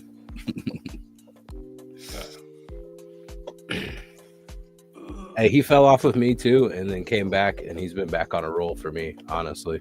Yeah, it's like fine wine, basically. And I love how now we know how our parents feel. Well, a lot of the artists we're listening to are aging like actually really good. Yeah. Yeah, it's pretty impressive, honestly. I mean, like look at LL Cool J. LL Cool J dropped an album last year, and even at 57, LL Cool J is still a great rapper. Yeah, occasionally I still talk shit to my sister because back in the day she was like, "Oh, you're not going to be listening to ICP in 20 some years." Like, Bet I'm still gathering. What the fuck you talking about? It's fun. It's funny because that's how my mom was when I was younger. She's like, "You'll grow out of it." Some people do, but I was like, "This is one of those things I've never grown out of because this has been music that I've grown up listening to." Yeah, I mean the music's evolved, and honestly, man, like I was in the crowds back in the day, and it's feeling like that again. And somebody like kind of gave me shit about it the other day, but I'm like, I'm telling you, I was at Juggle Ohio 3 and I felt it, and it felt like Fam Era in the crowd. You know what I mean? Like it was I don't know, it just like re-energized me. I only got to go for a couple hours and was only at night 2, but I fucking when you know music is good, I've told people, you know how music is timeless is when it's expanding multiple generations. Like I know juggalos my age who got into it because of their family. Yeah. And now they're introducing it to their kids, and their parents who introduced it to them are now grandparents. See, so I didn't get introduced by my parents, but my daughter has only known Juggalo her whole life. You know what I mean? She's only heard music, only heard ICP her whole life. She's only heard Juggalo music coming from me. I do listen to other stuff, but she's always heard it. You know, I've got pictures of her as a baby with her face painted, you know, as Violent J. You know, she's 17 and she came to me a couple months ago and she's like, when can I go to my first gathering? And I'm like, you got to give me a little longer. I'm like, you got to understand, I'm not dad at the gathering. I'm not ready for you to meet JR Butcher yet. You know what I mean? Give me a couple years. But you want to go to a show, you know, I'll take you to a show. We took all of them, my 2 kids, to see Whitney Payton a couple years ago. They had a lot of fun at that. So I think I'm gonna try to take her to the Cleveland stop of this tour. Oh yeah, and that's where you'll have to explain to her. The only reason I'm bringing you to a show because a show and the gathering are 2 different things. Yeah, they are. That's what I told her. I'm like, the gathering is completely different. I completely let go. I can be reserved at a show. You know what I mean? But the gathering part of that is just to be and not be that guy for a minute. You know? Well, and at the gathering, you're wondering, you're like, okay, do I want to really let my kids see that right now, or do I want to wait till they're a little bit older? Because there is some crazy shit that happens there where you're like, I don't know if I want my kids to see that. Yeah, and that's a lot of it, honestly. Like, and I know it shouldn't be blah, blah, blah, blah, blah between girl and boy, but it is different. I don't really want to see a swinging dick with my daughter. Yeah. That's a big stopper. So we got a couple of years, you know, and I'll probably, if she does well at this show, and I know the crowd is going to get a little rough, so but she's got to experience it, see how it is, and I'll you know what I mean, I'll be there to protect her and shit. So exactly. Like I said, I've even brought my mom to a clown show. She doesn't listen to the music, anything, and she actually had a great time. You know, it's kind of funny, like my dad, that's like the gathering in 2001 changed his life and changed his whole how he looked at people and stuff. You know what I mean? He had a whole different viewpoint, and then he came in and saw how we all treat each other and how we're all, you know, love each other. We're all the same, and he felt that vibe, and it changed his thought process. Yeah, my mom learned that too. She learned that there's bad apples in every group of people. Yeah. But I mean, I know when you go to, you know, I've been to metal shows, and yeah, there is some camaraderie there, but there's nothing like a jug show. You know what I mean? I walk into a jug show 9 times out of 10, I know half the crowd, and I walk in, you know how it is. Hey, you're hearing fucking people everywhere coming, finding you, hugs everywhere. You know what I mean? Hell yeah. And I tell people, yes, there's going to probably be the occasional scuffle, but I've even had people that have gone to one and they're like, I've seen more violence at a sporting event than this. Yeah. Yep. Oh yeah, that show's gonna be good. Everybody gonna be in the crowd. That's the shit. Like I said, my daughter's first show. So is that Derby show that's coming around? I was talking about the clown show in Cleveland. Nice. No, I wish I could go to that. I don't see that happening though. I got some unexpected bills came up all of a sudden. Yeah, my goal is to say for the gathering. Now, if anyone's going to a show and someone just so happens to say, "Hey, do you want to go with this to the show with me?" I'm not going to say no. Yeah. Like my friend told me, they're like, "Oh, 3-6 Mafia and Yellow Wolf's coming here. Do you want to go? I'm like, yeah.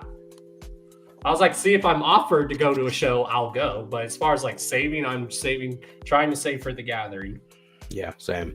I'm gonna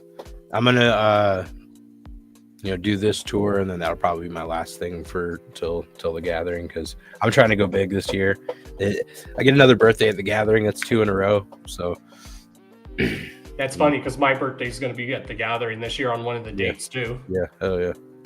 That's why you and me have that connection, because we're both Leos. Yep. Mm-hmm. It's a Leo thing. It's funny that like I found like 3 people that all had the same birthday on last gathering. Let me see. Oh shit. Here Let we me go. full screen you. There we go. Hell yeah. Got Jesus. We've got Violent Jesus in the middle. Violent Jesus. Yeah. That's what. So are you just gonna like what? Is everybody getting one, or what? What are you gonna do with all the? Yeah, so I think I'm gonna go through the psychopathic roster. So That'd like, be cool. John here will probably be Shaggy. Judas Iscariot here. I don't know. Damn. Which Otis. Oh, I mean Otis. Yeah, that kind of made. I'm sorry, that was a bad sneeze, y'all. I apologize. would that be the best? Oh god. And what's his face paint? That's Does the he other thing. I need to know everybody's face paint. As far as I know, he don't wear any.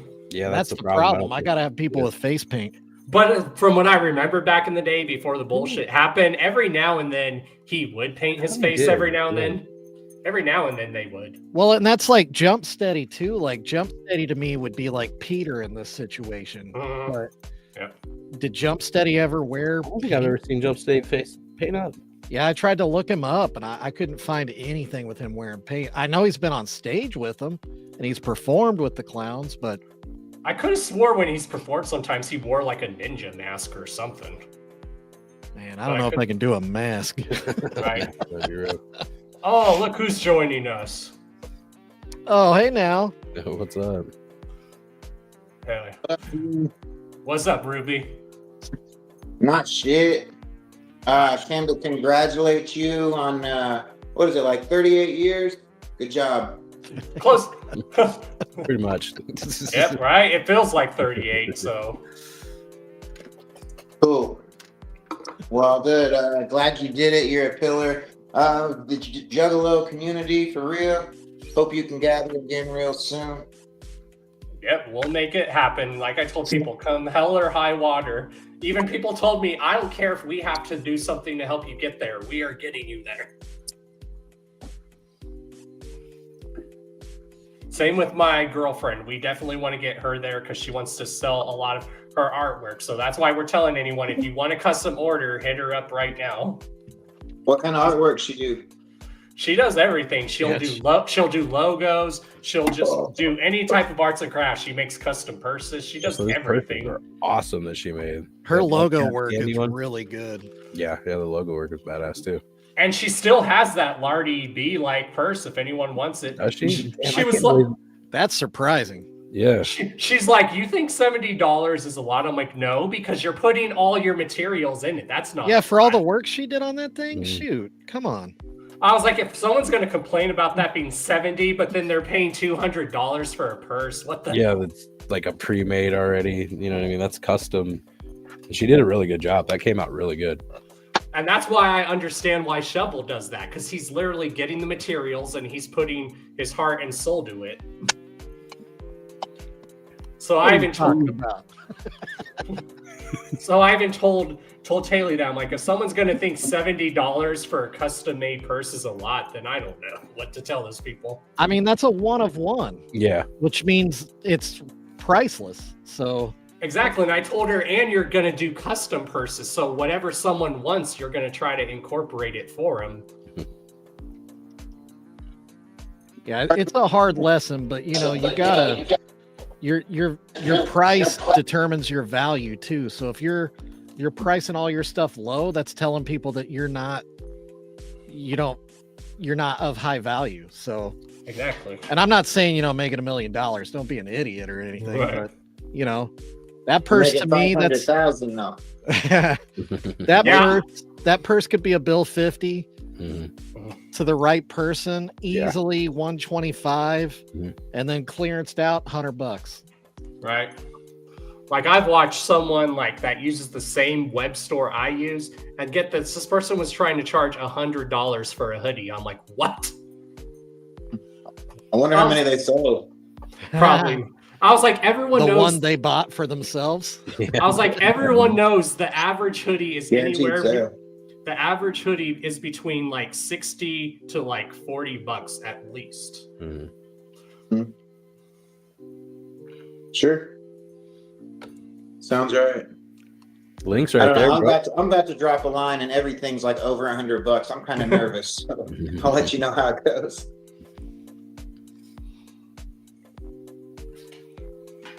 Ruby, you But, feeling fully recovered, by the way, after your Juggalo Ohio weekend? Right. Me? Yeah, you feel like you're fully put back together at this point? Physically, yeah. Yeah, yeah. How long did it take you to rest up after all that?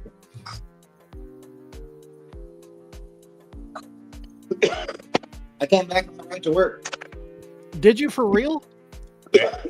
I had to do that one year at the gathering. I literally had to go back to work right after coming back from the gathering, and that sucked. Oh yeah, I did that not last year, the year before, because it ended on Sunday and I went to work Monday, and I was like, man, I felt like I just never even slept, because you get one night of sleep after not hardly sleeping for a week. Yeah, and ever since I did that, I'm like, nope, I'm taking vacation time for the gathering. The day after the gathering. I was like, I'm taking paid vacation time.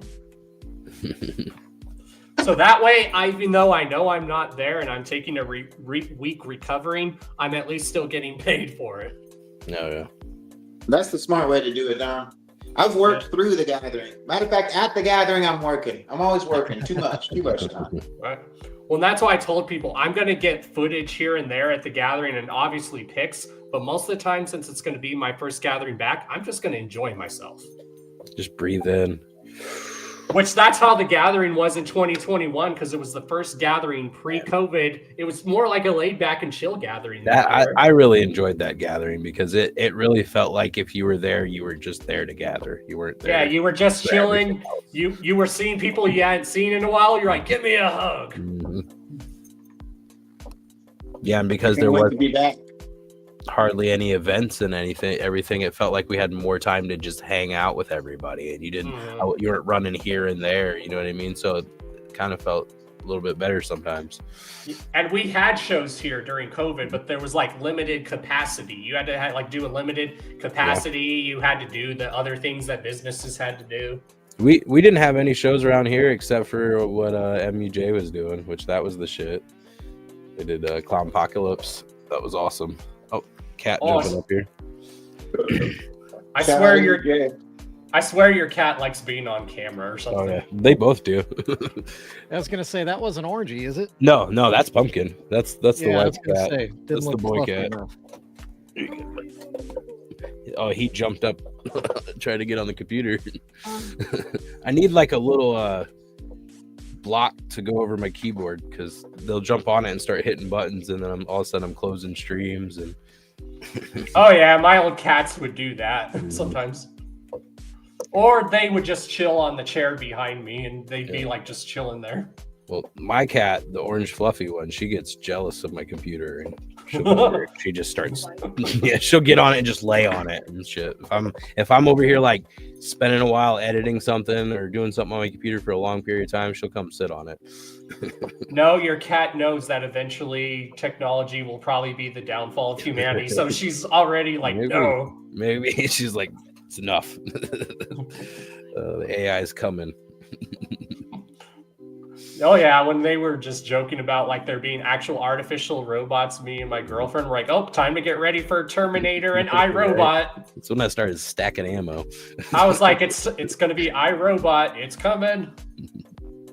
I can't wait, but they had such great times before the robots tried to kill them all.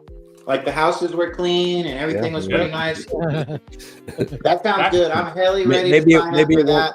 Maybe it won't. The robots turn. can kill me. I don't care. Like if the house is clean for the last 20 years, that's dope. I for one welcome our robot overlords. It's going to be great. Yeah, they might actually get. I want to their- ride a robot to work. I'm done driving.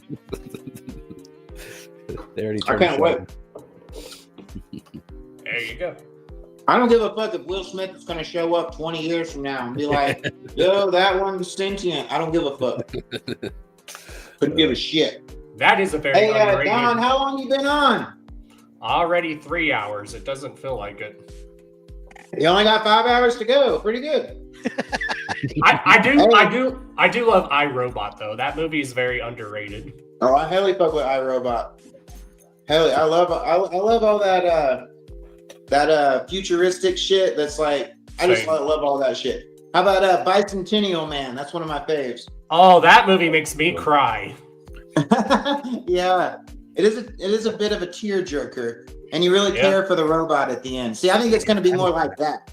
Yeah, I think people are going to like love their robots. There's another movie like that too that's like Bicentennial, man, but it's like the story of Pinocchio. It's that movie Artificial Intelligence. That's a tearjerker too. That movie That's makes a me good one too. Good old That- Haley Joel Osment, man. that movie makes me cry. Like especially where she leaves him and stuff and he doesn't know why she's leaving him. She just leaves her fucking kid in the woods. What a fucking shit robot, mom. Right, goddamn. Yeah, that part And always also, makes can't you me cry. trade those in? It seems like a robot would be worth hundreds of thousands of dollars. Yeah, something. I just swap it in at the dealership. dude. Well, and I found out the reason why she didn't bring him back to the factory because then they would have disassembled him and stuff, and she didn't want them to do that. Oh yeah, it's much better to leave him homeless in the woods. Right? I was really surprised his battery didn't run out even once. Yeah, that was just hanging insane. out. He's been walking around with unlimited power the whole time. It was crazy. But yeah, that He is a must good have solar movie. panels. But it's a good movie, but that movie is a tearjerker too. Yeah. Hell yeah. Great. I'm right. working on I need a for real Judas face paint. it. Judas? Yeah. So, oh yeah. I should show you what I'm working on. He's doing the Last Supper, all painted like Juggalos, obviously. So I've got Jay and I've got Shaggy, but I need a Judas to get me started. A Judas? Yeah. I Oh, plan man. on doing like the psychopathic, like the history of psychopathic on all Yeah, the different okay. faces of face paints, but Let me see. A Judas. I need a face paint of somebody that betrayed him. We'll have to look up if Young Wicked ever did any face I paint. looked and couldn't find any. I did. Okay, that's what I was thinking. Mhm. Yeah. Just draw a shitty little beard on him and everyone will know. Oh, there goes Judas. Yo, there you go. Yeah. You'll spot him. I mean, he's got. You can like put a fucking. What up, CMB Sis? jersey on him. Smoke. I'm officially in the Dab Rangers now as of Ohio, y'all. Hell yeah, Rangers. 17th Tank Division. Nice. And just so in case anyone's wondering in the chat, you can join. There is the link to the panel. It's pinned.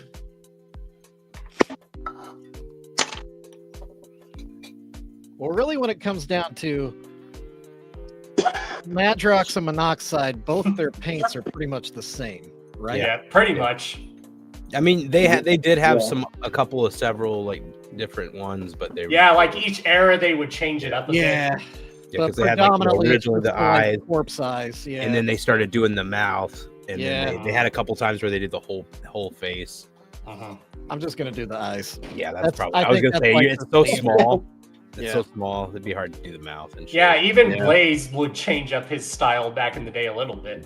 I still miss his style when he would make like his face was white and then he would do like the blood streak going down his head and then he would make it like there was a bullet scar in his head. Yep.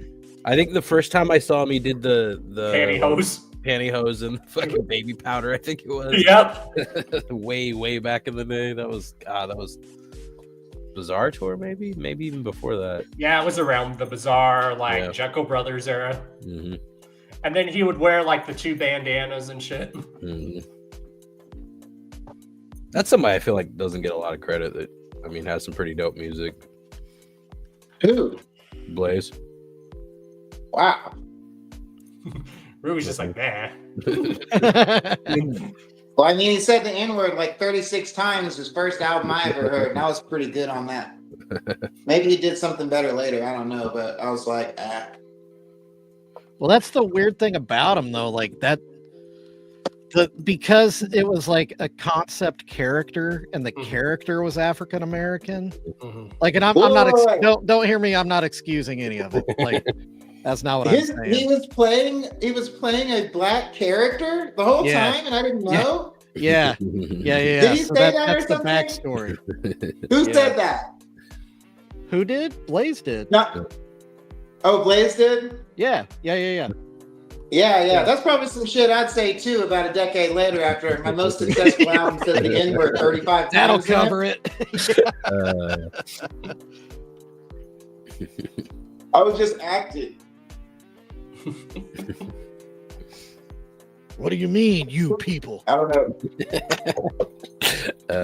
I saw what do you mean? I saw one of his shows here in Oklahoma. I went because a buddy of mine was opening, and I don't see him very often.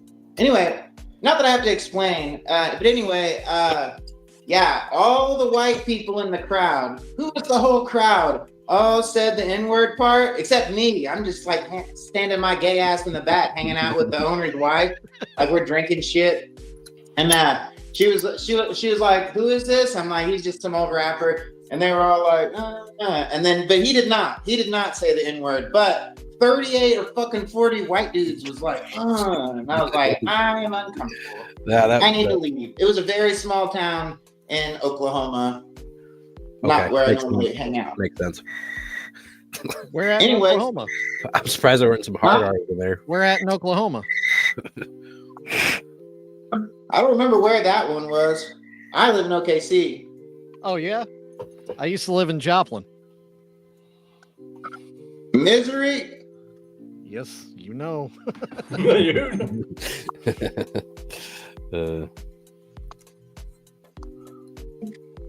Yeah, I've got your job. I will eat my shrooms in a little while.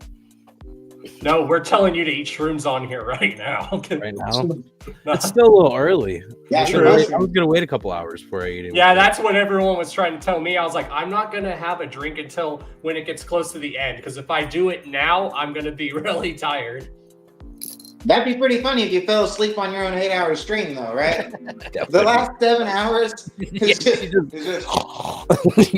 I did. People on the panel just all fucking, everybody fucking crashed out. I mean, I did watch a stream one time where someone gnawed off and they like ended up falling down of their chair. It was actually quite funny. And then the only thing you hear is smack, and you hear the person going, "Ow!"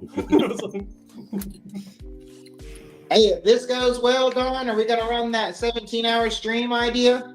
How about on the 17th year? I mean, I don't know how long YouTube lets you go live. Well, we'll just restart it. It'll still be an True. thing. 17 hours. That's true. Yeah. Do you got like a pee bottle or something down there?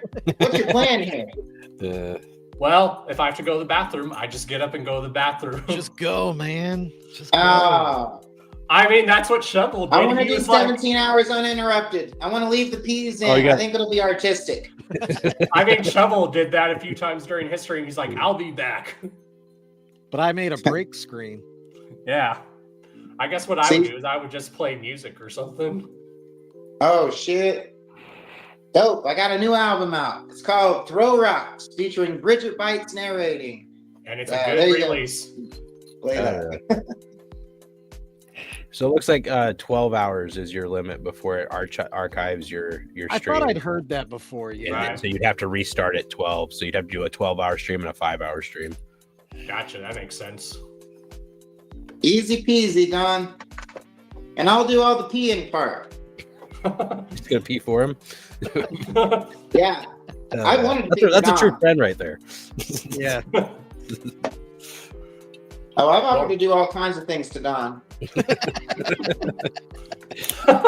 Can we get a list? He stays in Denver, though. He stays in Denver. I want top 5. Won't even come see me at the airport, Don. Well, like I said, one of these days I'll definitely do it. The only thing is, because I live on the other side, the opposite end of Denver, where the airport is, that's East Denver. Where I'm at, that's like West Denver. So I'm like all the way on the other side of Denver where the mountains are. Don, you live in the same fucking city as the airport? No, I live on the opposite side of Denver.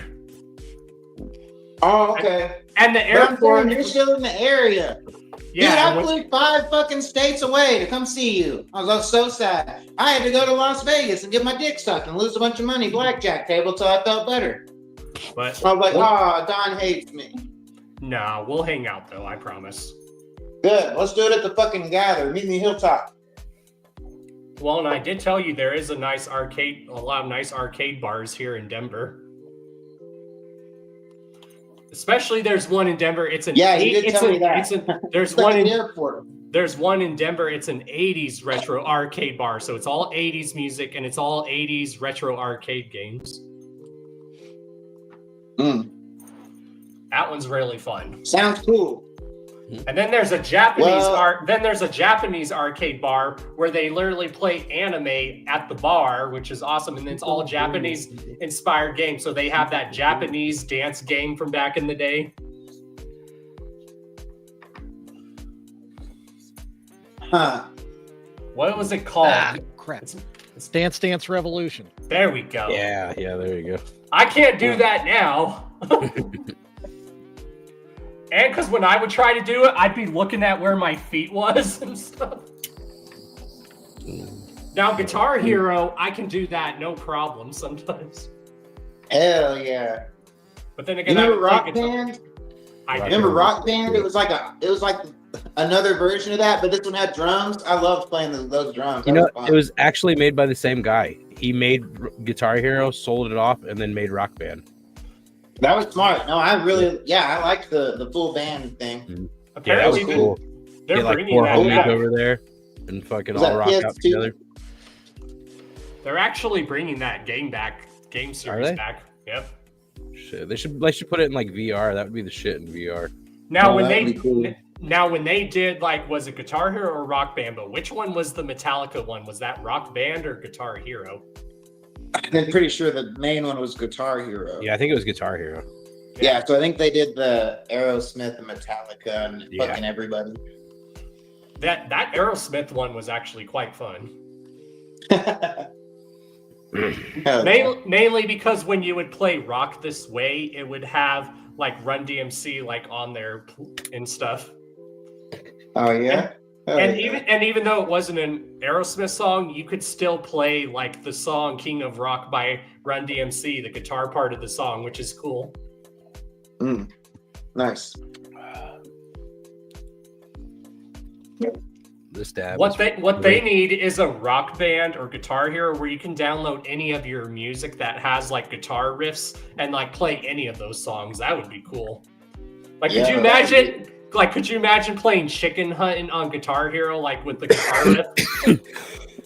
It might work better on Rock Band. Fucking rap along and. Right.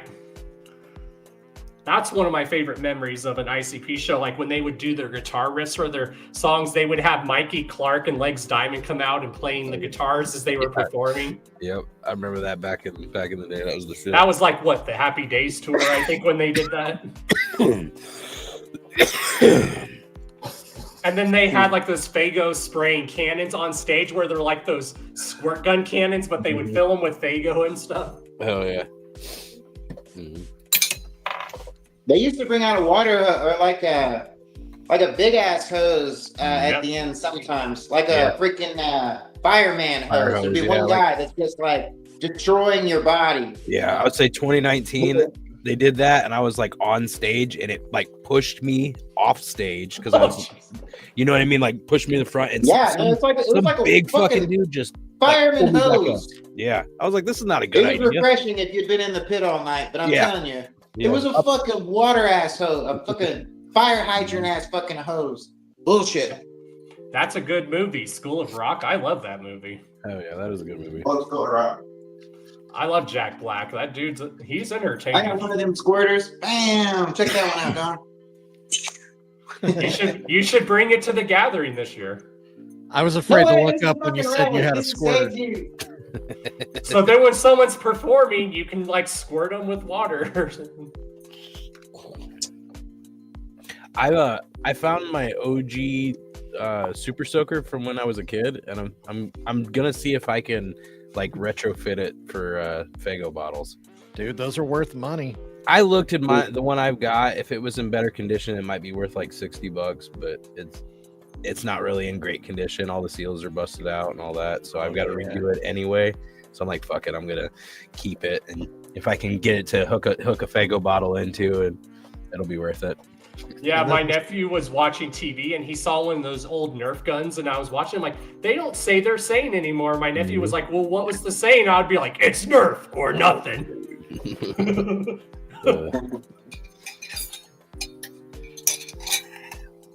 Oh yeah. God, this is hard. Can't wait to see Shovel's face when he witnesses the chaos. At the Right. gathering. That is, everyone's Have you not gonna. gathered? Do what?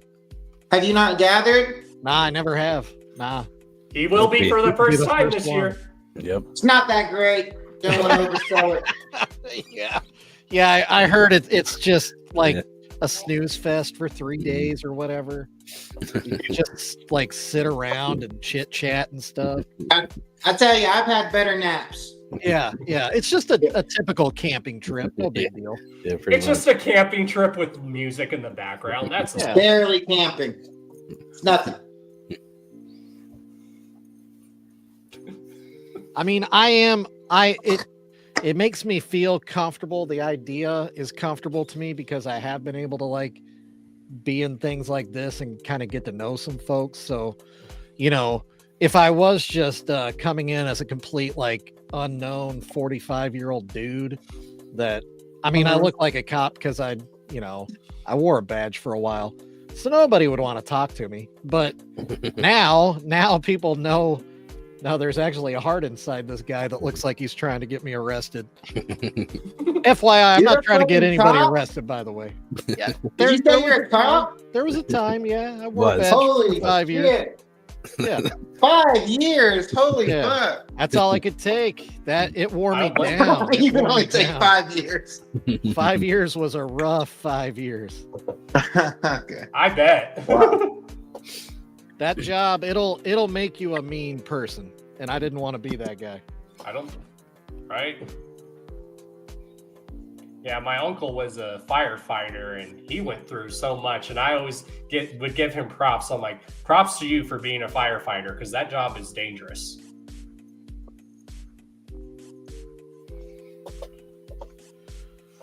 Well, Okay, most okay. everybody looks at firemen and they think, or fire people that fight fires and think, just automatically they're a hero. Right? But not everybody looks at a cop and has that same thought. It's usually quite the opposite. Yeah.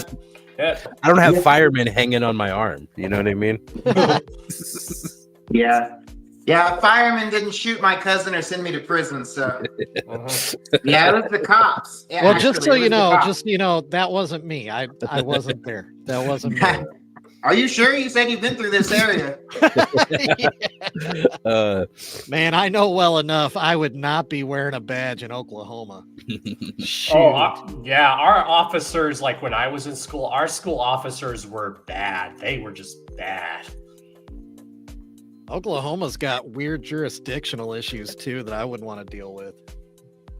And we're like that. And there's certain parts in Colorado where certain police departments you don't want to get stopped by. Like one of them's Aurora.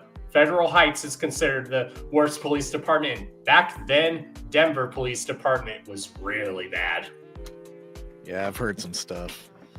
Especially because like their headquarters, the Denver Police Department building, was across the street where like a lot of Juggalo shows used to be.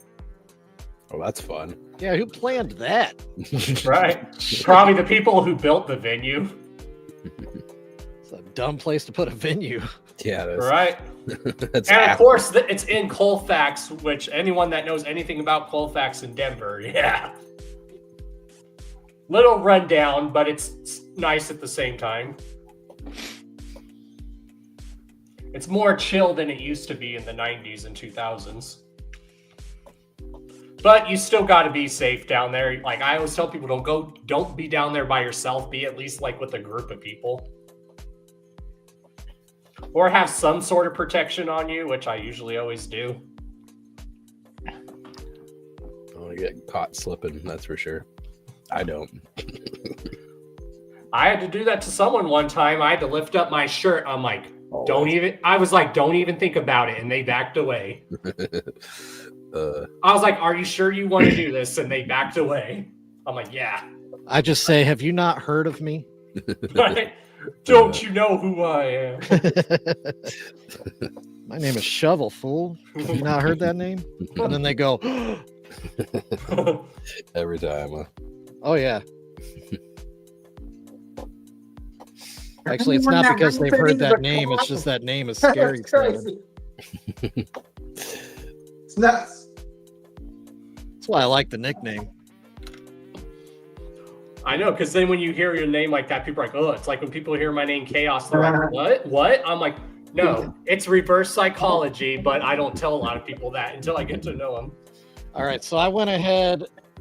I just went ahead and did Judas and Peter are going to be both Monoxide and Madrox. Yep.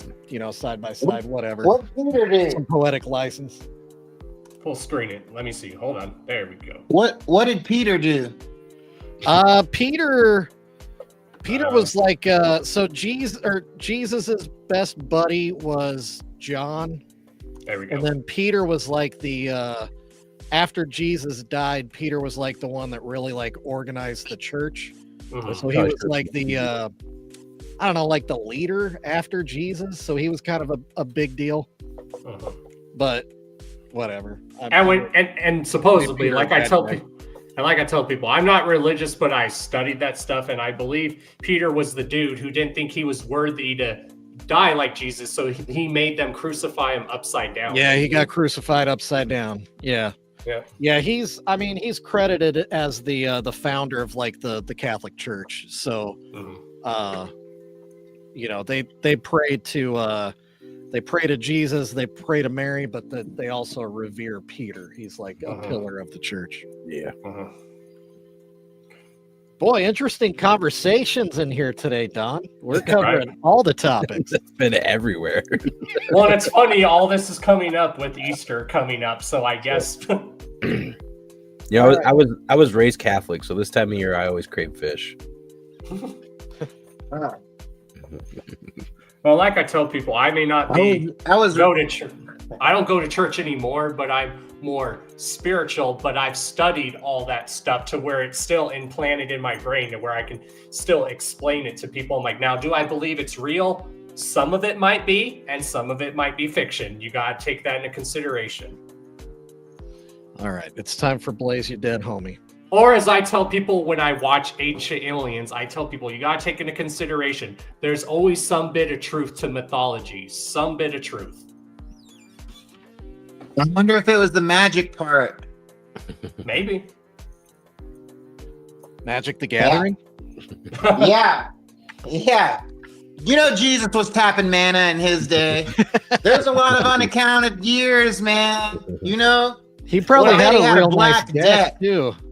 When I tell people, if you look at the people that Jesus hung around, they were considered misfits of society, or the people that are downtrodden. So I always tell people, I always tell people, if Jesus was around, in my opinion, yes, Jesus would be a juggalo. Yeah. I am living like Jesus right now, Don. I hang out with prostitutes all the time and do jug shit. I am new Jesus. I'm Jesus. You heard it here first. Yep. And we got to even think during his time, and then during Jesus's time, you got to remember, everyone else thought he was speaking blasphemy because of how he was speaking. See? Supposedly. That's why the high priest didn't like him. They were like, "You're speaking blasphemy." Yeah, that's why they don't book me, Don. Telling you. I'm new Jesus. Woo! Well, if anyone hasn't watched that show, Ancient Aliens, I recommend it. It is very mind-opening. It's like, yeah, it does make you wonder. Like, my dad's always like, well, where's the evidence that aliens were here? I'm like, the evidence is there. They probably taught us to do these things. That's the evidence. Yeah. And I was like, why do some cultures that didn't even have knowledge of the night sky were still able to have this knowledge? And all those cultures said that, yeah, the gods told us this knowledge. You should be on the Bruce Brothers podcast, Don. Right. I've watched Fit right in. I didn't watch it. That's a good idea. We should call in some favors, Don. What was episode 2 about? Did anybody watch Oh, it? it's got. I don't even know. No, I haven't watched Yeah, it's got the preview of the net. It's got the new gathering ad. Oh, did it? Oh, yeah, it was right at the beginning, wasn't it? Because I Yeah. started it, but I didn't watch the whole thing. I Yeah. saw enough to see that they added. I saw Wacko the Kid was on there, and then somebody from JCW was there to watch the chat, which that was a great addition. Shout out to the Bruce Brothers for doing that, because episode 1 they did not pay attention to the chat at all. I think that was a mistake. Oh yeah, it helps. That's why I tell people it helps paying attention to your chat, and that's why I always tell people I may not catch everything, but when I do, and that's why I at least make sure to tell people if I'm not catching everything you're saying, I apologize. Especially like if like you have a chat that's like moving so quick, it can be hard to keep track of everything. Well, I mean, they were getting super chats and stuff too, but because they weren't watching the chat, they weren't engaging those super chats, and that doesn't seem right.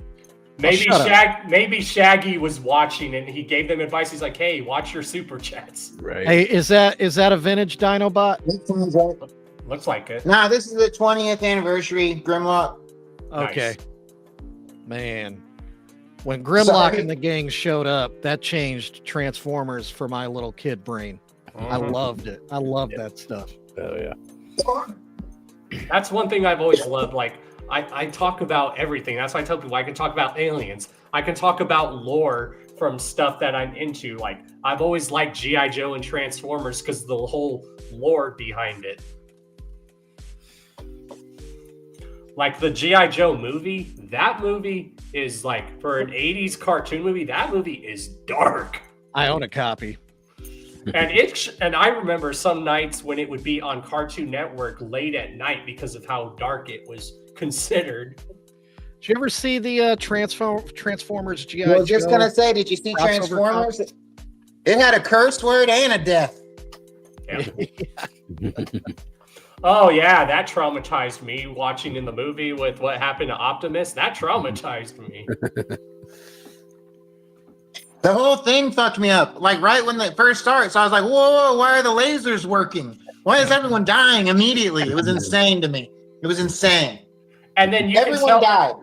And that's one thing I liked about, even though people give the Michael Bay one crap, I was like, but the Michael Bay one was borrowing influence from the movie, showing that, yeah, these are organic life forms, but this is a war. People die in war. Yeah, I mean, that's war.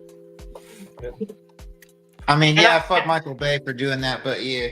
The first one wasn't bad. Then they just got cheesy after the third movie. I was like, I like that they had human personality, but they did it a little too much. Some of the human personality stuff was funny. I will agree.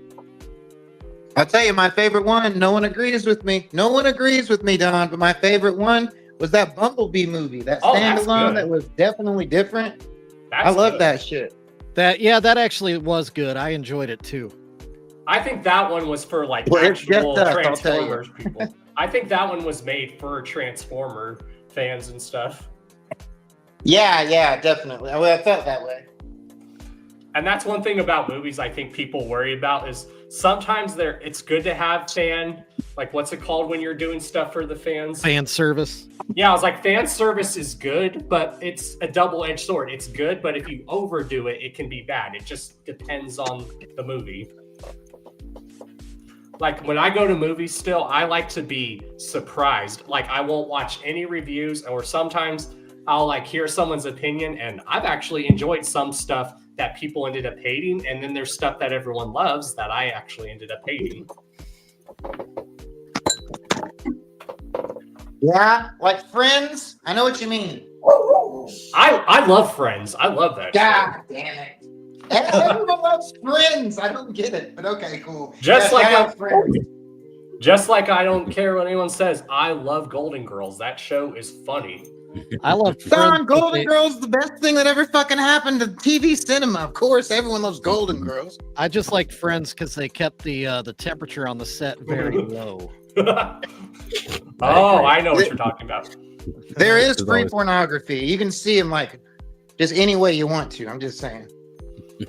But Ruby, since you said you did tell me about this show. You know about the British slapstick humor. Are You Being Served? Oh yeah, that show. Yeah. Woo! I don't even know the words, but I will sing along to that that fucking song. That I'm like first for chivalry. You know that shit. Same. Bunch of that shit. And I'll do that when I'm watching TV. Like I'll like watch it sometimes with the captions. Going up. Like I'll watch the captions just to crack up. Like sometimes they'll like show captions for no apparent reason. Like it will say dark, scary music intensifies, and I'll just start laughing. Yeah. Staring intensifies. Or it will say music stops. Okay. Damn, I want to get high with Don Chaos. That sounds fun as fuck. The funnest movie to watch with captions is Friday. Oh my god. I think I ever watched Friday with captions on. I actually showed my mom that movie, and she's like, "This is actually a funny movie." I'm like, "Right? It's a classic." Hell yeah. Chris Tucker in those movies is hilarious. Mm. But then again, it's Chris Tucker. He's funny as hell. Like, What happened to Chris Tucker? Did he go crazy or something? No, he still does movies here and there. Oh, does he? Oh, okay. Actor or some shit for a while. I mean, Ice Cube came out in an interview and said he's going to be in the new Friday movie. Kind of has to be, dude. Yeah, I didn't even know they were doing a new Friday movie. I mean, who knows? but We might get a new Rush Hour movie. Oh shit. I mean, I hope. I would only hope.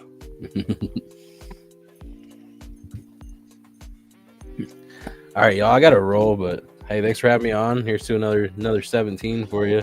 Or 8. Oh, yeah, thank you. Cheers. Later, y'all. I'll still be hopping in the chat and stuff, but Hell yeah. all right, later. Later. Whoop, whoop. There's no way it's only been almost 4 hours already. There's just no way. We're looking at the clock. It's a conspiracy theory. There's no fucking way. I'm just wondering why. Yo, wouldn't that be funny if you accidentally planned this on one of those fucking time leap year shits where you roll back the clock? That'd be funny as fuck. It'd be trippy too.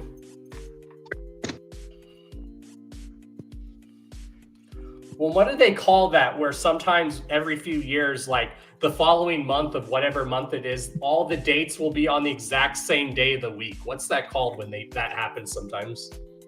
Is there a name for that? I think that's called calendar math. Yeah, because I could swore already this year 2 or 3 times, like each date has been the same day of the week, like and stuff. All right, we got. Let's see what we got. Blaze, you dead homie is in there. Oh, you right there. Oh yeah. Moving right along. So who's next? ABK? Yep, and then I think would be Boondocks. Yeah. And I think with Boondocks, you just gotta do like just the black scarecrow design because that's all he would do.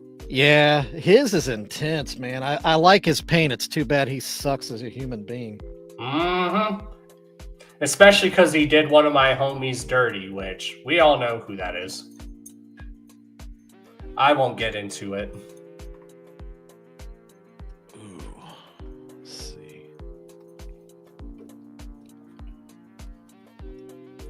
And Ruby, in case you're wondering, I don't know if you closed out or your connection just threw you out. It does happen sometimes. There we go. There you are. Back at it. Stealing your girl. What's up? Damn, it's cloudy Alright. there. Yeah, it's been fucking raining and shit for fucking ever. My backyard's all flooded, which, I mean, I ain't gonna be like laying out or anything, but, you know, it's all, yeah. It's been raining.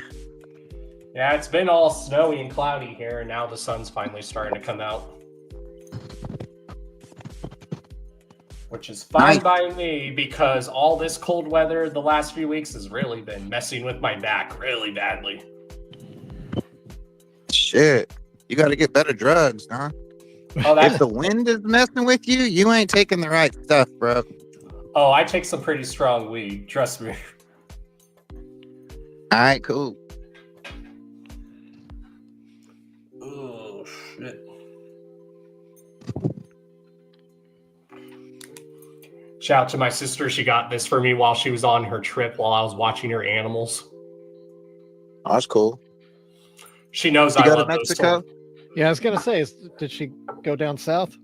She just went to San Diego. Oh, okay. Okay.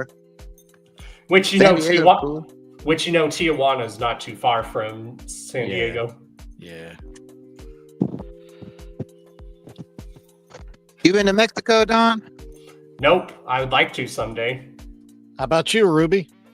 Nah, hell no. I've been offered that trip a few times. I'm like, what? For what? I mean, I've One been time they- offered it too, and I told people if I go, I want to go like where the resort places are, like by the beaches, or I want to go like where my friend's family lives because they have their own land and ranch, and I heard it's really nice. I've been to Mexico. I've built houses for poor people. Oh, And I crazy. And I would like to go Dope. because I do want to see the Aztec ruins and stuff. Yeah, I didn't see none of that. I was in the ghetto of Juarez Oh. building houses. You were seeing the modern ruins of Mexico. Yeah. I saw the Mexico that they don't, you don't see that on TV. They don't promote that. But it was cool, going there. I never felt threatened. I could tell that there were threats around, you know what I mean? But the people were real nice. The kids would come out and help me build, and I didn't hardly speak Spanish, but between saying bueno and no bueno, we could pretty much figure out what we needed to do. It was a good time. I'm glad I did it. Yeah, I have a friend who has family that lives in Mexico still, and then they come up here every now and then and visit. So I've been able to have little simple conversations with them and stuff. Yeah, that's what I had to rely on. Had to keep it real simple. And now I'm going to ask you, because you've been there, is the food there better than it is here, or does it just depend where you go? Because some people say, I've tried authentic Mexican food, and a lot of it is actually really good. So I never really ate out because of the type of work I was doing. I wasn't, I wasn't in the tourist spots. So we were eating either what we brought with us, or sometimes the families around where we were building the house would make a meal for us. So I've definitely had authentic Mexican, but you had to be pretty cautious with that stuff because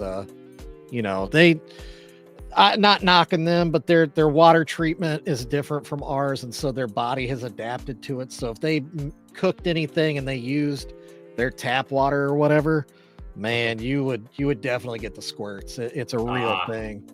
So we a lot of times we just had to say no, and it felt bad saying that because the food looked and smelled amazing, but we just didn't have time to have diarrhea.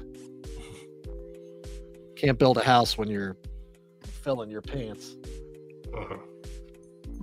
I just had some authentic Mexican food, Don. It was delicious. Oh, yeah. You've got some in Oklahoma City. OKC's got some pretty good Mexican food. Yeah, I go to this local chain. They just started doing mini crunch wraps in the Lux box. It's the $9 box. I But it is did have delicious. those. Those are really good. The I'm steak, telling you. Yeah.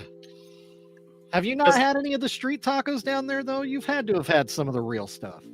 Oh, of course. I speak enough Spanish. I can order food and have normal conversations.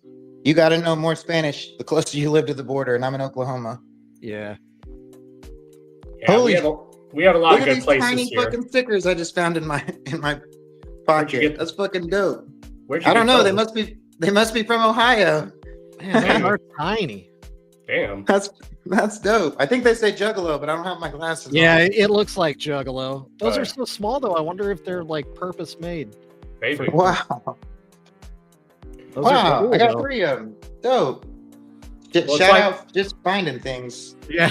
Shout out to the random Juggalo that stuck those in your hand. Oh yeah, we do this thing like at like a lot of the That's a venues Juggalo. here in Denver where if we have flyers or stickers, you just post your stickers like on this whole big wall in the venue. Hell yeah. That's dope So as fuck. I've been thinking about doing that with some of my stickers, buying a few and then just like sticking them on the wall at the venue. Yo, shout out whoever gave me these stickers. I don't know if they're watching. They probably aren't, but that's fucking dope. Yeah, Wonder who made those. when I did the stickers on my store, someone told me, I think it was Shovel, he's like, Don, did you know these were vinyl stickers? I'm like, no, I didn't. That's cool. Yep. Yeah, I've got some of your stickers. And I had no idea they were vinyl, so that makes it even better.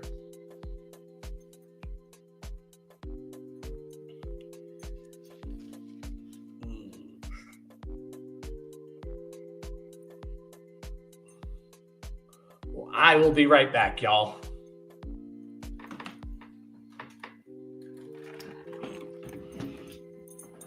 Don't mind me, I'm just concentrating.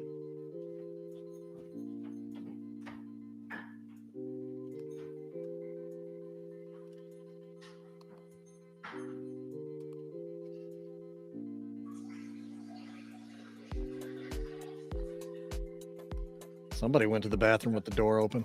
Yo, did you just hear Don Chaos take a piss on stream? I That shit was sure fucking dope. did. Hell yeah. Shout out Don Chaos's urethra just recently being flooded with his own urine. That So much sounded better like than anything a else. good stream, though. That sounded healthy.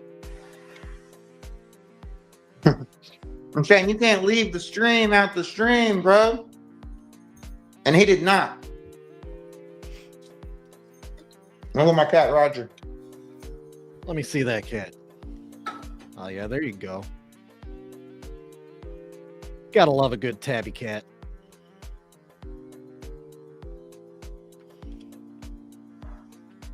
I listen to her pee too. He's a little quieter, actually. A little quieter than Don. Mm-hmm. Man, my oldest daughter, I hope she doesn't watch this at some point, but man, she pees like a horse. You can hear her from like 3 rooms away. So much pressure. Crazy. Yeah.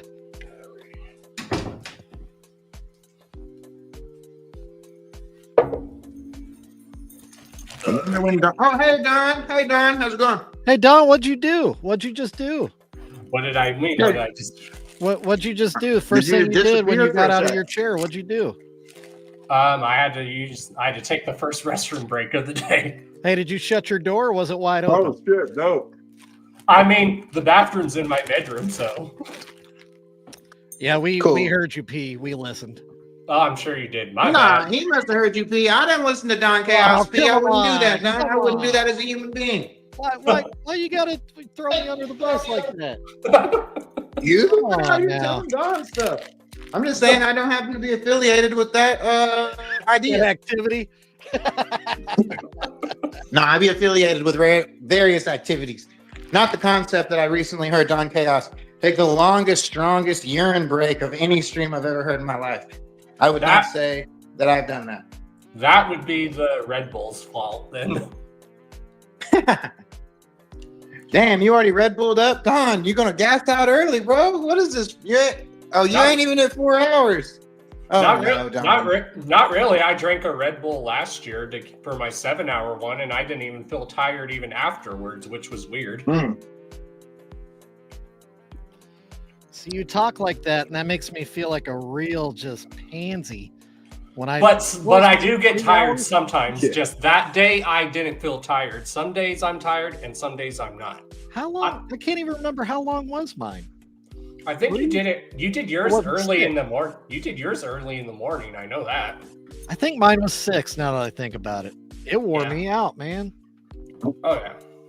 Well, that's why I tell people you gotta find stuff to do if you're gonna do it that long. Like, obviously, go to the bathroom. If you need to get a refill on your drink, go do that. Or get up every now and then and stretch your legs. You gonna play any games or anything on this stream, Don? I mean, I did make a funny joke earlier because I know Silver Stasher gets the joke. I said every time I just say randomly, during the stream, if I go, you know why? Because my channel, everyone's got to take a drink. Okay. I know Silver Stasher will get that joke reference. And the homies that do a channel like that too. Do you have a planned meal during the stream? Like you're gonna eat during the stream? Well, right now I'm just snacking on gummies, so I'm good right just now. snacking. Oh yeah, like I said, before I started the stream, I made sure to actually have a meal. I ate a full-on burrito before I started. You should have done that in the stream, man. That's good content. That's riveting content. True. And then just chew loud into the microphone. Just kidding. You ate a whole burrito right before this, Don? Well, it was half because I ate half of it yesterday and then I ate the other. But it was a huge burrito, so I ate part of it yesterday, ate the rest today.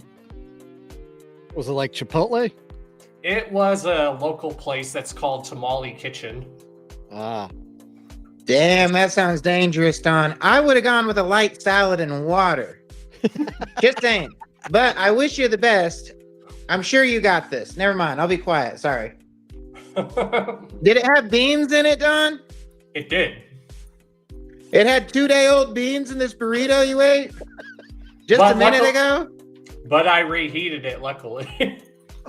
Oh, okay. So it had beans that were 2 days old and reheated.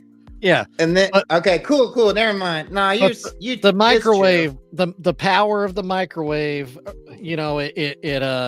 it took away any of the negative properties of the aged beans. Did you check the internal temperature? Yes. They've raised the Yes. recommended internal temperature of food safe products. Okay. Have It's you like checked- 410 or something now. Have you checked your internal temperature? Yes. Yes, I recently did. Which hole? Just the anus. Okay, because that Of makes course. a difference. That makes a difference. Yeah, I'm always checking in there. Spot checking. Yo, Don, I was just in Ohio, and this girl bought me a butt plug in the parking lot, and I got some hand lotion from Batman, and I used like his front seat to put it in, and like I wore it in, and then I shit it out into the first men's toilet stall. It was the most jug thing I've ever done. It was so funny. I was gonna say that. Sorry sounds you like missed it. I was gonna say that sounds like a very jug story. That shit was fucking dope. You missed it. Darby set was dope. Yeah, I'm bummed I couldn't go, but like I said, it's just because right now I'm trying to recover financially, and of course, around that time happened, I had to watch my sister's animals while she was out of town because no one else would. So We'll get you out jugging again. Are you telling me Darby watched that whole situation, the toilet and all? No, I don't think Darby's using public toilets. I don't know, but I mean that don't sound like the that kid. now. I tell you the truth, I wouldn't want to walk through a group of people that might think I'm cool or might not to go use a toilet when I'm just trying to piss. But I don't know. Maybe that's his thing. All right, you ready for ABK? Let me see. Full screen. Let's see it. Damn, that's awesome. That color's kind of muted. It doesn't look as good as it should. And that camera sucks. I wish it could be the other camera, my nicer camera. Did you just do the black and white, or are you gonna add the red to it also? It does have the red. You see? Okay, I see it now. Yeah, so that's the ABK, but you can't hardly see it. It looks Yeah, I see it now. You just gotta like click close at it. Now, is that something you're? Camera. Now, are you making that for someone, or is that one that's going to go on the store? I don't know, Don. This is just one of those things where I saw it on the shelf at the thrift store and thought, I gotta try it. It's a challenge. Maybe you should just like say, this is going to be my specialty item. So when people come into my house, we're going to be like, you want to see my art that's hanging up in my house? I don't know, man. I like money. All right.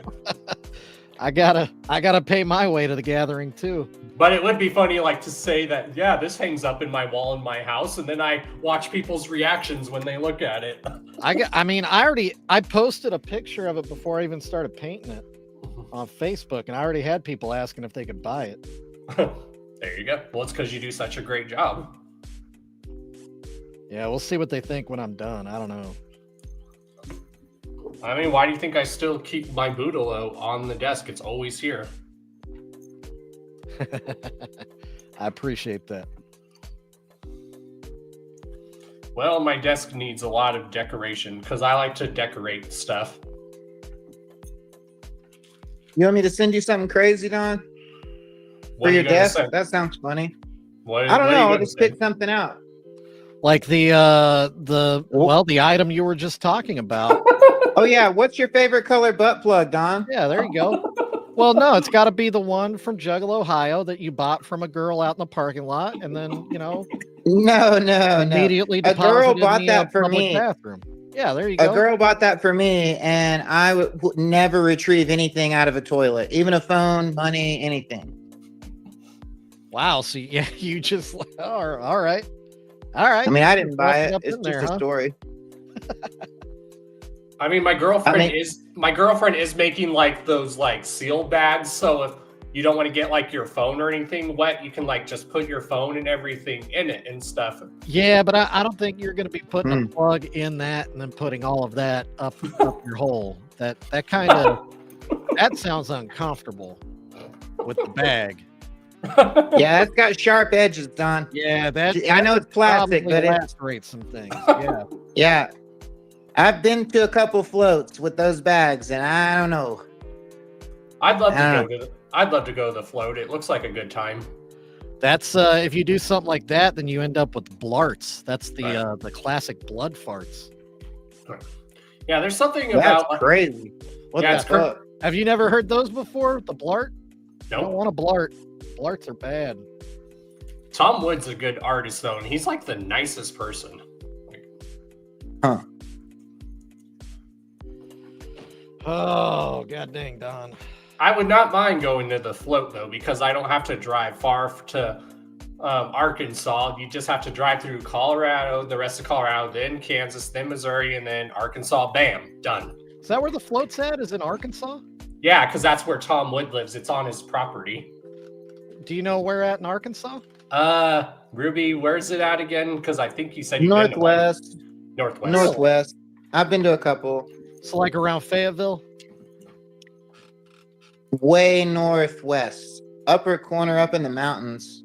Like up Okay. there where they still got trains and shit. Yeah. Yeah, I heard In that. the woods. I heard that area is really nice. Like Eureka Springs? That sounds right. Okay. Yeah. Shoot, that's not too far from me then. And I like how they're having it early this year, where usually they have it the Labor Day after the gathering. This year they're having it earlier. They're having it around like May or June, which is a lot better. I was like, yeah, it would probably make sense to do it around Memorial Day weekend. That'd be perfect. Hey, Don, I'm planning a mini in Oklahoma. You trying to roll up? I definitely will. I'm trying to bring back minis, show the kids how it's done. You know, we're the elders now, so we should show them how to do it, you know? Like Well, a that's- Mini Cooper? Well, that's what me and my homies have been saying that live in Florida still. They're like, we need to have like a mini Juggalo gathering or barbecue. I'm like, I'm down. Kinda sounds like that's what Juggalo, Ohio's turning into. Basically.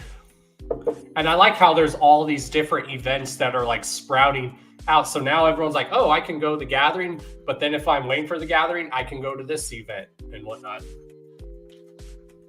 Everybody wants to be together, Don. There Exactly. We don't care about like the plane tickets or whatever anymore. You know, we just want to see our family a lot, as much as we can. Exactly. Good. Well, that's why I said when I get to the gathering, if I'm able to make it, it's going to be very emotional for me because I haven't been in a while. I'll cry with you, Don. I'm down. I cry every gather. That'll be dope. Oh, I do the same thing every last day. I hug all my friends. I'm like, this part of the gathering sucks, and then we start crying. When you have to tell everyone bye, see you next time. Don, have you not heard my song? Just a second, I'll send it to you. That way you can play it next time instead of everyone listening to you pee. I mean, you do what you want. It's your stream. I'm just saying I'll give you an option. Let me see. It was... Well, that was his stream as well. Good Girl 7. Don, what's the email? Just tell it, like, what are the first couple letters? I'll just message it. DON? Nope. You're going to message me? Okay, cool. Yep. I'm going to go grab it. 1 second. It's the same email that I've had since I was 15 or 16. Everyone's like, you still use Yahoo? I'm like, yes, I do. You know what my first email address was? What? BigStinkyFatKid@juno.com. I don't even remember what my AOL one used to be. Well, and the reason why that was my email was that was my username in AOL chat rooms was Big Stinky Fat Kid. So if anybody was in there trying to roast me and they'd be like, "Oh, you're stinky and fat," and I'd be like, "No, stupid. I'm actually a long distance runner. I run 12 miles a day. And I shower every day. So joke's on you, stupid." I miss those. That's why I like Discord, because it reminds me of the old AOL servers. Yeah, it is. Yeah, definitely is. Those were the days too. That was good times. There was a few Juggalo ones I was a part of back in the day.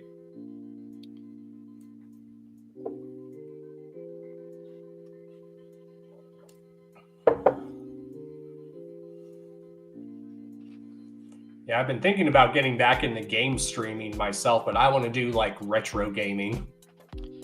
Yeah, JR's actually getting into more of that now.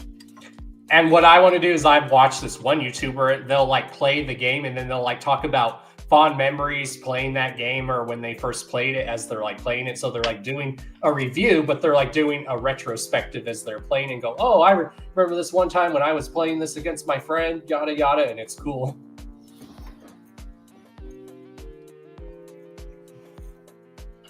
So that's why when everyone gives me shit, they're like, oh, you still watch and listen to the stuff that you grew up on? I'm like, yeah, that's actually considered a form of comfort when you do that. Yeah, nostalgia, man. Exactly. Like for the longest time, everyone was like, well, the 60s were called the swinging 60s. The 70s were called the groovy 70s. Well, what would the 90s be called? I'm like, nostalgic 90s because it has a good ring to it. Now, the 90s were just called badass because that's what they were. They were. Yeah, my niece and nephew were go, gosh, I wish I grew up in the 90s. And I was like, yeah, there was good stuff. I should not have opened my Facebook, Don. This was a mistake. Did you run into a shitstorm?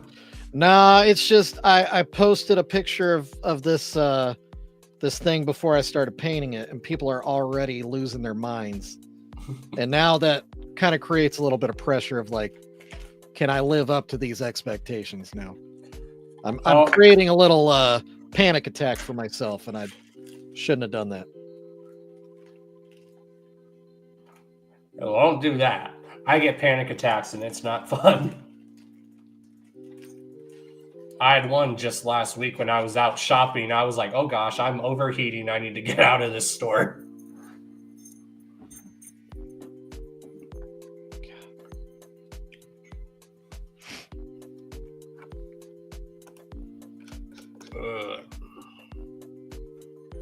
Oh, you said it's the one you sent me already, Ruby? Well, let me see if I still saved it on here.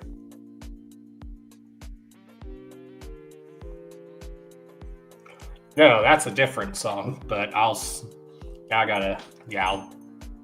that. Let me pull it up.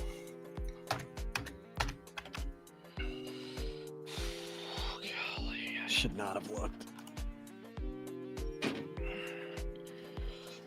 Okay. That's like me. I was getting a little anxious the last few days. I was like, am I going to really be able to pull off an 8-hour stream with? Oh, you got this, dude. No, you're good. Right.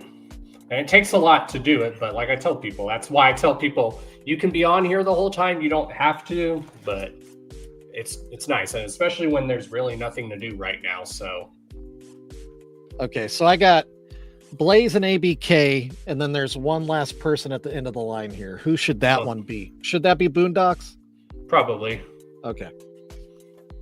I'm trying to think if there's anyone else in the past that used to paint their face. No. Well, not really. and it just seems like those three toured a lot together, or like did things together. So, well, and the only reason I knew back in the day, like, because apparently Blaze and Twisted, they were like homies since they were kids. So that's basically, I think, why.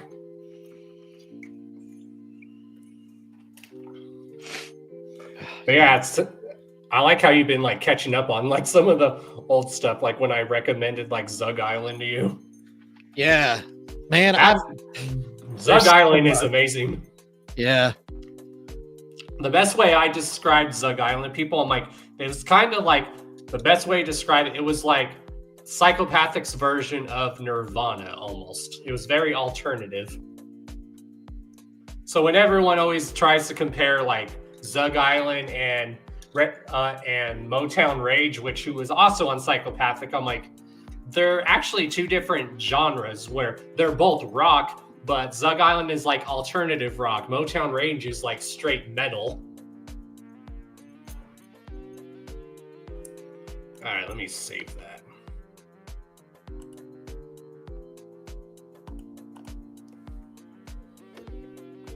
Oh God, the Boondocks face paint is so complicated.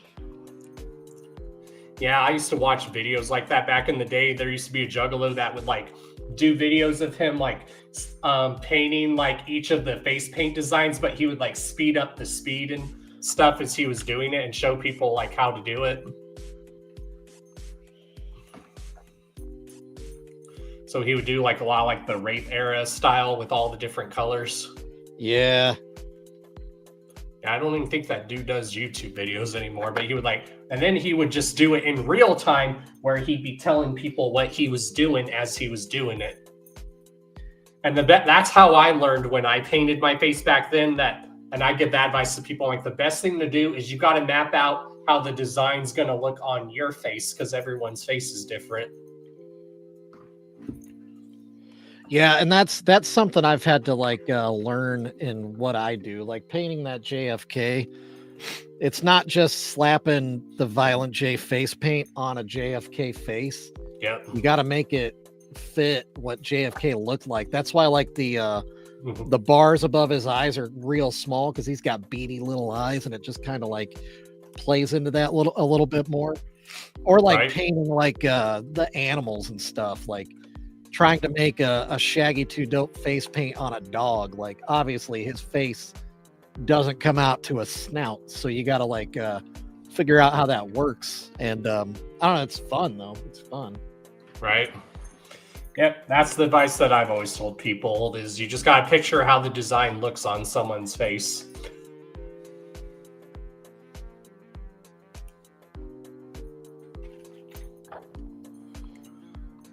Well, that's why with Taylor, she's coming up with my own face paint design for me, but what we're also going to do is she's just going to do like the same face paint designs for both of us, but if we don't always want to paint our face, she's just going to do it like on a mask so we could like wear them on a mask and stuff.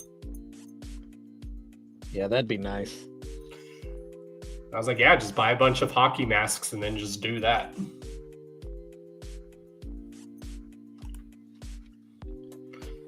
Yeah, she has been talking about like doing more of her arts and crafts like in live stream format too. Yeah, I really want her to. I think I think she would get a lot of satisfaction out of it. Oh yeah. Because I told her, I think especially, even though everyone knows you put a lot into making those, but I think if people saw that you literally what you do to like to make it and stuff, people would be like, oh. Yeah, it helps speak to the value because people can see how much work, how much effort you put into it. Yeah, she was worried. She was like, "Do you think 70 is too much for a purse?" I'm like, "Not at all. Especially when you're making it." I was like, "70 is nothing." Yeah, I don't think it's enough. I think I was she like- should raise it. I was like, if someone's gonna think 70 is a lot of money, then that's just weird.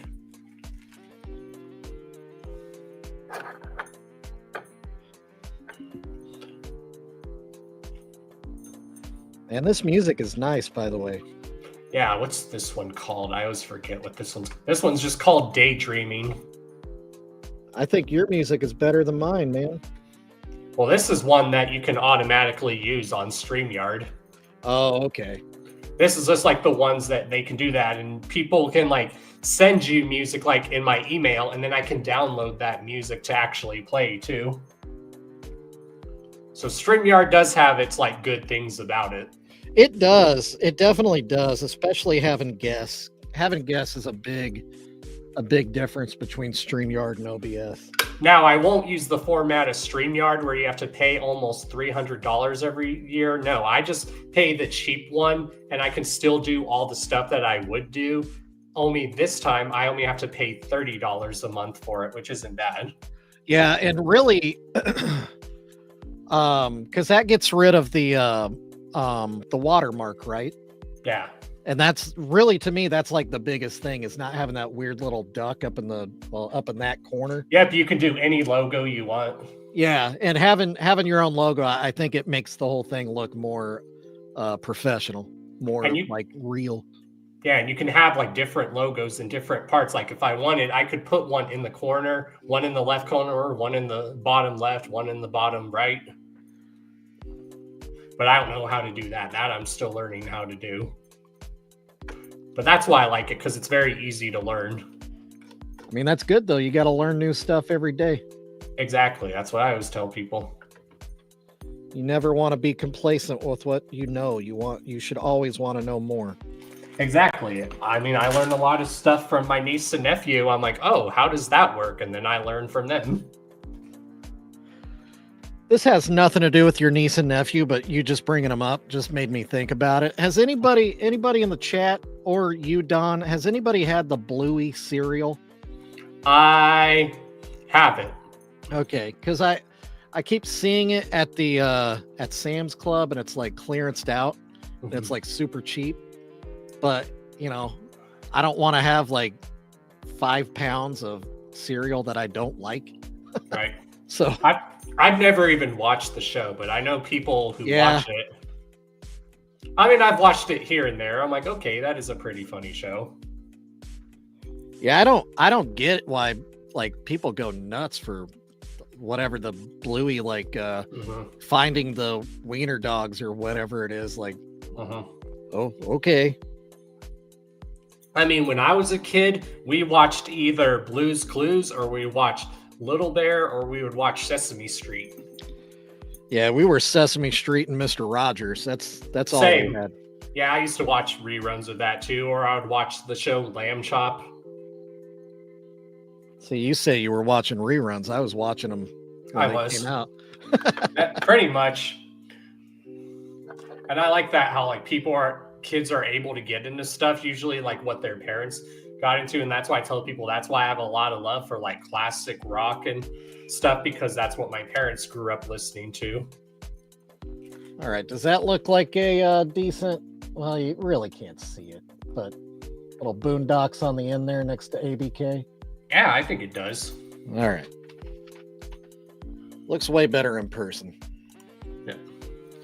All right, so I think starting on this other side, I think the first one I'm gonna go ahead and do Ouija, and then I'll do Darby next to Ouija, and then I don't know what I'll do with the next 4, but we'll figure it out. We've got time.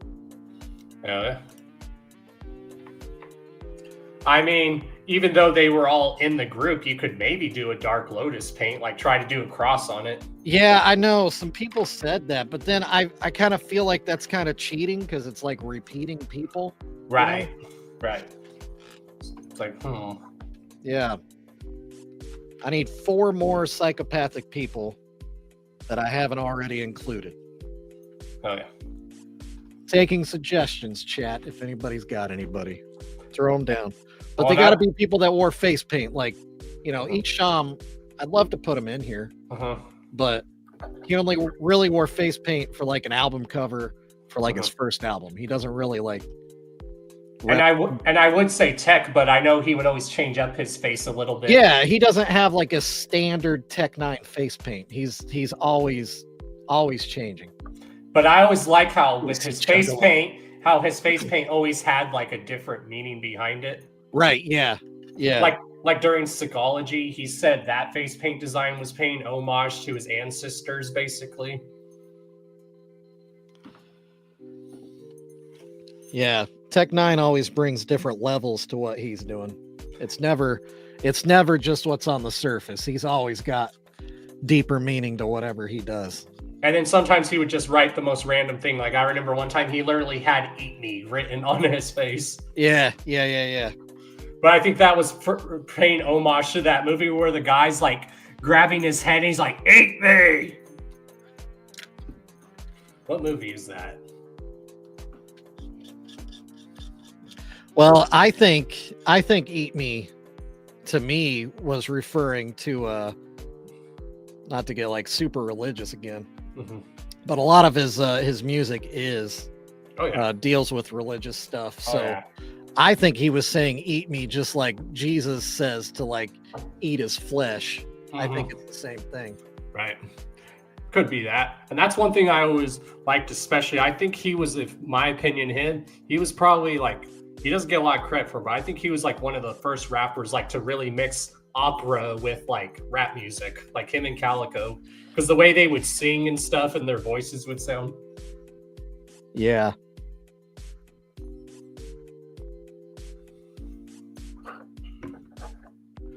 But supposedly there's talks that him and Calico are going to be doing more work together. So Yeah. that's always good. Actually, it's not talk. He confirmed it. It's straight up going to happen.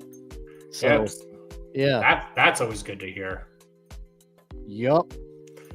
Because that's one thing I always tell people. Like, I always tell people Chris Calico was basically like our Nate Dogg. He was a good artist in himself, but a lot of those good Tech 9 songs have Chris Calico on the hook and chorus, too.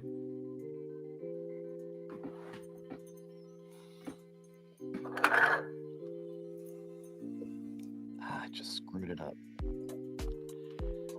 Oh, this is so small. That's what she said. I always thought Calico was very talented, too. Oh, yeah, 100%.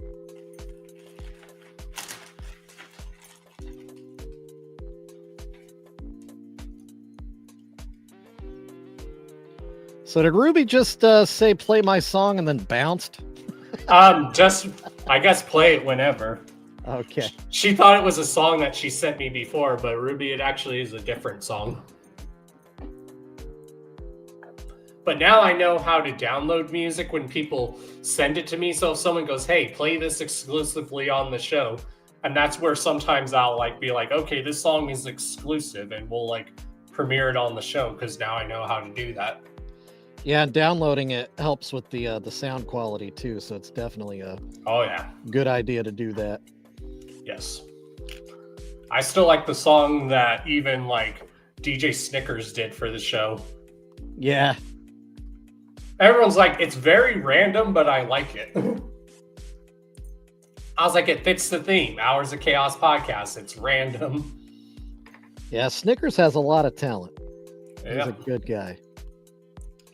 And that's pretty much what the whole point of this show is. It's to make sure all the talented people don't get overlooked because it happens quite a bit.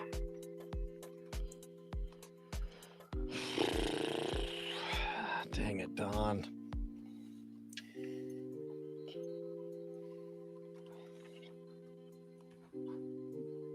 Dang it, dang it, dang it.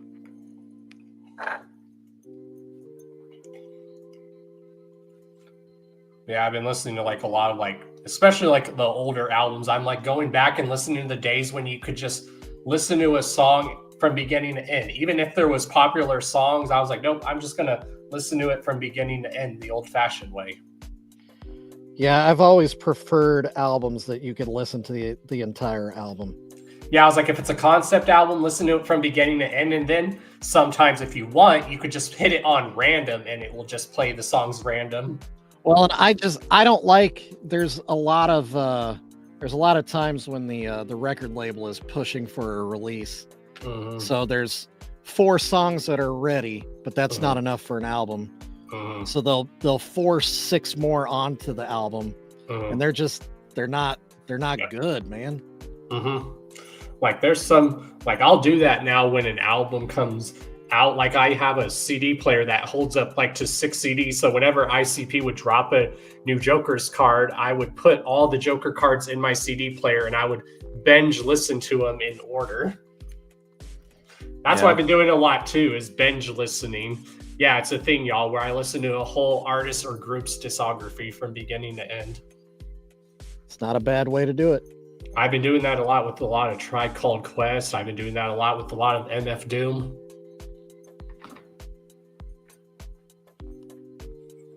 Yeah, you've definitely been tuning into a lot of MF Doom lately. Yeah, that dude had a lot of talent. Yeah. And that's why when I found out he passed away, I didn't believe it at first. Because his wife wanted to keep it private, so she didn't announce that. We didn't know he passed away until maybe 2-3 months after he passed away. But I think also because it was during COVID and he was trying to get back into the country and stuff, and they kept denying him back into the country, which is pretty messed up.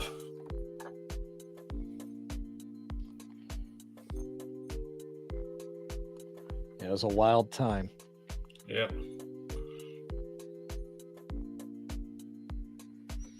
Well, I'll recommend some MF Doom to you, EM. There's some MF Doom that's actually really good.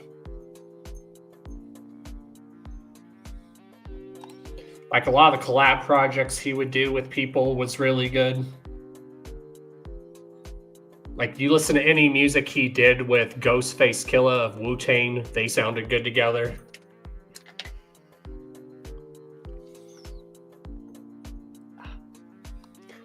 Yes, Big says that is definitely an MF Doom project I recommend is Food.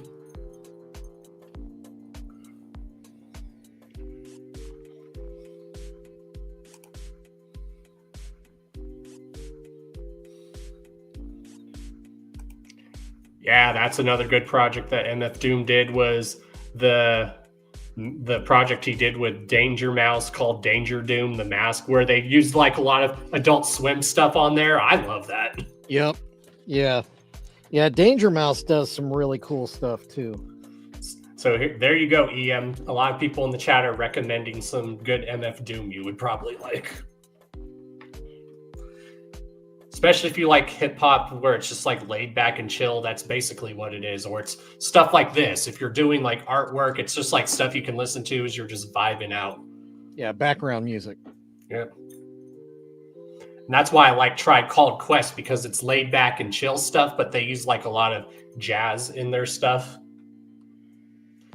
And they used to use like a lot of like drums back in the day, and that's one thing I've been saying rap music needs to bring back, is a lot more like live drums and stuff. Like I like watching old 90s videos, like when people were making music and they had that old drum machine where they're just hitting the button and stuff. Like there's footage of Mikey Clark doing that with ICP, making Riddlebox where he's just hitting the buttons to make the drum machine and stuff.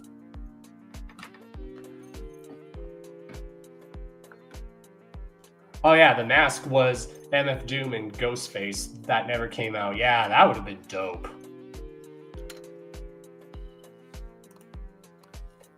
So I guess everyone was worried I wasn't going to have a lot to talk about on here, but here we go. We do.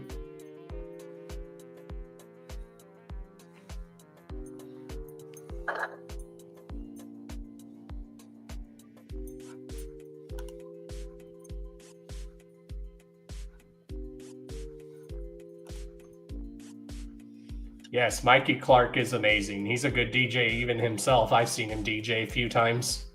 Super nice guy too. That's one of the first like big names in in the clown world that reached out to me. Real nice guy. I've got his thank you note actually. Nice.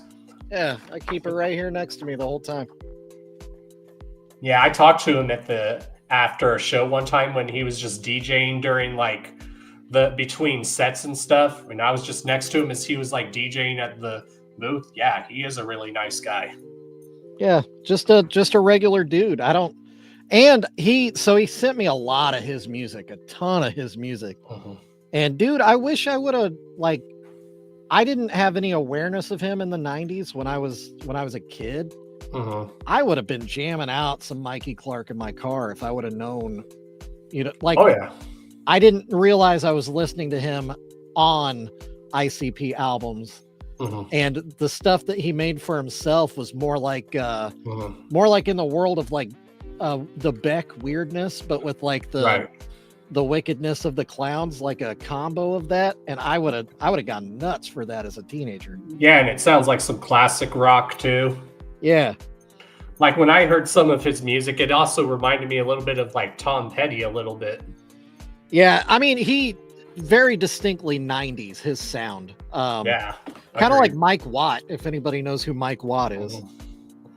Oh, yeah.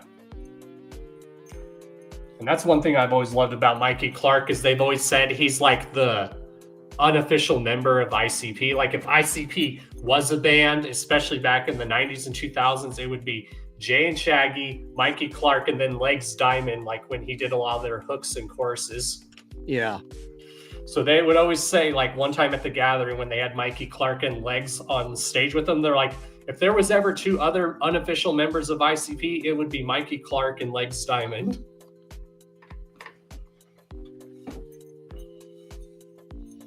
And I've always liked Legs Diamond. He did so much good stuff even on Riddlebox back in the day.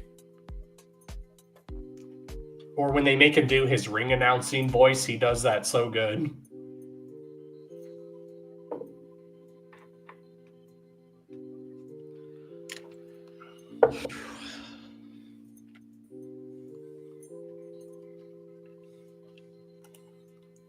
Yeah, Big Money Hustlers is hilarious. I used to watch that so much.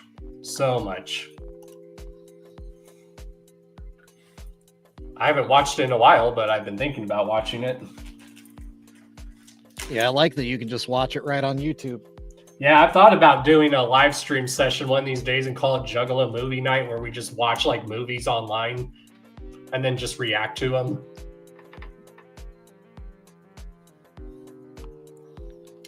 I mean, I was doing that originally in my old Discord server. I would have a thing called Movie Night.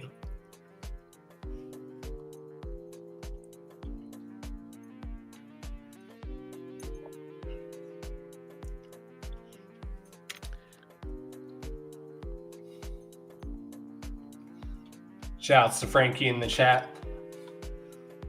Uh-oh, Frankie. Cheese is wondering why you're not on the stream. I was about to say, Frankie, you said when you were coming back, you were going to hop on.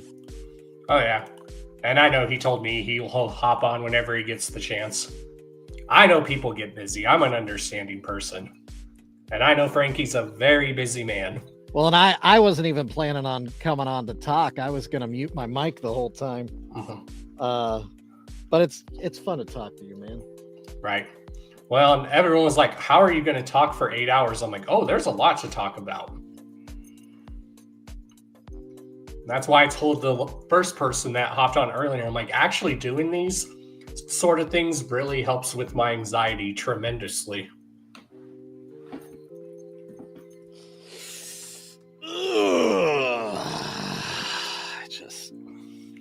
And then we have Droku of Dead Body Corporation in the chat. What's good, bro?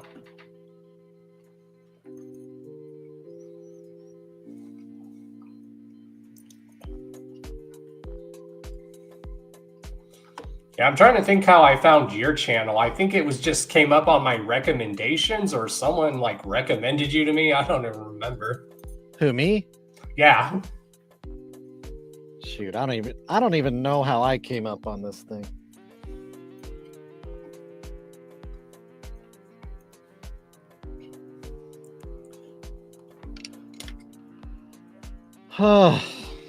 Yeah, I just came on here and I just wanted to talk Juggalo stuff and just say my thoughts on stuff.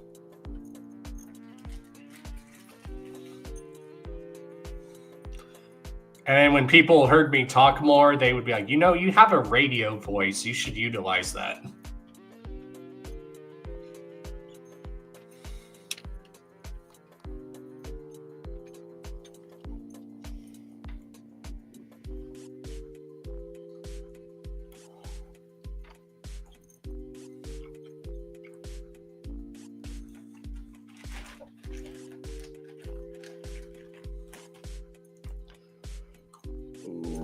Okay, I think that works.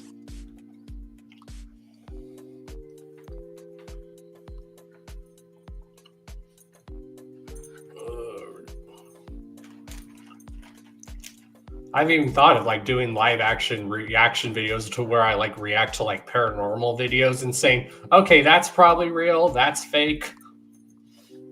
Yeah. People definitely get on YouTube for stuff like that. Yep. No doubt about that. I definitely like reacting to like music, like when it comes out. That's what I like to do.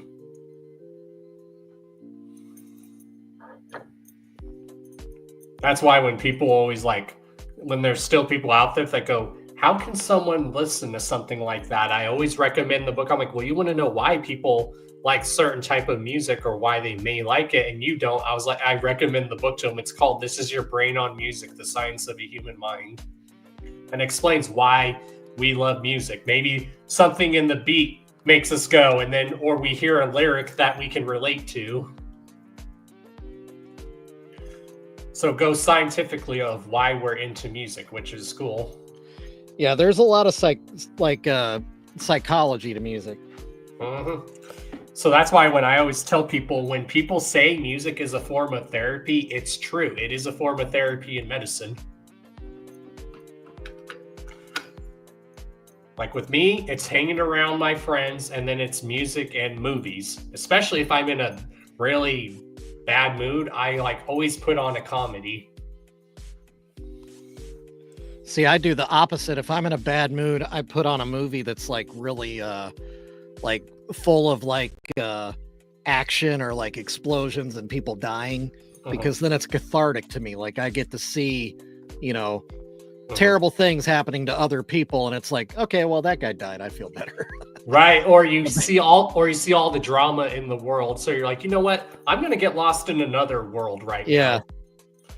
Like every now and then, I'm like, you know what? I'm gonna go to Middle Earth for a little bit. Bye. Oh, I can always go to Middle Earth. Or I was like, or I'm gonna go to the Star Wars galaxy for a little bit.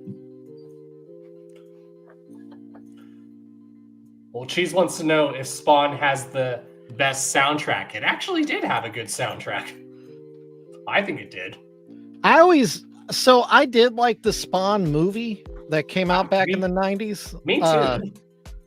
The only problem with it was at that time, people weren't really accustomed to comic book movies. So that movie spent the entire time introducing the world and introducing the main characters, and it never really got into like the crazy stories of Spawn. Exactly. Like the action never actually started. So yeah, I always wanted a part 2 because it was like, okay, it's set up now. Exactly. And I think they wanted to, but then they just didn't. Yeah. But same with the animated series. It only lasted for like what, 2-3 seasons, and they were still like, they could have added more to the story because now there's been more to the story since then. Yeah. Like the one thing they always build up, and they built it up even in the first issue and the movie. They're like, oh, Armageddon. We're finally going to see the Battle of Armageddon. And we didn't see it except in the comic books. We're like, oh, they're going to do Armageddon. I can't wait to see how that's going to pan out in a movie. And it never happened. Yeah, they even kind of alluded to it in the movie and like showed the prep for it. But then we never got to see like the armies actually move out. Exactly. You just hear about it. And I don't care what anyone says. John Leguizamo did a good job in that role. Yeah, I was always a big John Leguizamo fan. Me too. He's actually quite a funny actor. Yeah, he is. I think The Pest is one of my favorite movies from the 90s. Right? Like, even, I don't care what anyone says, his version of Romeo and Juliet, the character he played in there, was amazing. Yeah, who was he? Mercutio or something like that? Yeah, I think he was like Juliet's like brother or something. Even though that was like a modern take on it, I still thought it was good. Yeah, it was just weird that they had like old school British accents. Right. I was like, they're supposed to sound like they have Italian accents. Right. But then like they put on those weird accents, but they were saying modern words. Right. It's like you got to pick one or the other. I think that was a bad combo of the two. Now, the one like Shakespeare story that I remember that was actually more like the adaptation of the play was Midsummer's Night's Dream. That was done perfectly. Yeah. And I always tell people, I think that was considered the first ever, like, especially before movies, because it does deal with romance, but it has comedy. I was like, if that is ever a staple stone, I would say that story was like the first ever romantic comedy in history. But that's just me. Well, just anything that takes place in Greece, I'm gonna watch it because I love my Greek heritage, and I've always loved Greek mythology, even though some of it's very messed up. Like I tell people, a lot of mythology back then was messed up. That's how people described how stuff worked back then.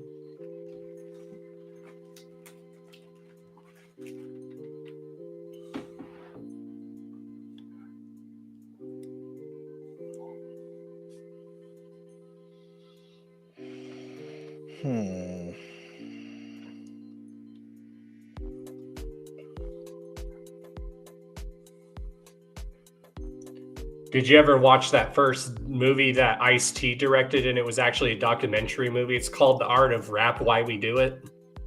No, I don't think so.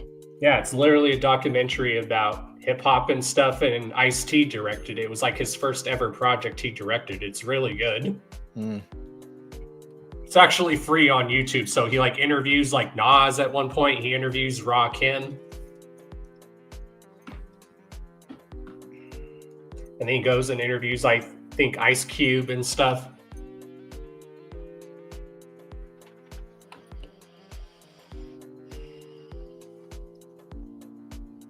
I think at one point he interviews Salt from Salt and Peppa. I think those would have been where probably if I had to pick my first like women crushes when I was growing up.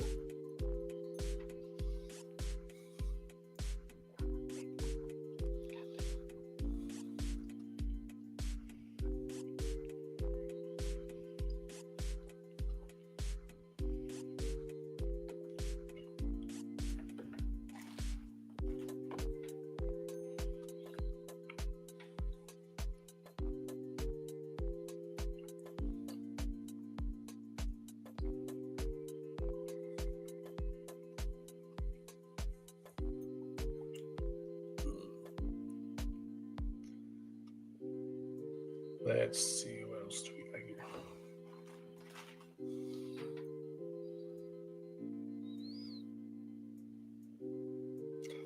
Yeah, Droku, go ahead. If you want me to play an unused song by you guys, just go ahead and send it to my email. And I will download it and play it on here.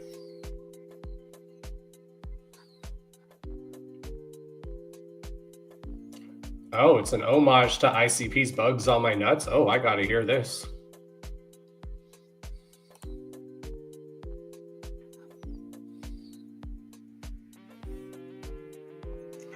Just let me know when you send it to me, and I'll download it and play it.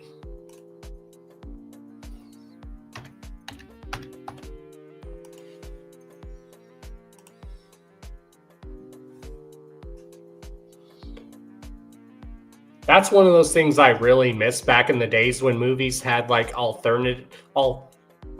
soundtracks where there was only songs exclusively for that movie's soundtrack.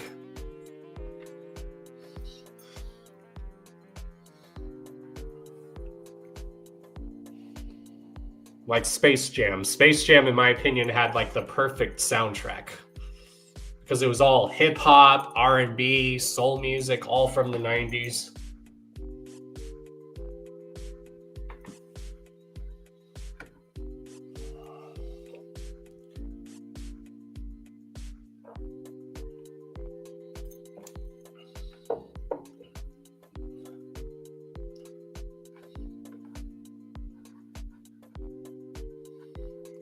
Is it the one you sent me just now, Cheese, or is it the other one? Because the other one you sent me isn't on here anymore, but the one you just sent me is now on here.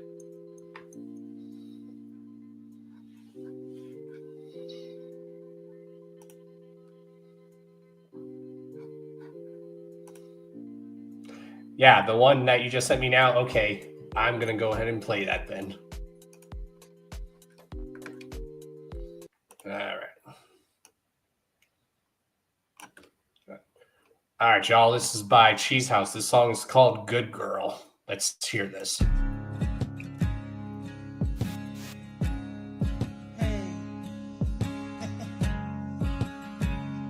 just wanted to, like, you know, dedicate this song to Juggalos.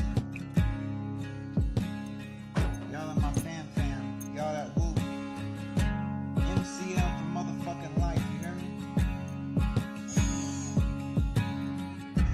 Always hate the last day of the gathering for J-Day, when you gotta say bye to family. We're always planning next year. Like, don't forget to send me that pic, and a lot of I don't wanna leave here. 'Cause I'm always moving in my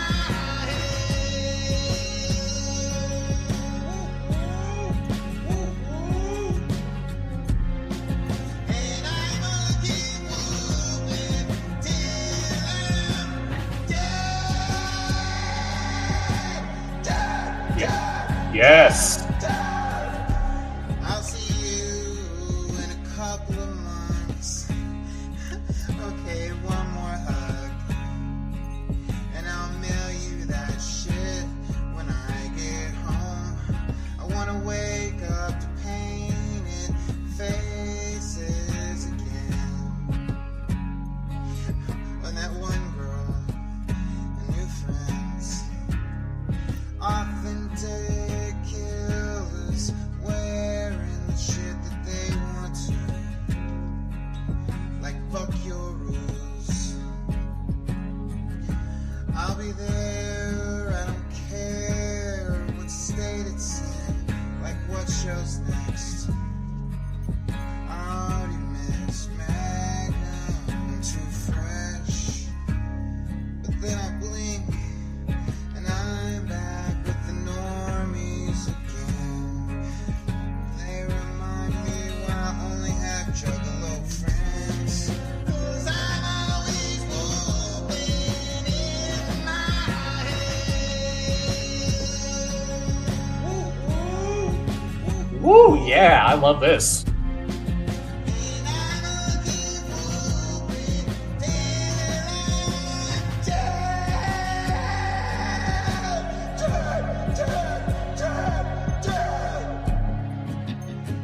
Not to be too fourth wall literal, but this right here is the end of Good Girl. Okay. I love that. That had very old school vibes for me. I love that. Damn, that song actually literally touched my soul. That song did get me in the feels a little bit too. Damn, my heart, y'all, my soul. I love it. Thank you, Ruby. That was amazing. All I gotta say is I want to hear that song live with an actual live guitar player. I think that would sound dope. I mean, maybe I could ask Taylor. I mean, Taylor said she's going to get back and start playing guitar again, so.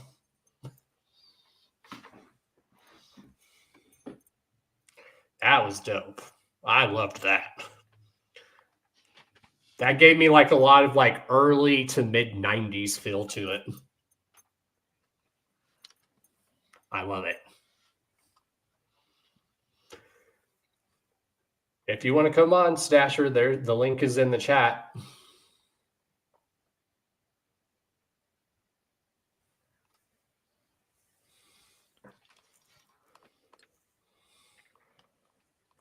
Hell yeah.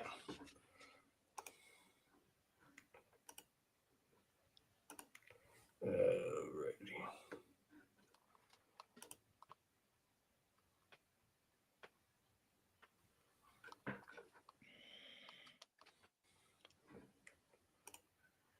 What else do we got?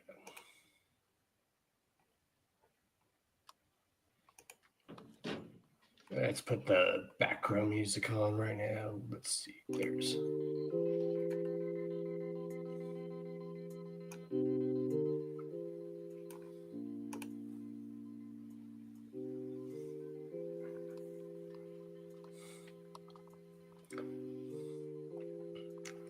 Well, I hope everything's good for you, Stasher. I hope everything's good.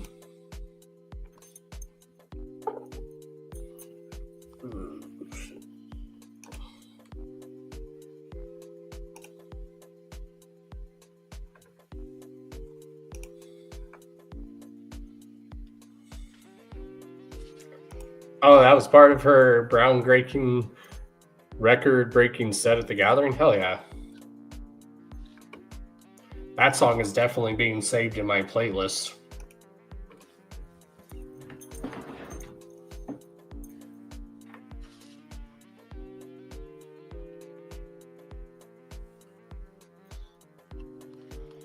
Oh. 8 hours, hell yeah. We're already almost at 5 hours, y'all.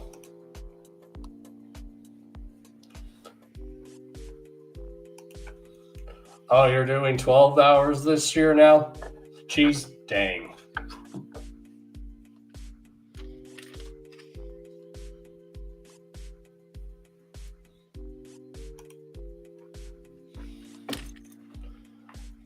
Ooh. Eating pizza for 8 hours? I don't think I could do that. Nope. I love pizza, but I don't think I could do that.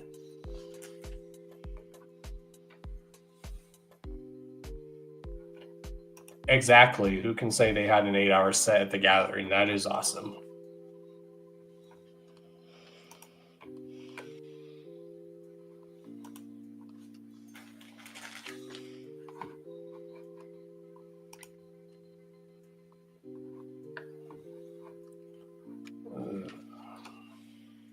What else do we got here?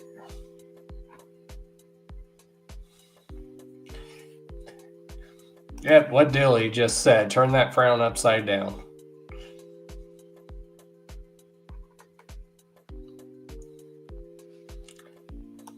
That's why we have that here. Stasher, this is one of the streams we all come to just hang out and chill. Same with Shovel's streams.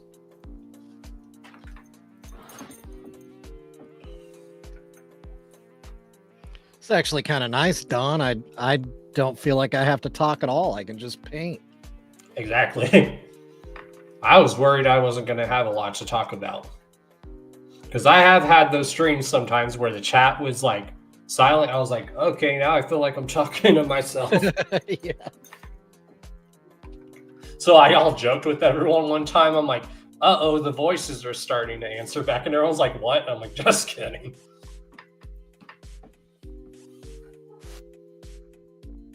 Doing stuff like this really does.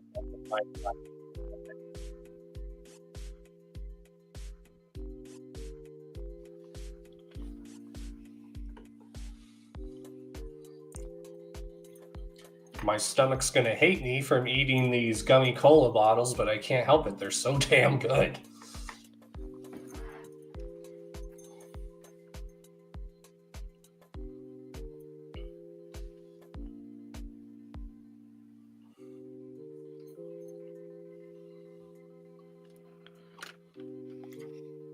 Oh, I already know EDM. I know. and I appreciate it. All right, let me get that song downloaded and add it to the stream. Ah, shoot.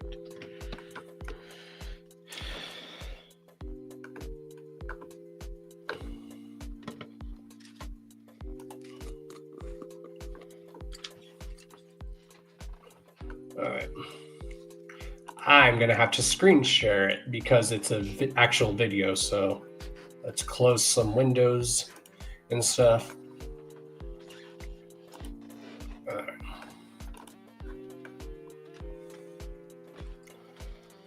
So, shouts to my homies, Dead Body Corporation, very talented dudes.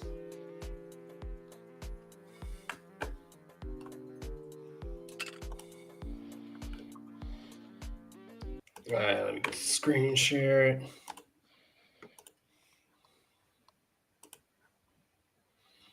Yeah, I remember the days before StreamYard when I used to do my podcast. I used to just do it on Google Plus Hangouts back in the day. That had some good parts to it, but it was also very stressful to use sometimes.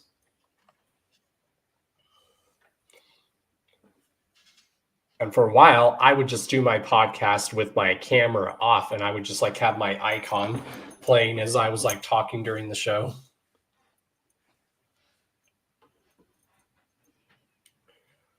All right, share. All right.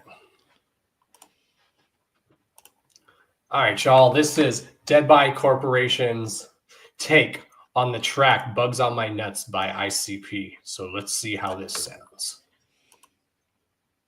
Dead Body Corp. Mega who you fat bitch? Damn! Woo! Okay. Bugs on these butts, dropping bugs on their butts. I'm pumping bugs in their guts. Baby bugs in my nut, don't be afraid when I bust. Scream my name if you must. Split them legs like a crust. I got bugs on my nuts, I'm leaving bugs on these butts. Dropping bugs on their butts, I'm pumping bugs in their guts. Baby bugs in my nut, don't be afraid when I bust. Scream my name if you must. Split them legs like a crust. Suck it, baby, suck it. Bug toes on your nose, hanging upside down off of the couch. Shouty, you the goat. Creepy, crawly motherfuckers down your face and down your throat. Hit the whippets, hit this bitch, then hit the clinic down the road. She had that fire pussy, now I got this fire dick in meds. Went to take a piss this morning, see some pimples on her head. Bitch, I'm dead. Let her get me, but I got her too. My demon seeds within her, now they got no clue. It's just an average day up at the carnival inside the booth. Took a line off of some ladies, ass inclined to catch a boost. But the truth is, I'm bored out my brain. I need some midget bitches throwing fists and anuses. Many cameras from the DVD from many angles. BBC on QTV, this bitch no Diddy channels. Baby oil, yes. Watch them bugs slip and slide. I got bugs on my nuts and they down for the ride. Bugs on my nuts, I'm leaving bugs on these butts. Dropping bugs on their butts, I'm pumping bugs in their guts. Baby bugs in my nut, don't be afraid when I bust. Scream my name if you must. Split them legs like a crust. I got bugs on my nuts, I'm leaving bugs on these butts. Dropping bugs on their butts, I'm pumping bugs in their guts. Baby bugs in my nut, don't be afraid when I bust. Scream my name if you must. Split them legs like a crust. I got bugs in my nuts and they looking for shelter. Your whisker biscuits looking wet and warm like a smelter. Let me take it for a spin, might find out it's the best. And if you checking all the boxes, bugs don't take up the nest. I'm from the land of mosquitoes, I'll eat you up like some Cheetos. Coming in like a missile, my pelvic region is lethal. Slowly full of them larvae, I fill you up and repeat. And leave them to marinate, because my friends gotta eat. Feel I'm growing deep within your cervix, search for the colony. My kin shedding exoskeletons for body lobotomy. Changing up your very nature, no, you won't be the same. Even if I got it tatted, won't remember your name. Your existence is sustenance, what the fuck can I say? These bugs up in my nuts, they just won't hold up and wait. So open up wide, cause this bird needs a bait. And have a moment of silence and drop a prayer for the prey. Bugs on my nuts, I'm leaving bugs on these butts. Dropping bugs on their butts, I'm pumping bugs in their guts. Baby bugs in my nut, don't be afraid when I bust. Scream my name if you must. them legs like the crust. I got bugs on my nuts, I'm leaving bugs on these nuts. Dropping bugs on their butts, I'm pumping bugs in their guts. Baby bugs in my nut, don't be afraid when I bust. Scream my name if you must. Split them legs like the crust. Dead body core. Dead body core. Ooh. Damn. That beat. Ooh. What did you think of that show? That was pretty good. That did have a nice tight sound to it. Yeah, that's one thing I've always loved about Dead Body Corp is they can like do any type of flow and they just like nail it. So that's why I tell people a lot of the artists I love like are not afraid to like experiment a little bit. And that's why I've always loved Tech9 because he can do any style of rap basically. Let's see how that is. Can you tell me who that is? That is Big Hoodoo. All right, good. Then I did good. I know. I was like, wait, Big Hoodoo. How do we forget about Big Hoodoo? I know. Yeah. Yeah. So now I need 3 more. Who am I missing? I'm trying to think. Maybe you could just do some random juggalo. I don't know. Yeah. I don't know. I'm trying to think. Man, I need Jump Steady to have some face paint. Right. And I would have said do Tech9, but like we said earlier, he always changes it up a bit. So you'd have to look at a certain image and go, okay, which design am I going to do? Hey, what's Shaggy 2 Dope's brother's name? Trey Pounds. Does he paint? Are you talking about his younger brother or his older brother? I don't know. Whichever one has been on stage at the gathering. Oh yeah, Trey Pounds, he doesn't do face paint, but if you look at like early ICP pictures from like Carnival of Carnage era, Shaggy's older brother John Kick Jazz, he would do face paint. Okay. So if you want to do his older brother, you'd have to look at like Carnival of Carnage era face paint. Yeah, let me look at that. Yeah.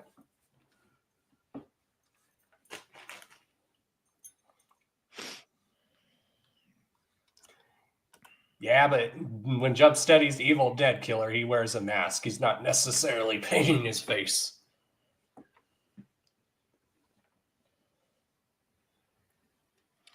Dude, that's so easy.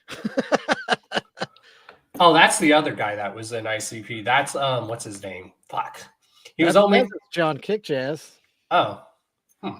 Weird. Oh no, that's Greasy. Yeah, he was only on with them for like Beverly Kills, and then he just wasn't in the group anymore. I mean, that's another one though. You could. There you go. Yeah, do those two. Okay.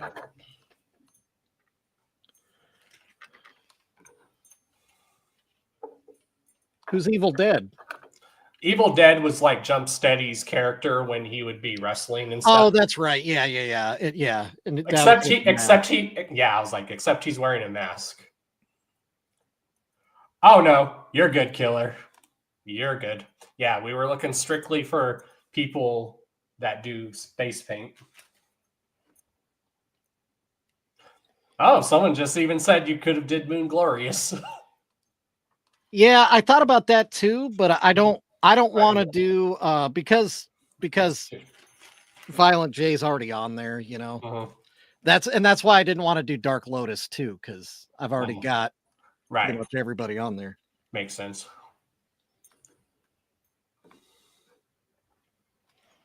Yeah, seeing the clowns was like a whole nother level, but back in the days, like seeing Dark Lotus was like a whole nother feeling that you just couldn't describe back then, at least. Yeah, I am bummed that I missed that era of stuff, like the unity of that moment. Oh yeah.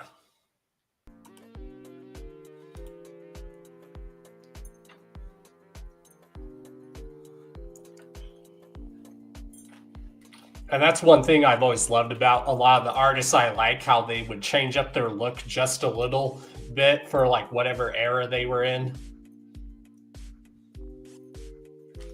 Like when you see like some of Tech9's old pictures, just automatically you can tell what era it's from just by the picture. Yeah. I mean, the clowns are that way too. And that's one thing I always loved, like especially like during the all 6s and 7s era when Tech had like his like mohawk, but it was like an afro and a mohawk rolled into one. Now he just makes his hair completely bald all the time. I think Shaggy talked about that on his stream. Everyone's like, oh, have you ever thought about growing your dreads back? And Shaggy's like, nope.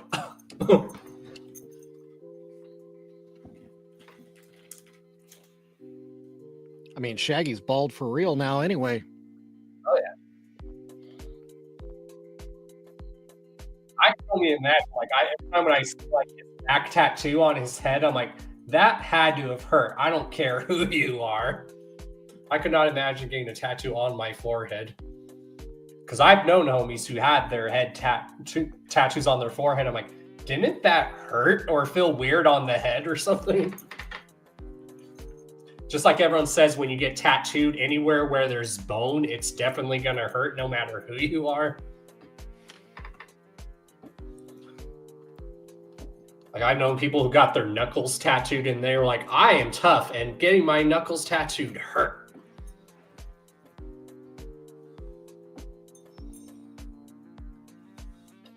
Yeah, I remember the early days of the Shaggy Show, like back in the 90s, early 2000s, when he'd be doing all these crazy stunts and all that. That's why I always said back in the day, even though they had a little bit of an issue, but Jackass totally jumped the gun about not having ICP on there. Because you look at some of the stuff Jay and Shaggy, the crazy stuff they would do back then, they would have been a good like special guest on Jackass. I mean, they even had 3 6 Mafia on there, so why not ICP?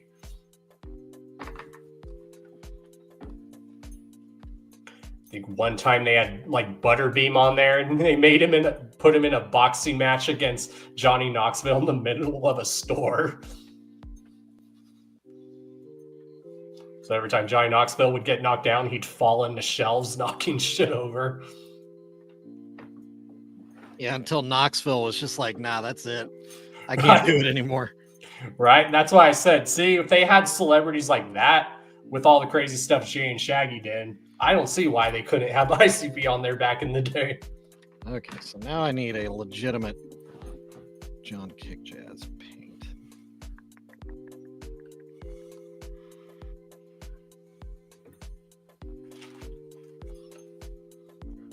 I always even loved in the eras where they would change up their look a little bit. Like, I always loved the Carnival of Carnage, like Ringmaster era, where they were still wearing the flannels and stuff.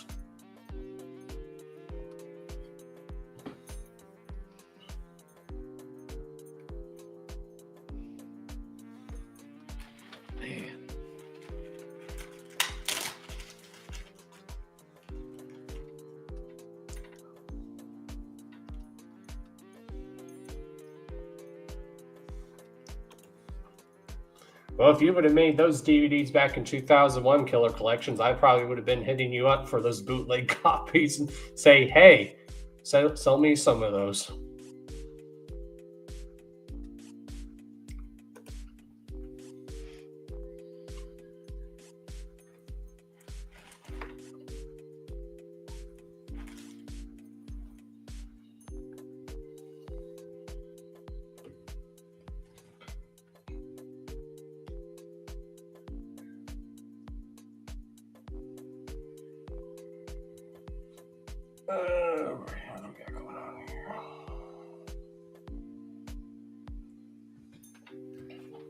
Okay.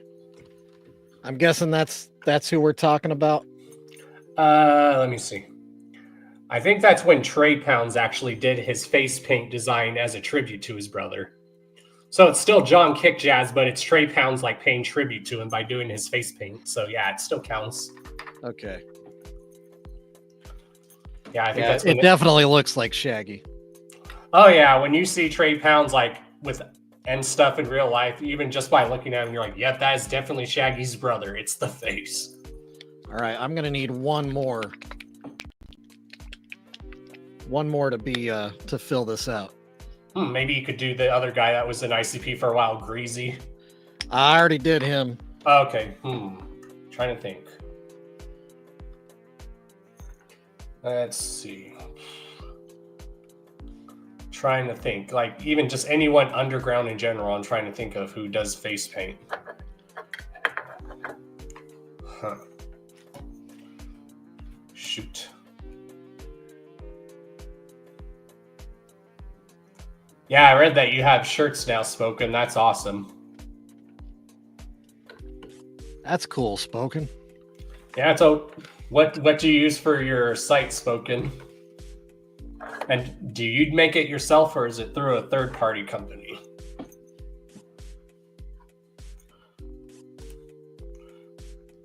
Oh, and Don, I haven't forgotten about working with Taylor. You're good. Spoken, she's been busy too. She's very busy herself, so no worries. We're all busy. Even I stay busy. That's how I stay sane, is by staying busy.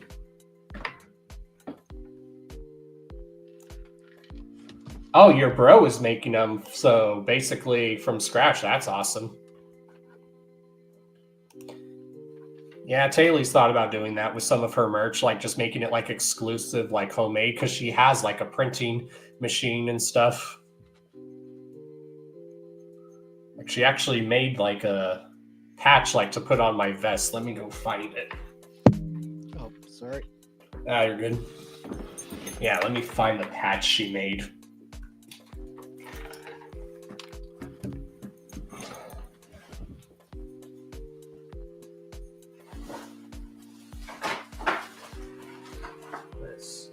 Isn't having your own merch like one of the coolest feelings?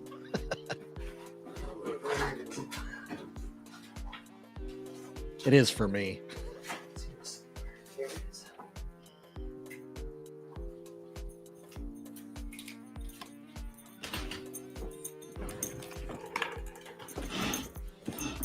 All right, I found it. So yeah, if you guys ever want Taylor like to make patches with your logos, this is actually a patch. Look at that. Oh, that's cool. So even if you wanted to make patches for your logo, Shovel, she could probably easily do that. Yeah, I've been thinking about doing that.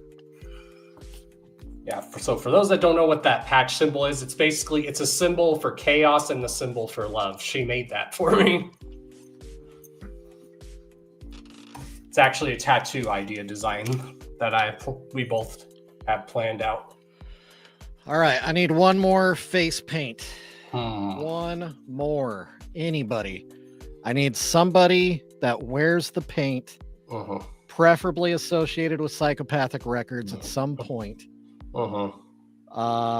Literally have everybody, including, I mean, Darby's not even psychopathic, but right, but you got to put his face paint. Yeah. I mean, I guess you could do the JCW wrestler Congo Kong. He wears face paint, but I don't know how clear it looks. Let's see, who else? I know Taxman of Cottonmouth Kings would paint his face. But then again, you know, who knows? Everyone knows Cottonmouth Kings these days. What's really going on? Here's where we're at so far. Well, there you go. I know it's kind of hard to see, but I can see it clearly.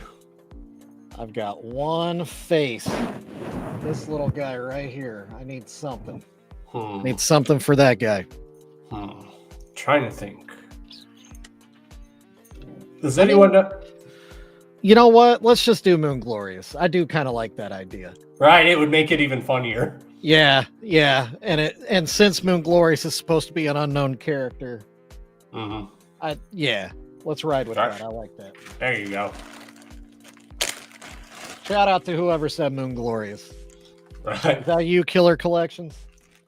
I'm trying to think who did say that.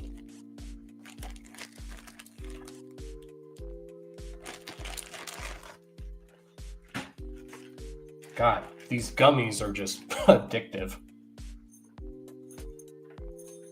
Some people like these cola gummy bottles, some people don't. I think they're good.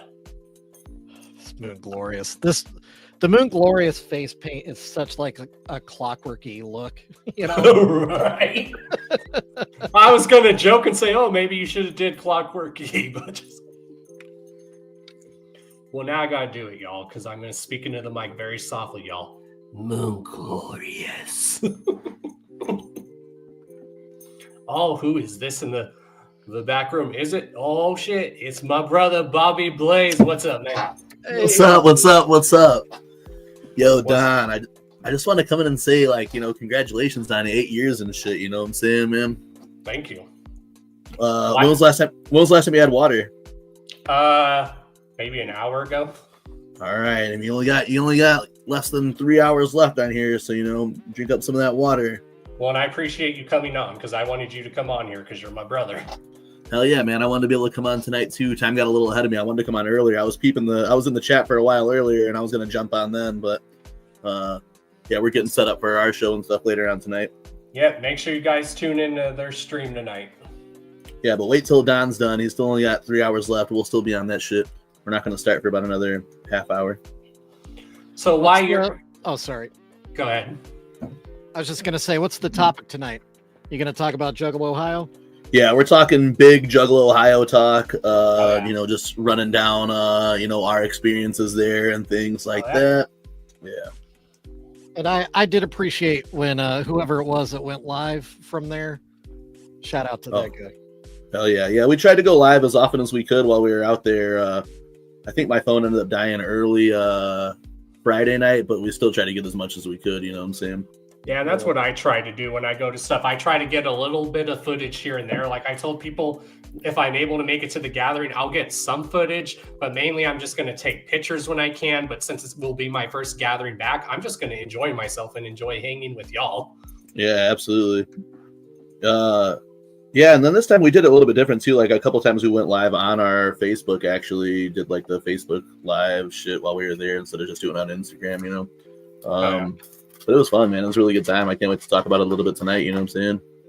Oh, yeah. I'm seeing that Shovel name shirt. Yeah. Appropriate, we got Shovel on here right now, but yeah, the Shovel name shirt was really fresh, you know what I'm saying? That is so dope. Yeah, Jiggy just messaged me and he said that in the new iOS update, there's a shovel emoji finally. So oh, hell yeah. And it's available now. I need to update my phone because he keeps sending it to me. All I keep seeing is question marks. I need to get with Darby about we need to do a shovel main. Hell yeah. Something. We got to do something. Well, he definitely loved that piece you did for him, that's for sure. Oh yeah. Yeah, I saw those. Those were awesome. Yeah, I mean he's always looking at my stuff. I can see when he reacts to my stuff. Hell yeah.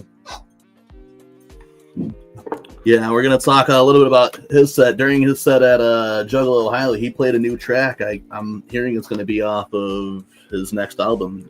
We posted the clip of it today on Instagram. So we're talking about that a little bit tonight.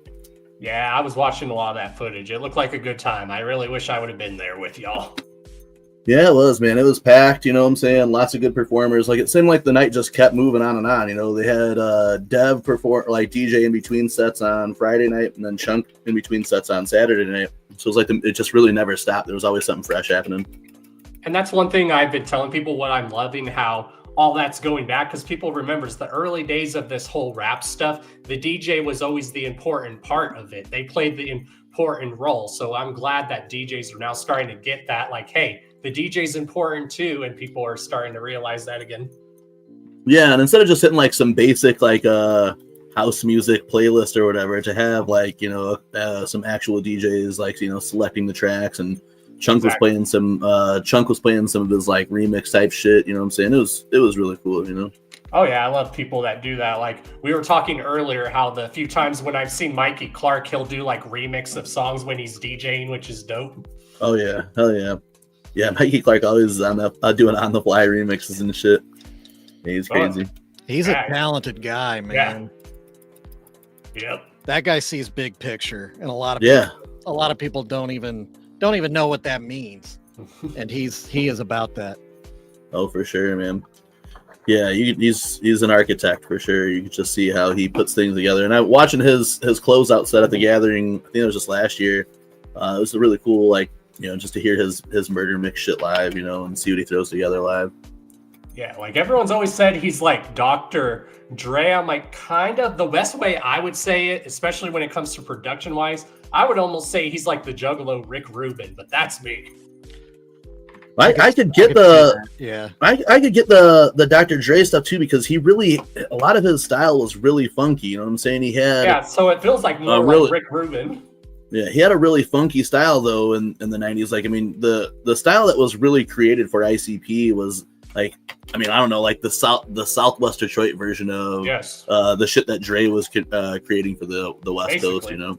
Yeah, and like Mikey Clark could, like, especially back in those days, he could like make those like real good carnival type beats, especially back then. Hell yeah, for sure. Like, I mean, that was just that staple. Like, I like watching old footage of people like making music in the 90s back when they had that old drum machine where they're just hitting the buttons. It goes dun dun dun dun. Hell It's yeah. cool. That's what I hope we get more footage of, because once I seen that footage where it showed ICP and Mikey Clark working on Riddlebox, I'm like, I want to see more archive footage like that of them working in the studio. Yeah, I was just thinking that same shit. I mean, like, that'd be really cool if, you know, there was still some lost footage that we've never seen that comes out. You know what I'm saying? Like, I'm sure there is. I'm sure they're saving that for that Netflix documentary series they're going to do. hell yeah. Yeah, I mean, shit, we'll see. Like, isn't Deadbug Says doing a cool documentary for him this time, though, too? Like, a full documentary for him? Well, so I wonder if there'll be shit. There's two. There's one going to be on Netflix. It's going to cover their whole career. So I think every episode is going to be like during a different era of their career. And then Vice is making just a documentary about their wrestling career. No shit, that's crazy.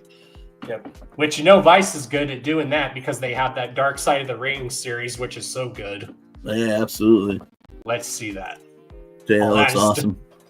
Yeah, I think we're done. I think I got everybody we can think of that had face think paint. of. Yeah. So yeah, Even there you go. Yep. So I'm gonna ask, because we kept all making that joke about during the show. So who's Judas on there? It's either monoxide or Madrox. It's one of those two. Oh my god! But the irony is, one of those is Judas and the other is Peter. So one is the worst and one is one of the best. So, you know, right? Yeah.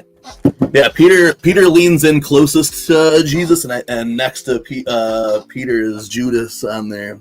Yeah. So yeah, either way, it's you got twisted as either of them. That's some of them even have Peter with a knife out. He's ready to murder whoever he's talking about. Well, yeah, I think the one that I grew up with in my house, it did have Peter with a knife on it. My mom would always make mention of he was ready to slay, and Judas is just sitting there like, I don't know who he's talking about. That's weird. Well, like you said, you had to do everyone who has face paint and stuff. Yeah.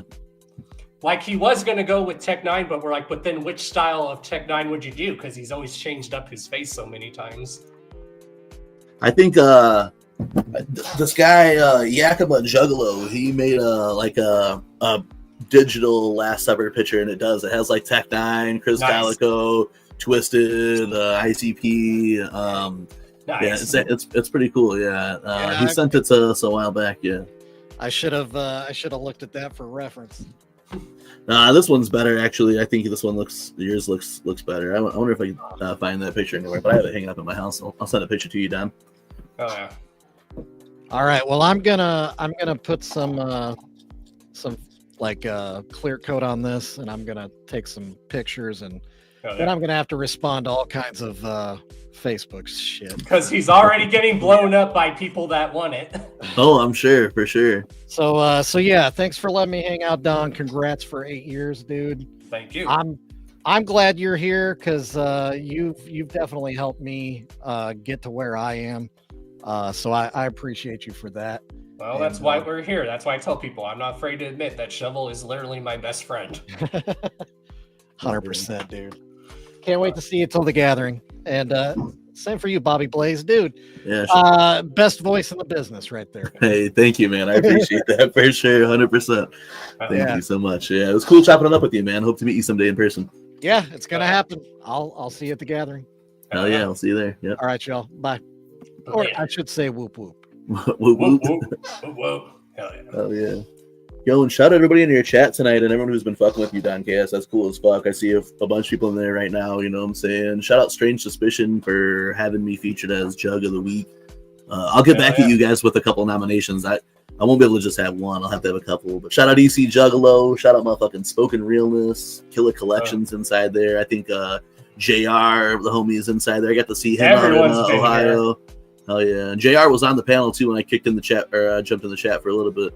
Shout out to everybody, you know what I'm saying? And shout out to anybody who fucking mentioned me to Strange Suspicion. That's cool as hell. Like I don't know, like I don't know. I don't like shit like that's still weird. Even when I cut the video and I made that video or whatever, I'd like said it to the homies, it's like, yo, it just feels weird to me, you know what I'm saying? To like do anything like that or whatever, or get like, I don't know, like nominated to be Judge of the Week or whatever. Like, you know, right. Like, I'm in my 30s now. I've been doing this since I was like 11 years old. I've been going to a clown show since I was 12. I don't know if I've ever looked at it in any kind of like deserving acknowledgement or flowers or anything like that. So to get it is actually pretty fresh. So thank you to everybody. You know what I'm saying? Much more fucking love all day, every day. Exactly. And that's the whole point why I started this show too, because I want to make sure that talented people don't get overlooked, because a lot of talented people do get overlooked. Straight up, man. And I don't even consider myself talented at all. I just Oh, stop. You are a talented DJ, bro. You're entertaining with your skits. You're a talented person. I've always told people, just be yourself, and that's how people will love and appreciate you, is just be yourself, and that's how you are. You just be yourself.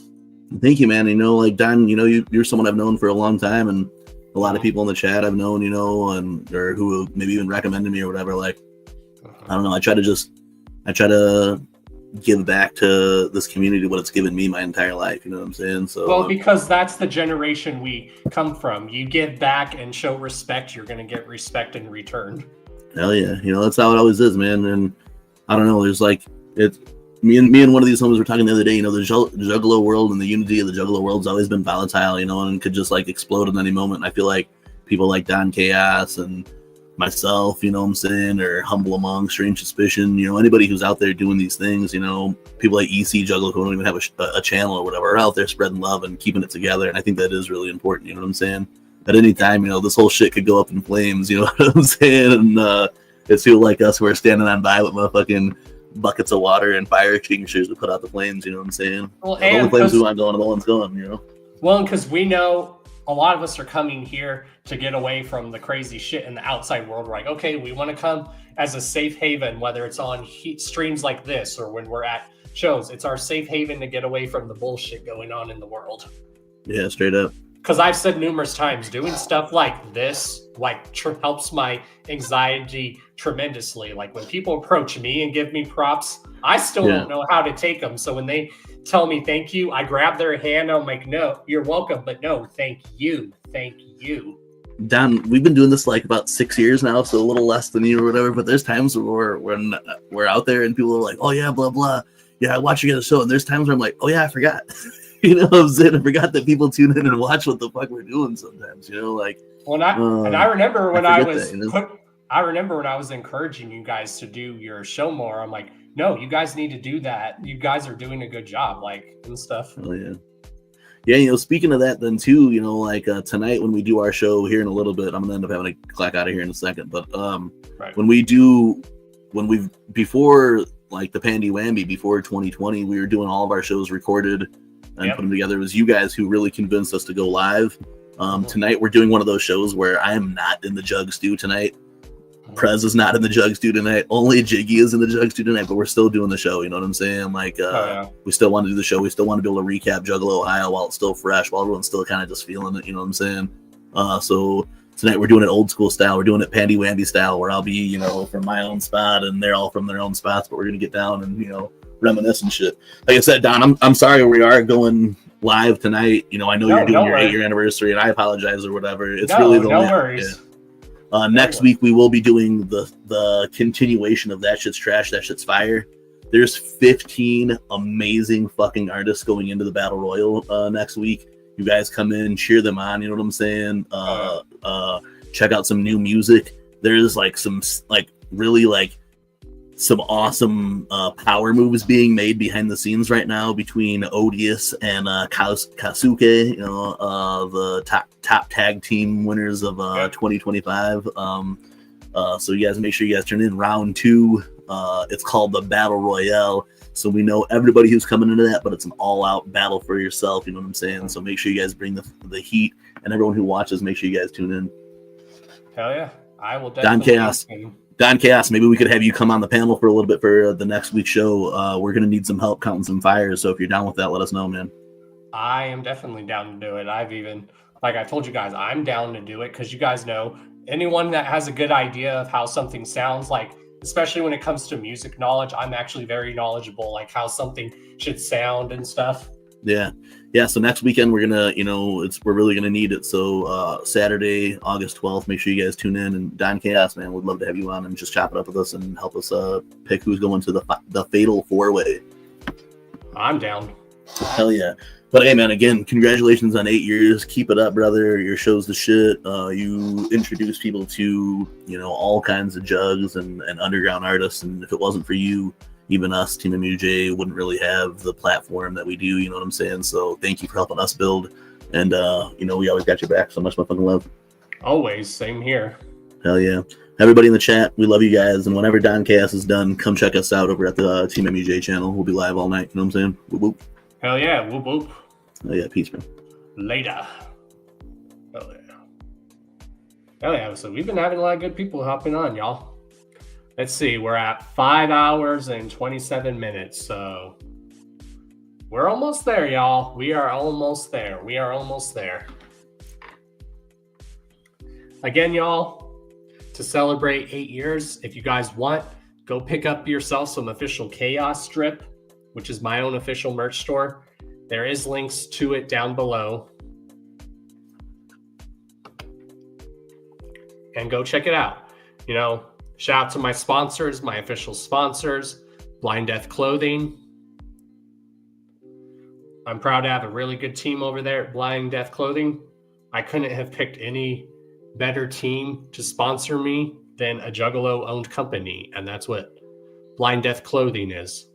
It's a Juggalo-owned company. So, shout out to Chuckles who made that happen. I've been following Blind Death for many years. Blind Death has sponsored numerous people. They've sponsored people from like Ouija, to Chuckles, to Smalls of LSP.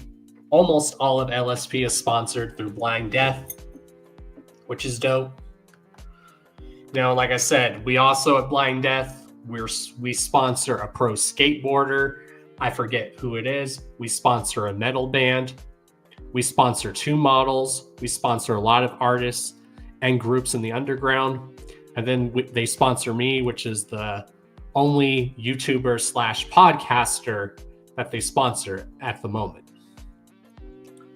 But yeah, I'm going to go back and read your comment, Spoken.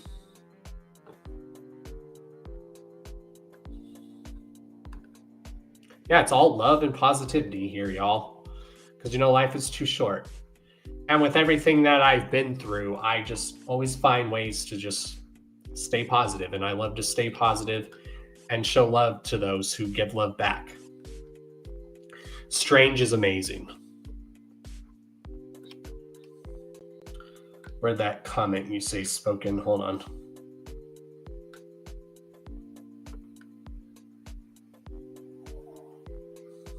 Most definitely. So I love you guys doing those Jug of the Week things. I really love that, Spoken. That's really awesome that you guys do that. And if you guys want to know how you can nominate someone for a Jug of the Week, am I saying this right? Strange Suspicion. All they got to do is go on the current Jug of the Week video and put their nomination in the comments of there. Is that how they do it? Don, you've been a real one with me, giving me advice, and that means the world to me. And I love giving people advice. I love helping people out. I show love to people that I know that will show love back. When I've shown love to people in the past that don't show me love, and those are the people that I stopped associating with. I just love to spread that love and positive message, you know. No, I come here online and I go and when I'm at Juggalo events or just any type of concert or event, I do a lot of that stuff to get away from the bullshit going on in the real world, because this is my safe haven. Talking to you guys and just about Juggalo stuff, sharing my thoughts on movies, anything, video games, music. I just love talk.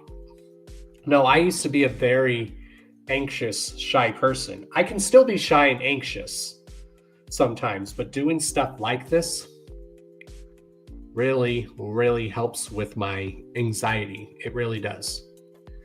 You know, because I was never the best speaker when I was growing up. I was always a terrible public speaker. And then over time, doing this has really helped me. Like, people tell me I have that great voice. Like, everyone says I have like that deep radio friendly voice too. Yeah, I like to get out of my comfort zone every now and then. It does help. It really does help. That's why a lot of the music artists that I listen to, I like to see them experiment. I don't like to hear artists that sound the same. I want to see an artist evolve. Like Taylor, when she's writing music, she's just writing out her life. Her music is a form of therapy for her.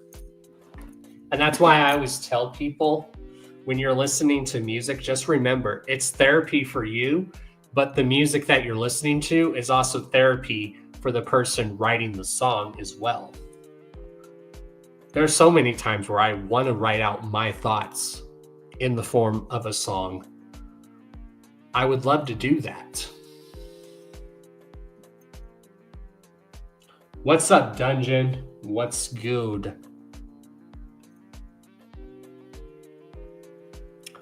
I'll be right back again, y'all. I need to go get a refill on some water, and I will be right back. So enjoy. Let's keep the hype going in the crowd. Talk amongst yourselves, and I will be right back. Let's get the hype song playing again. Let me go get some water. I will be right back. Let me turn that up. Let's get this party going, y'all. I want to see y'all getting live in the chat. Let's go. Let's get the party going. Welcome back, everybody. It's your boy, Don Chaos. Hit that like button, smash subscribe. Let's get weird. Say your prayers, check the mic. Got my notes, we're live tonight. Cameras rolling, chats on fire. Super chats taking me up higher. Yo, what's up? Let's break it down. Crazy theories all around. Conspiracy, some rap reviews and interviews with sketchy dudes. Enter podcast. Mic is hot, stream won't crash. Stream won't crash. Clickbait title, thumbnails rad. Tell your mom, tell your dad. Tell your dad, tell your dad. Wi-Fi strong, let's go in deep. Did Bigfoot take my Uber Eats? Aliens, ghostly vibes, or just some guy who's dead inside? Late night talks about rapping clowns. Don Chaos, don't mess around. If tech goes bad, then I might rage. But hey, like, comment, share this page. Enter podcast. Mic is hot, stream won't crash. Stream won't crash. Clickbait title, thumbnails red. Tell your mom, tell your dad. Tell your dad, tell your dad. Shout out to the chat, y'all are wild tonight. Yo, who's trolling? Mods, get them out of here. What up, Evan? It's your boy, Don Chaos. We live, we roll. Hit that subscribe button or get the hell out. Wake your ass up, grab a drink. It's podcast time. What you think? Talking madness, going deep. Who stole my goddamn sleep? Clickbait title, views go high. UFOs and cryptids fly. Was Tupac clone, did Elvis die? Let's debate, don't ask me why. Enter pause. Whoa! Live stream strong, Wi-Fi last. Tech goes crazy, I might crash. While out in the stop, kiss my ass. Juggalos, rap reviews, conspiracies, I swear are true. Aliens hacked my phone last night. Now my fridge plays Mega Light. A live chat poppin', what's the tea? Super chats and cash to me. One dude spamming, he's gone for life. Mods delete, block on sight. Enter podcast.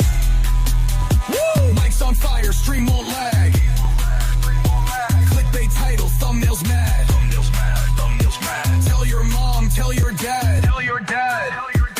Oh damn, we house. Yo, what's up with the Illuminati? Did Bigfoot steal the moon?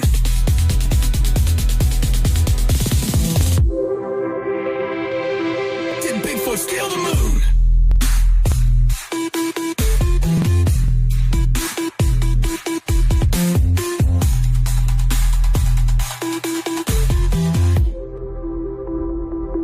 Did Bigfoot steal the moon?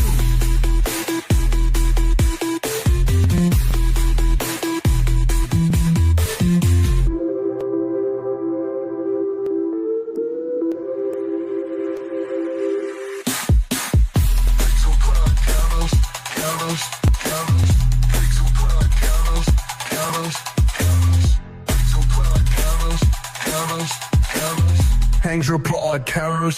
Live tap hopping, what's the D? Super chat sending cash to me. One dude spamming is gone for life. Mobs delete, block on smite. Angel Pod Caros. Mic's on fire, stream won't lag. Clickbait title, thumbnails mad.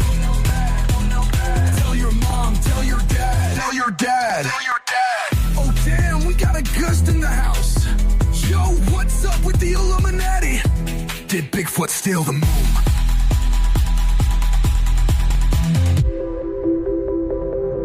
Did Bigfoot steal the moon?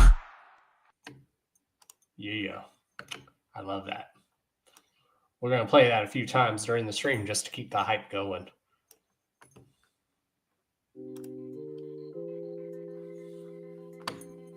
So yeah, if anyone else wants to come on, just let me know.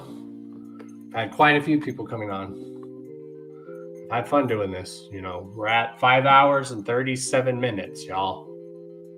We literally, after this, have literally 3 hours to go, y'all. So we did it.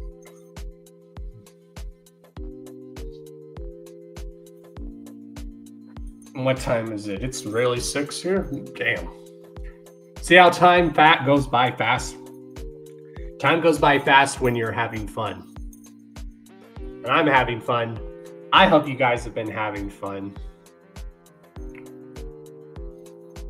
And we are going to have our guest, like I said, next week is going to be Sick Thought. So next Thursday, we are going to be going back to Thursdays next week. Possibly tomorrow, depending on how tired I am.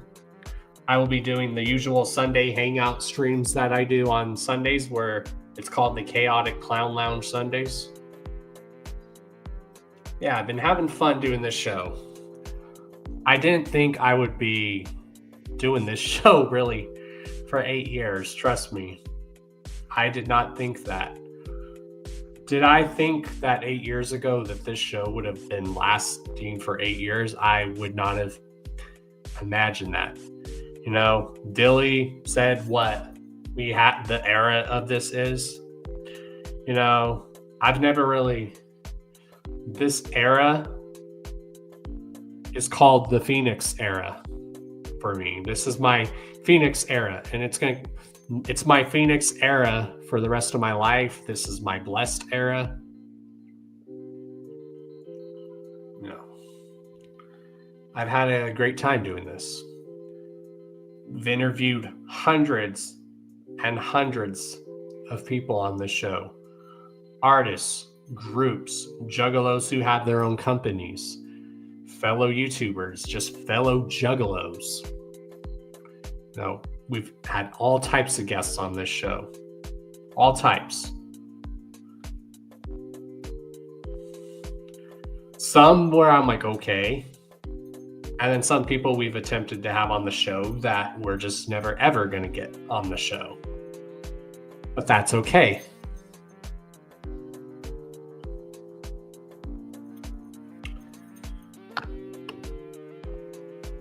Just so y'all know, we are also live on Twitch as well. So I don't know who that is watching on Twitch, but what up?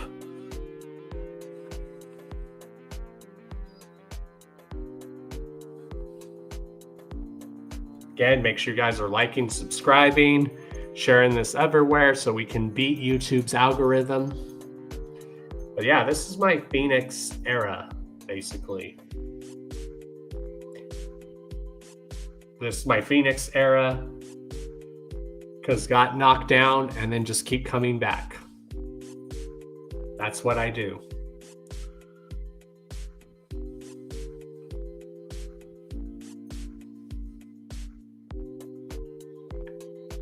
I've met so many dope, awesome people in this community. I love this community and this culture. I love it.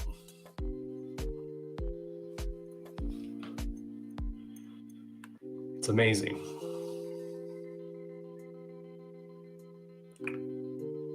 Hey, Dungeon, if you want to, you can come on here and kick it. Same with you, Strange. If you and Weird Bob want to come on here and hang out for a bit, just let me know.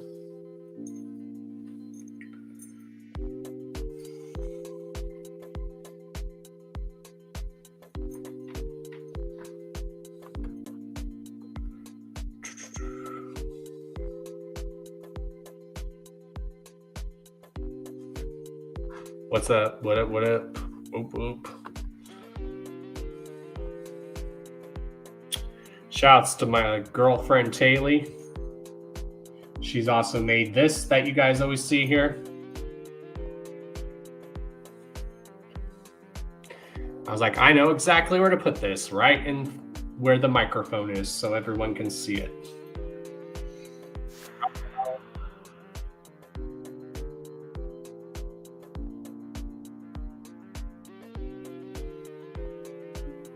Yeah, I really hope me and Taylor can make it to the gathering. I really hope. That's our main goal. I know people have said they would help us even if they had to, which that would be amazing. Let's see, where's the volume at there? It's at 24. Let's turn up just a little bit. There we go. Can you guys still hear me, or is the background music a little too loud? But yeah, this has always been one of my favorite background beats. This one, Daydreaming and Feeding the Ducks are my favorite ones. I used to play the Into Space one. That one's okay. But my favorites are Daydreaming and Feeding the Ducks, because Feeding the Ducks, even though it has a weird name to it, the beat, when it first starts, it sounds like a very West Coasty type vibe to it. The other one I usually like to play on here.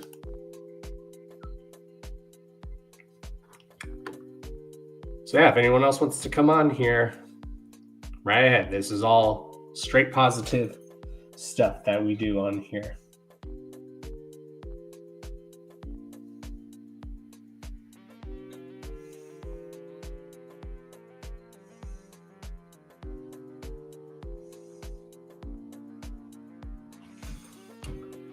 Yeah. 8 years is a long time, y'all. Like, and that's just alone doing this podcast. 8 years alone is a long time. You add that up, I've been doing YouTube for 13 years. So that's why I said in 2 years, this show is going to be a decade old. And then in 2 years, I will have been doing YouTube for 15 years, y'all. Oh my gosh. I've been providing content on YouTube for you guys for 13 years. Next year is going to be 14.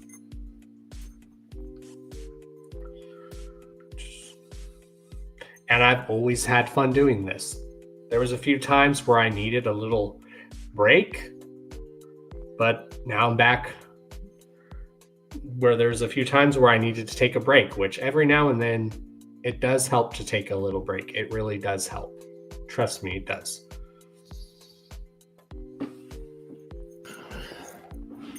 But always do it for fun, which I always do this for fun.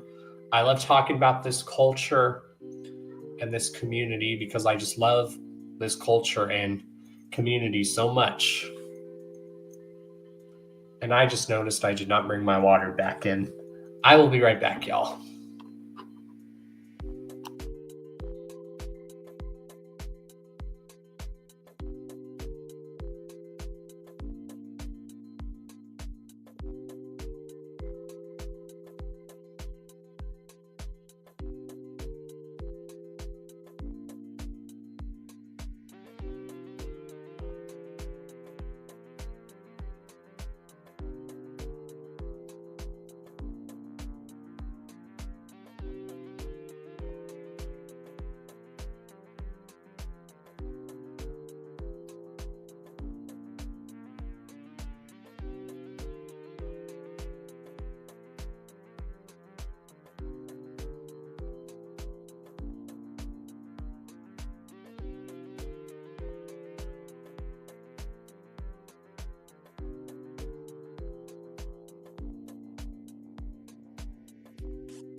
What's up, DJ Snickers? What's good, man?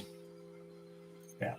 So again, for anyone who likes logos and designs, like especially if you want patches made, just if you guys already have images or if you want a certain image made, hit up Taylor and she will make your guys' logos if you have existing logos into patches. So Taylor made this from her machine. So if you guys have logos and you want logos made into patches, just send them to her and she will make them into patches off her machine. Look how dope that turned out. It's a chaos symbol with love.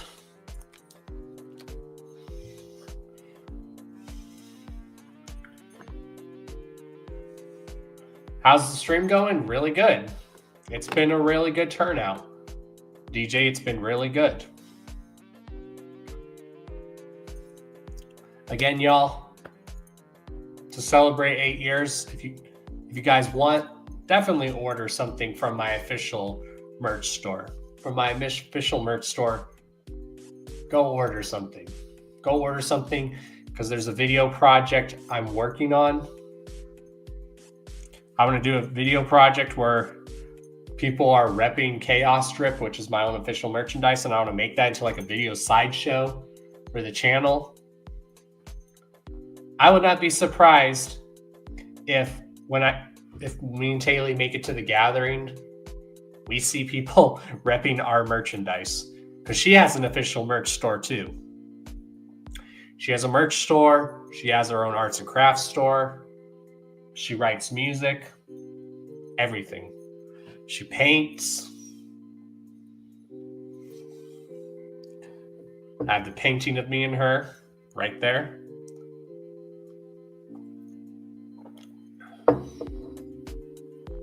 Yeah, we literally have 3 more hours to go after this, so I've been able to do it.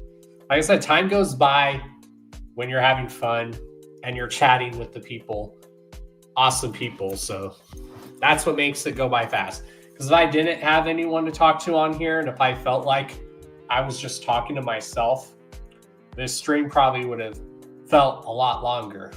Like I said, time goes by fast when you're having fun. And I definitely have had fun doing this show for 8 years. I just love giving back to the community. I just love giving back. I don't expect anything in return. I tell people, you don't have to pay me back, but if you want to give me back in some way, shape, or form, that's up to y'all. Yep, Shovel said your name because we were playing your song earlier. Again, DJ, the song that you made for the podcast. We were playing that. We call it the hype song. That's basically what it is. It's a great hype song. So shout out to DJ Snickers for the Hours of Chaos podcast hype song, which is the perfect song to play for this whole podcast, whether you want to get the hype going in the song, whether you just want to just start the show with a hype. It's like a hype song. It's like, and this is an 8-year celebration, so it's perfect. Keeps the hype going. Like, I'm just saying, imagine I did this live at the the podcast live at the gathering, and I have speakers connected as I'm doing everything at the gathering. And to hear that being played at the gathering before the podcast starts at the gathering, could you imagine that? Hearing that live? Just imagine that. I'm getting ready to start the stream. I'm hitting go live. There's speakers connected to where the podcast event is. And then to start the podcast, to get the hype going, and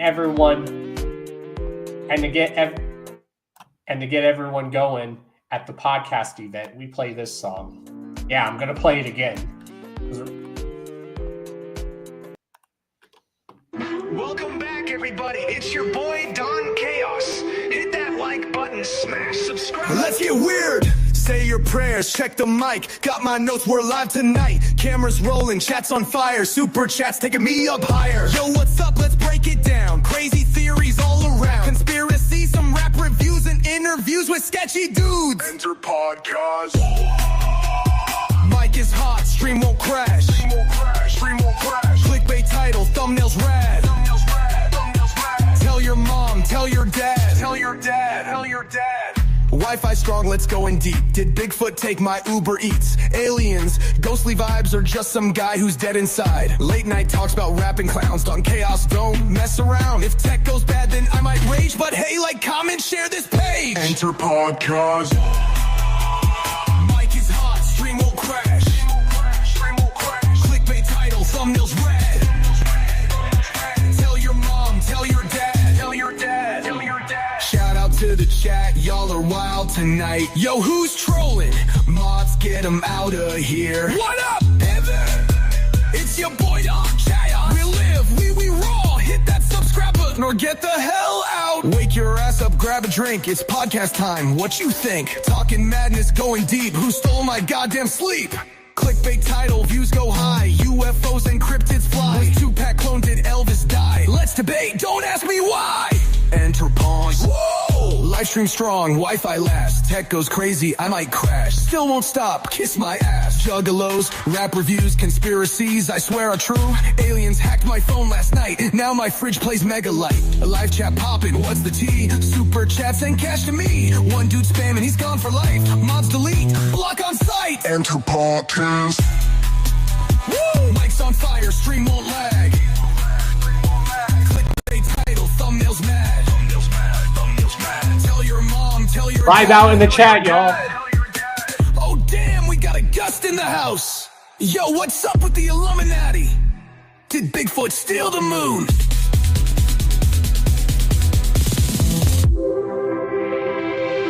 Did Bigfoot steal the moon?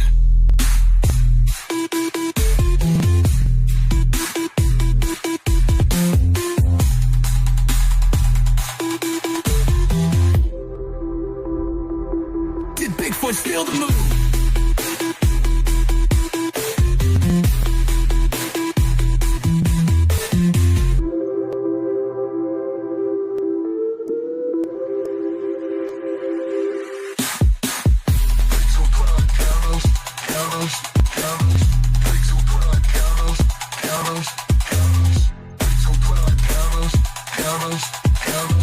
Hangs your podcast. Live tap poppin', what's the D? Super chat sending cash to me. One dude spamming, he's gone for life. Mods delete, block on smite. Hangs your podcast. Mic's on fire, stream won't lag. Clickbait title, thumbnails mad. Tell your mom, tell your dad. Tell your dad. Tell your dad. Oh damn, we got a gust in the house. Yo, what's up with the Illuminati? Did Bigfoot steal the moon?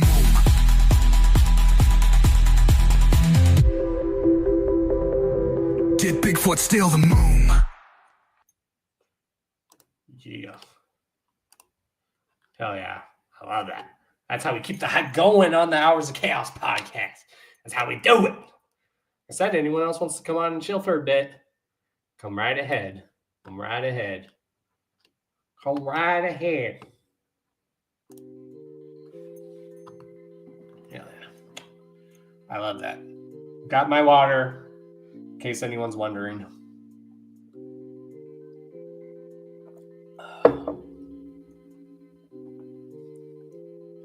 What is that? What's this new option on StreamYard? Yeah, strange if you're still watching. If you and Weird Bob want to come on and hang out for a bit, that'd be awesome. Again, y'all, I am currently booking right now, so I know we have a few guests lined up. Thank you to everyone who's been coming on tonight and today. I really appreciate that. I really do. You guys know how much Don really loves this community and this culture.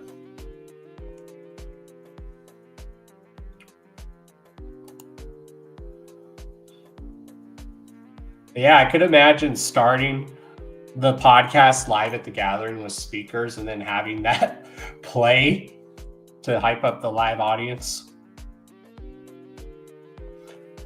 Did I see the artist you had on live last night? I believe so. Refresh my memory a little bit. I probably did. I definitely would love to be a guest on your show too. DJ Snickers. I'd love to be interviewed as a guest, or even if you want me to special guest co-host with you for an interview, let me know. Him and Chuckles are doing a track together. Oh yeah. Who and Chuckles? I think I've seen the post, but everything's blurring in my head right now. So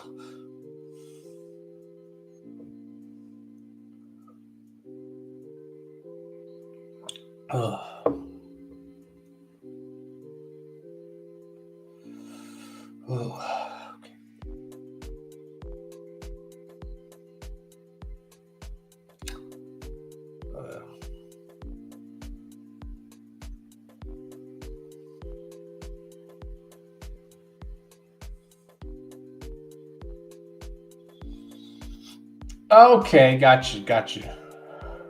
Okay, gotcha. That's awesome. Hell yeah.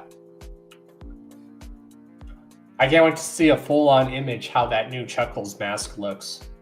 I'm excited.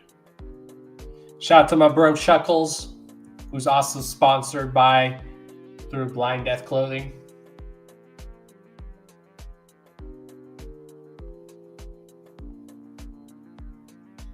Oh, we're almost at the 6-hour mark, y'all. We are almost 3 hours to go. Yeah, just let me know sometime who your guest is, and I'll let you know if I'm able to come on. I'd love to do that. Or if you know anyone who'd like to come on the show, send them my way too. Just like I know anyone who's looking to get interviewed, I'll send them your way. Because that's what we do, y'all. We help each other out. We uplift each other. Spread all that positivity and love.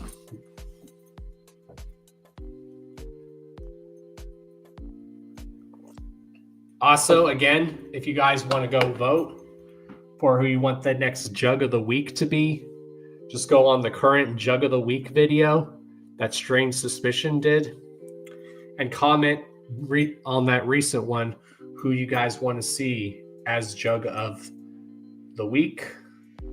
I also saw earlier that Frankie Goldie said when he was in the chat saying that July 5th is the official return of the Jug Awards, which I'm always excited for. I love the Jug Awards. The Jug Awards are awesome. We had a really good turnout for the Jug Awards last year.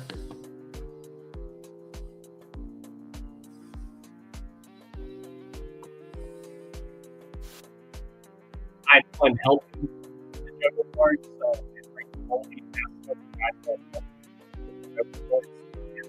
I am definitely down to help because I had fun doing that last year.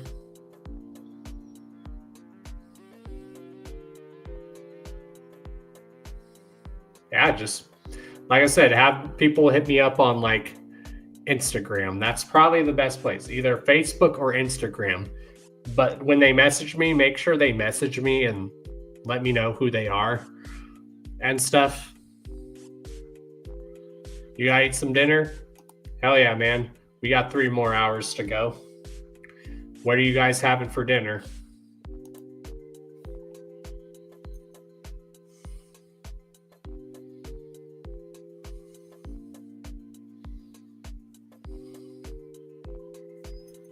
Yeah, we are just chilling time.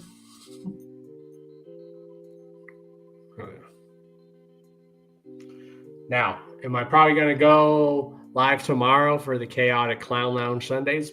Possibly. I should. Because, Sundays are a laid-back, chill kind of vibe. I mean, this is basically a laid-back and chill type podcast lately. But we've also been having people promote stuff on here. We had Shovel on here doing live painting with us. We've had him live paint on here. He did The Last Supper, which I'm curious. I really loved that Last Supper that he did today. That turned out really good. I would not be surprised if that sells quick because he did a very good job on that today. I need to order more of Shovel's artwork. I'm definitely going to order some more. Definitely somewhere down the line, I'm going to order a Precious Juggalo shirt. Because I support my homies, y'all. I support my friends. I buy my homies and my friends stuff because I support my homies. When I see people repping my stuff, I can tell because those are my homies that love what I do. And those are also just people that I've seen just random people repping my stuff because they just love what I do. I never thought I would see that. I never thought I'd see the day where people were repping my stuff. I never thought I'd see that day. Just like I never thought I'd see the day where I would be interviewing people. If you would have asked me 8 years ago that I would start doing a podcast, I would have said, no. I'm just going to stick to doing Hangout live streams and recording video content. If you would have told me 8 years ago that I was going to start doing a podcast, I would not have pictured.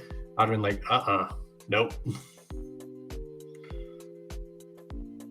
If you would have told me for almost a decade that I would have been interviewing people for almost a decade, because like I said, I've been interviewing people for almost even a decade. I started interviewing people way before I added that segment on the podcast where I interview people. I've been interviewing people for a little bit longer than that. So it's almost been a decade since I've been interviewing people, which is insane. I think my first interview I ever did was 2017. That's like the first time I did an interview. And that's at the time when I wasn't doing the podcast. I was doing a interview segment that I would do on Carnival Spirits where we would interview people, and it was called In the Tunnels. And that segment was where each of us from Carnival Spirits would interview someone in a live stream, or we would do in-person interviews with artists or groups. And I saw the whole crew doing that, and then eventually I came out of my shell. I was like, you know what? I want to try to conduct my very first interview. And I did it.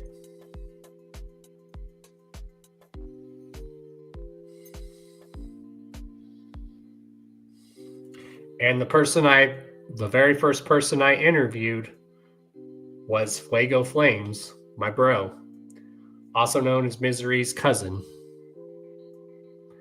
Misery of Psychopathic Records' cousin. That's who my first interview was. Who was my second interview? I'm trying to think. I think my second interview had to have been Darby, I think. Not Darby, Dev. I know I've interviewed Dev before. I've interviewed Devereaux before. I'm trying to think who else. Yeah, like I said, I've interviewed hundreds of people, so many. And Dungeon, if you're still here, if you want to come on, bro, if you and Waifu want to come on and hang out, y'all are welcome to.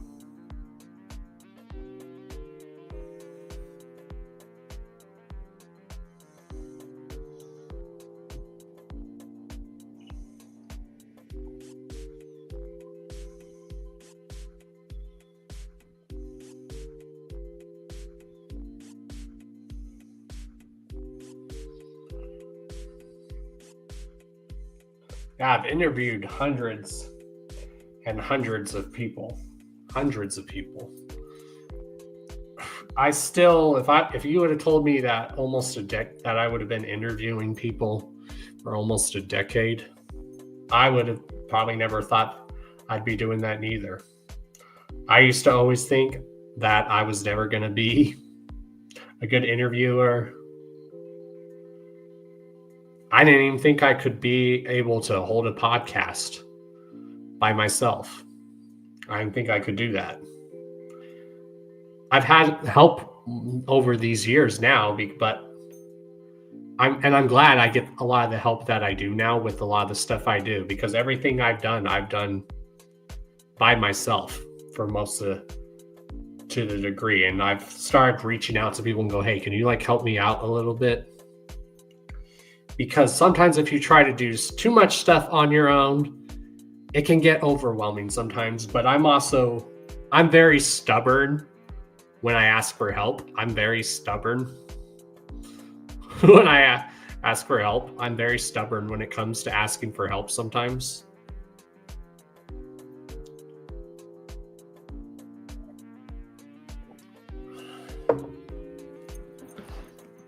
But it's because of my past of people who've said they would help me, and then those people ended up fucking me over. That's why it's always been hard for me to ask for help, and why I'm so stubborn about it, because I've had people fuck me over that said, hey, yeah, I'll help you out, and then they don't. So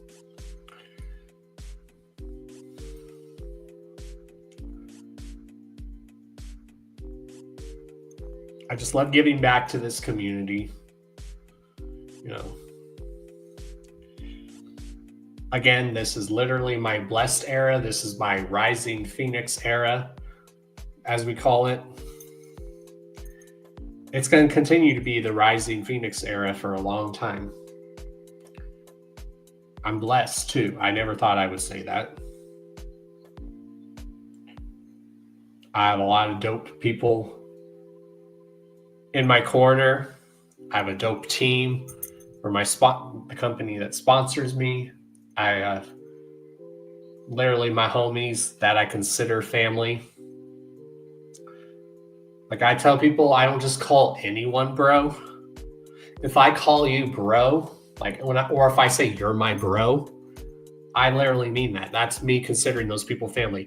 Yeah, I might say bro a lot in my vocabulary, but that's just come from the time period that I talked about. Like when people say dude, when I say bro, that's the same thing. That's just how I talk. Like sometimes instead of saying dude, I just say bro, or I say bruh. Yes, I say that. I still say hella, and I don't care. I'll still use that term, hella.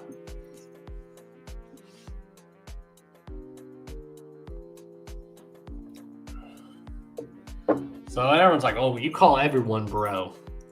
Bro is like my acronym for when I was growing up. We did say dude, but we also would just say bro.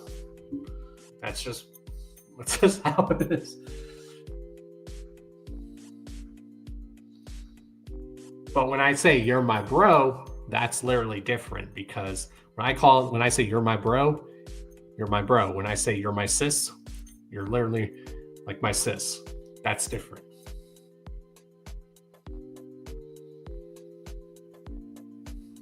Ugh. Who's all still here?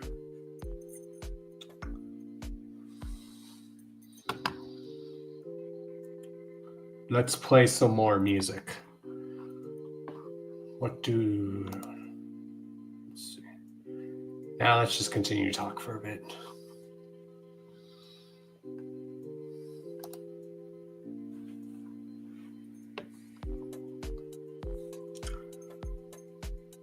Make sure you guys are liking and subscribing. Thank you to anyone who's tuned in.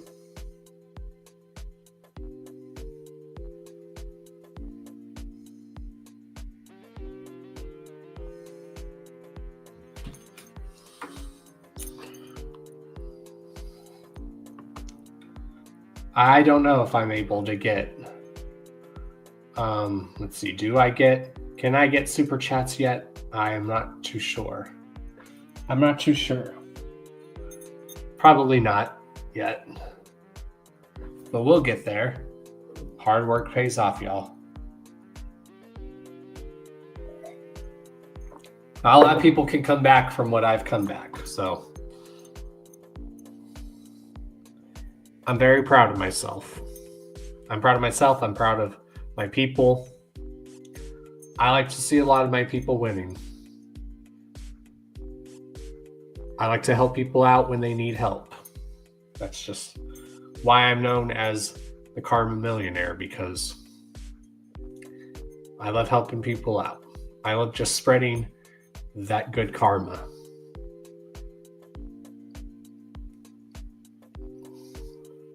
Still need to talk to some homies about trying to get together that annual event that I want to try to do, where it's a charity event. I'm trying to make that happen. I'm just trying to think of like the perfect time to have that event. Do I want to have it in the spring? Do I want to have it in the summer? Do I want to have it in the fall? Because obviously it's going to be in an indoor venue regardless. So, and I'm thinking like doing it at the Roxy. I know Blind Death, we've been talking about throwing together a little music festival every year and calling it Death Fest or something, or Blind Death Fest or something.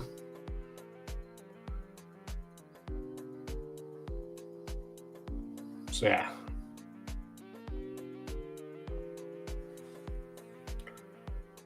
Yeah, it's been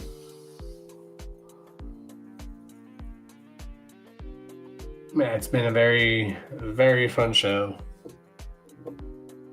Cheers, y'all, to 8 years. I know this is an alcohol, it's water, but still cheers. Thank you to everyone who's come on here so far today. I really appreciate that.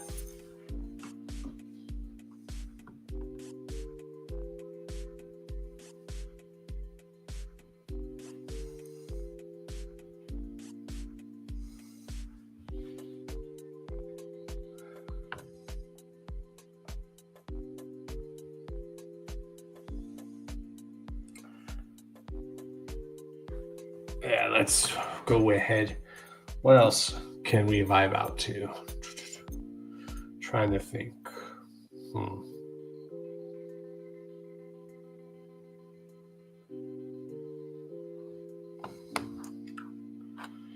We've had exclusive songs play today.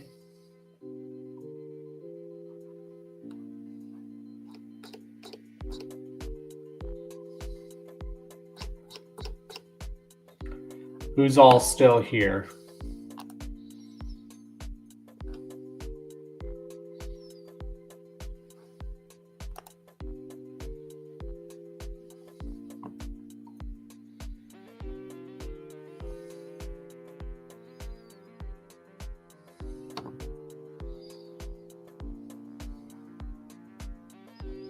You're still hanging? Well, thank you. Thank you. Appreciate that. Trying to think, what else can I talk about? Well, I've asked people who their favorite guests have been on the show. So, who would you guys like to see on the podcast? Whether it's someone who hasn't been on the show, maybe someone you'd like to see back on the show. Who would you like to see? Especially if they haven't been on the show in a while. Who would you guys like to see? Because we do interview people more than once. Like I said, when I first interview someone and it's their first time on the show, we just give a little brief, like who they are, get to know them more. And then when we have those guests on again, we say, what have you been up to since we last had you on the show? Are you currently working on anything? I love interviews like that. So that's why I tell people you can always interview people more than once. When you first interview them, you introduce the audience to them. When you interview them again, you say, what have you been up to since we last had you on the show? I don't know about y'all, but I love that. I love watching binge interviews of people that have been interviewed by people more than once, because I was like, oh, well, what's this artist up to now? Or What was this artist up to at this time that they were being interviewed? That's just me, though. If you guys want me to be guests on your guys' podcasts, whether as a special guest host of something, let me know. If you want me to have me on for an interview, just let me know. Like I said, I'm also trying to host events, like underground Juggalo events. I'm trying to host Juggalo events as well. That's what I'm trying to do as well.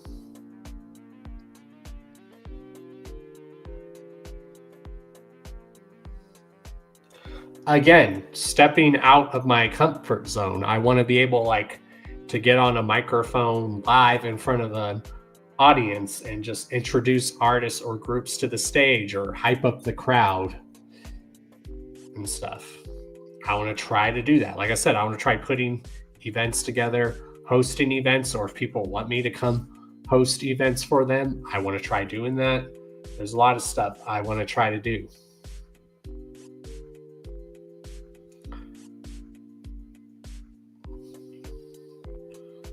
I have such a whole new leash on things that I want to live life and I want to enjoy it. Where my life has been since November, all the way up until now and beyond, everything is good, y'all. Things are good. Blessed, y'all.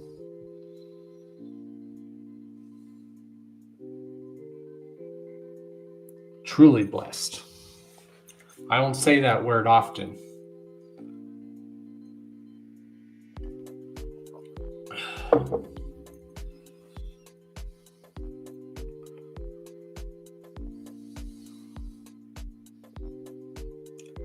Probably gonna do more, think of more designs to put on the merch store. Definitely gonna order the new drop from my sponsors. Definitely gonna order that new drop with the new shirt, 2 new shirts from Blind Death and the hoodie. Definitely gonna do that.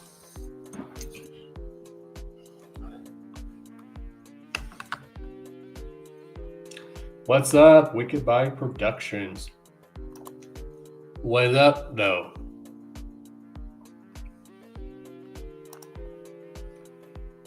Anywho.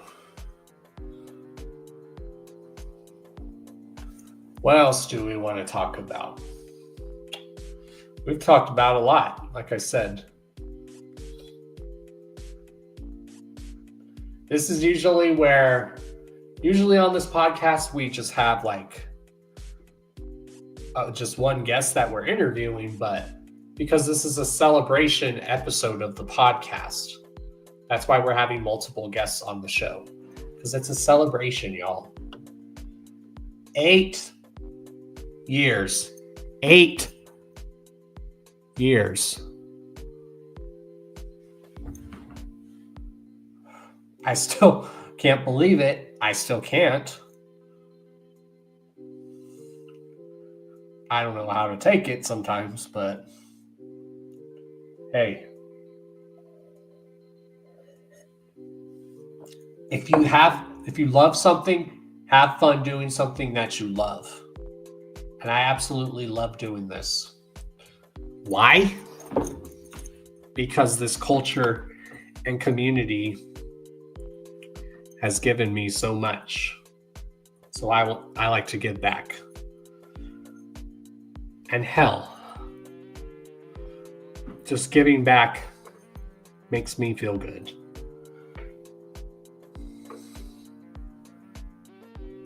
I like to give recognition where it's deserved to those who deserve it. That positivity and love, I love to give to people.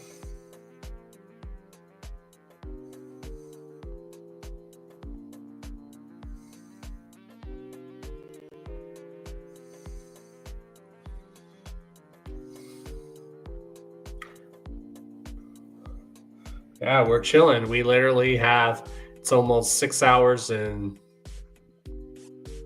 30 minutes. Right now we're at 6 hours and 21 minutes. So we literally only have 3 more half hours to go, y'all. So anywho.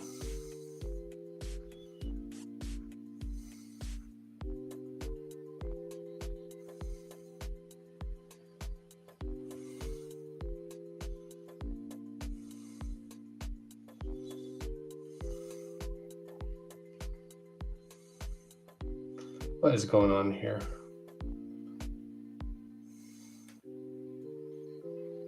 Yeah, if anyone wants to come on and get live, let me know. We'll play that song again more just so we can get us live just jamming out, because this is a celebration, y'all. It's a celebration. It's definitely a celebration. So let's go ahead and play this song now.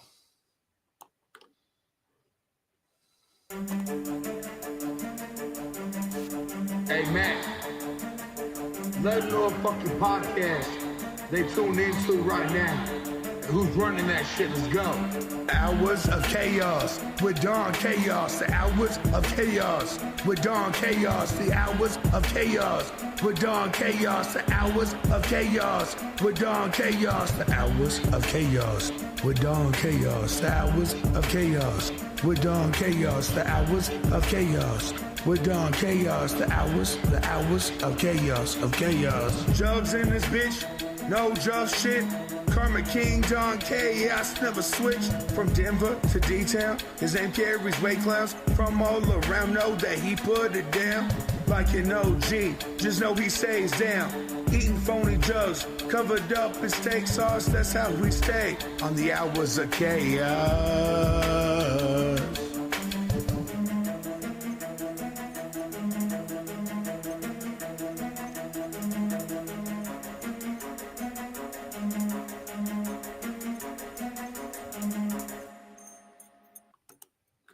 Yeah.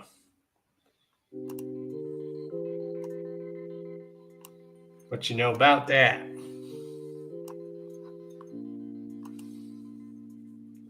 It is the jam. That is right. It is the jam. Yes. So again,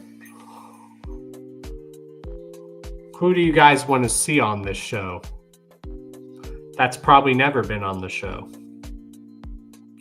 That's something I've never asked anyone in a while. Who's someone who's never been on the show that you guys would love to see on the show? Because we've had hundreds and hundreds of people on this show. Hundreds. Hundreds of people. A lot.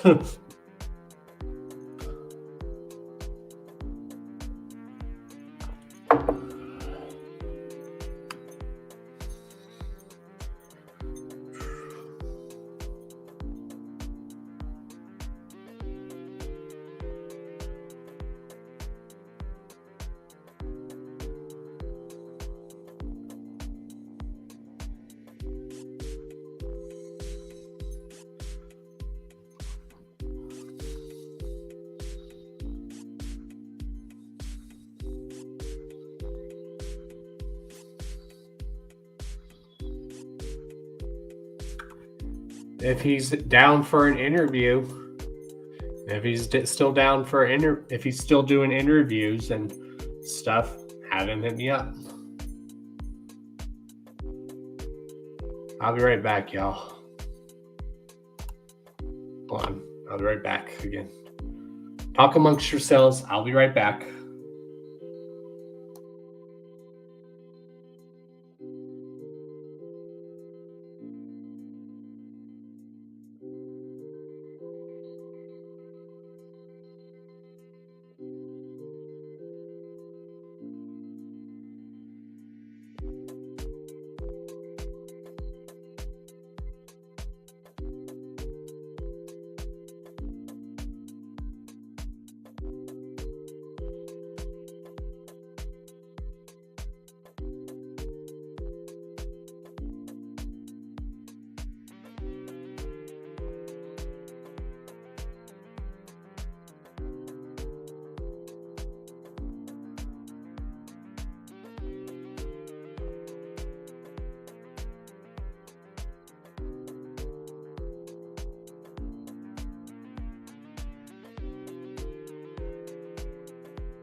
Well, thank you.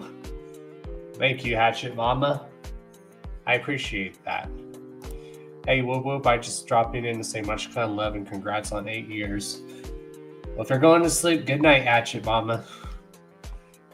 Good night. Thank you.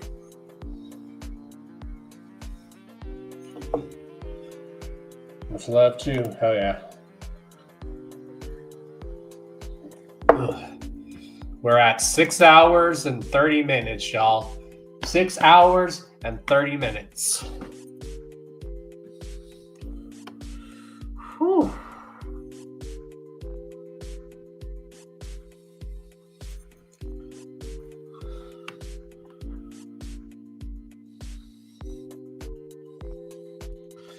There she is. Hey, baby. What's good? There's the Miss Lovely, Beautiful Taylor. I love you, babe. Mwah.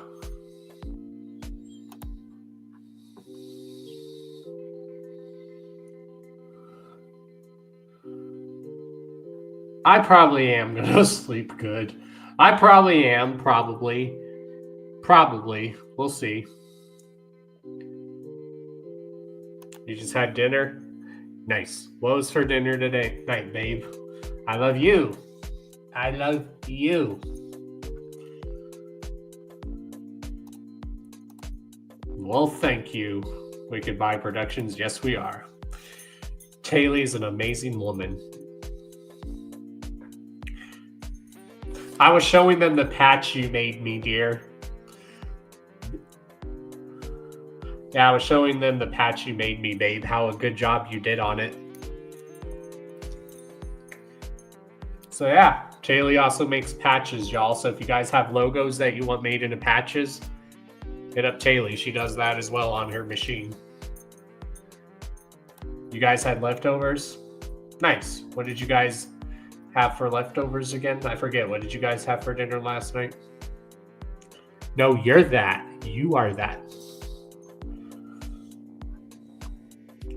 We're at the 6 hour and 32 minute mark, babe. I've been on here for 6 hours and now 33 minutes. Literally, we're almost there. We're almost there. I probably will sleep good tonight. I probably won't. Maybe. That's why I did it earlier in the day, Tiny Tim. I started doing it at 12. I figured, we'll do it at 12, and then by the time I get done, it will be like probably 8 or 9 my time. You made meatballs and put them in big pasta shells with spaghetti sauce. Well, I helped a lot, but he did a good job. Ooh, that sounds really good. That sounds really good. I'm recommending that next time. Just so you know, I'm recommending that next time because that sounds very yummy.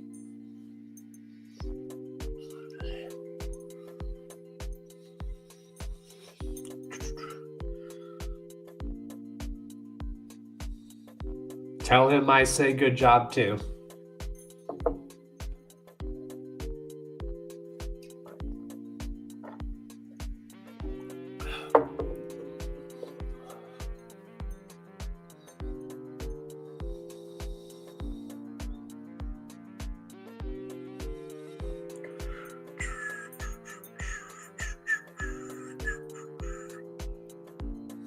You're welcome.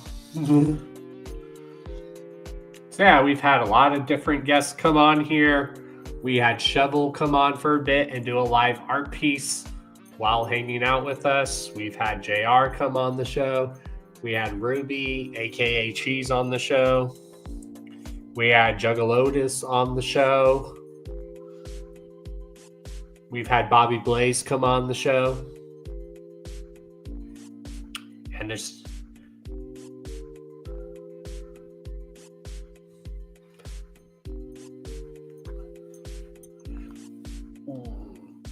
And we still have 3 more hours to go. So if anyone ever wants to come on and hang out, y'all still can. You guys spent the day. Yeah, I remember. Oh, speaking of that, did you tell her happy birthday? Did you tell Trin happy birthday for me? But you were I'm glad you had fun. But did you tell her I said happy birthday? You will? Okay, yes. Tell her that.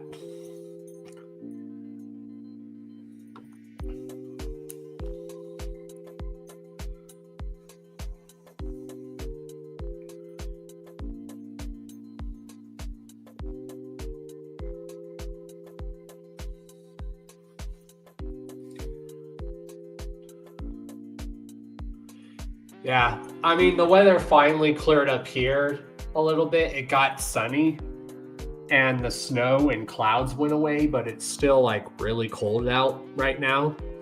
So the weather did clear up a little bit here, but it's still pretty cold out.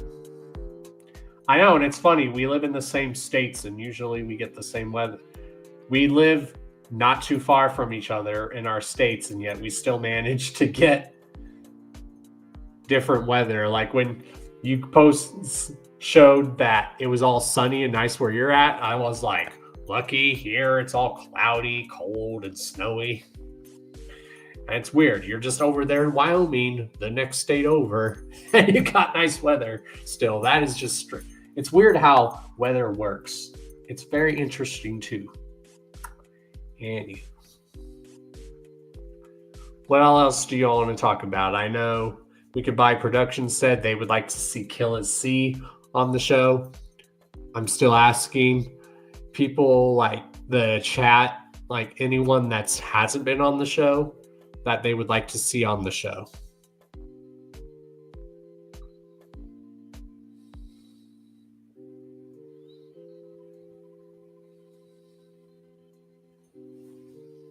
I still can't. I showed everyone the nice, cool video thing that you made earlier, babe. That turned out really good. That you made where it said congratulations on 8 years for the show.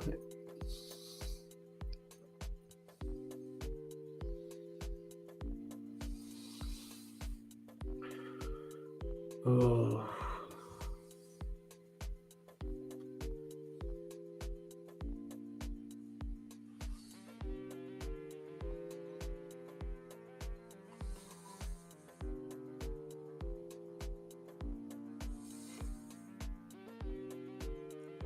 Oh, shit.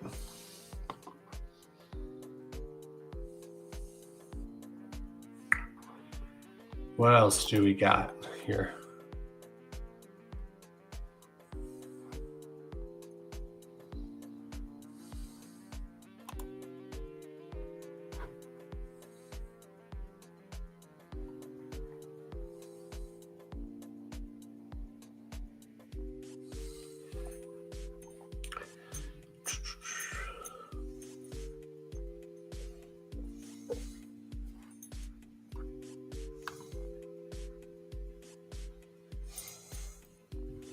See if anyone's messaged me about coming on.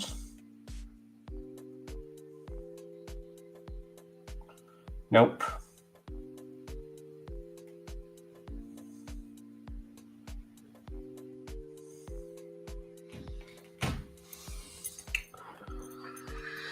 Ooh, shoot.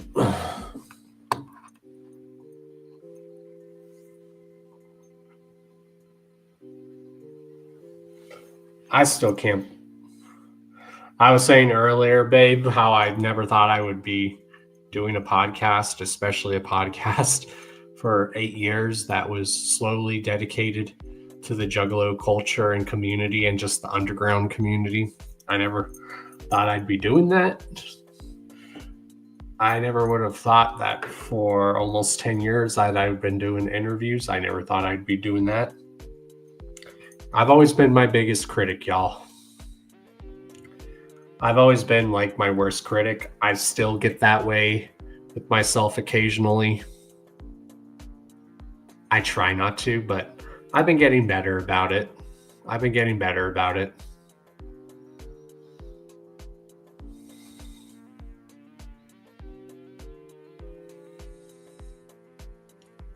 Yeah.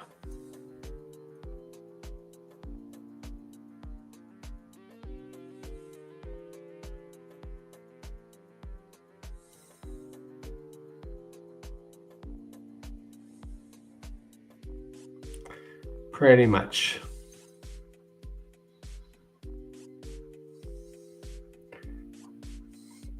Thank you, baby. You keep up the good work too. We make a good team, sweetheart.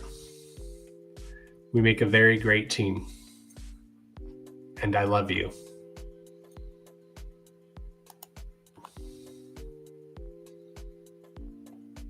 I didn't think I would be the podcasting radio host type person. I never thought I would be that kind of person. I never thought I would be the kind of person that could conduct interviews. Sorry, I hit the mic, y'all, and it made a loud noise. My bad.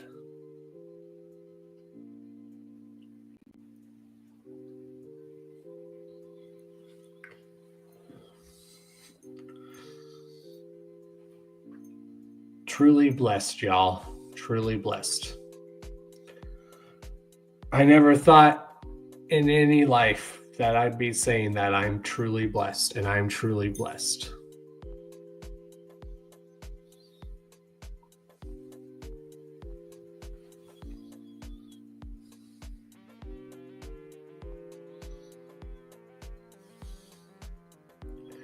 Oh, yeah.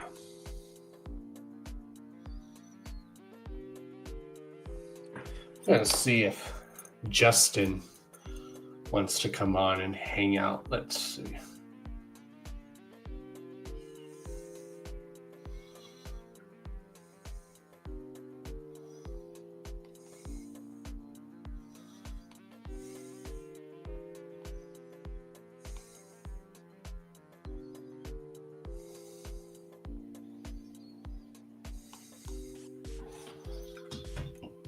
Excuse me.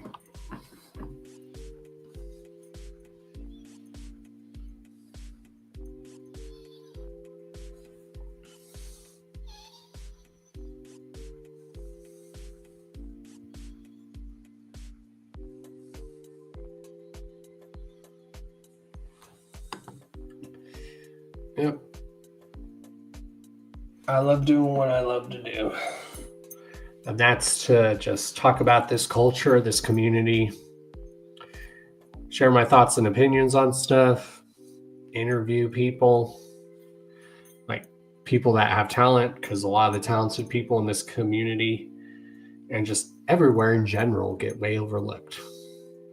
Like I said, whether you're a music artist, I'd like to interview people like that. If you're someone who has their own company and I like to interview you. People that are doing stuff. I like to interview fellow juggalos and stuff and talk about people's juggalo origin story, as we call it. And I'm out of water again, so I'll be back, y'all. So as I go get water, we're going to play the hype song again. So here we go. I'll be right back, y'all.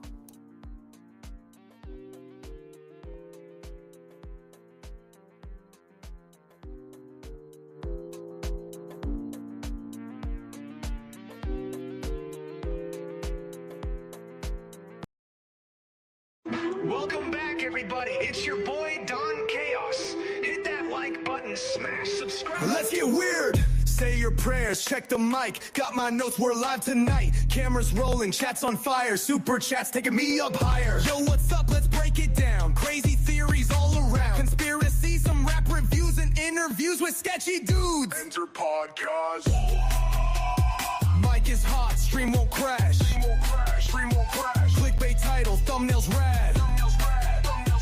Tell your mom, tell your dad. Tell your dad, tell your dad. Wi-Fi strong, let's go in deep. Did Bigfoot take my Uber Eats? Aliens, ghostly vibes, or just some guy who's dead inside? Late night talks about rapping clowns. Don Chaos, don't mess around. If tech goes bad, then I might rage. But hey, like, comment, share this page. Enter podcast.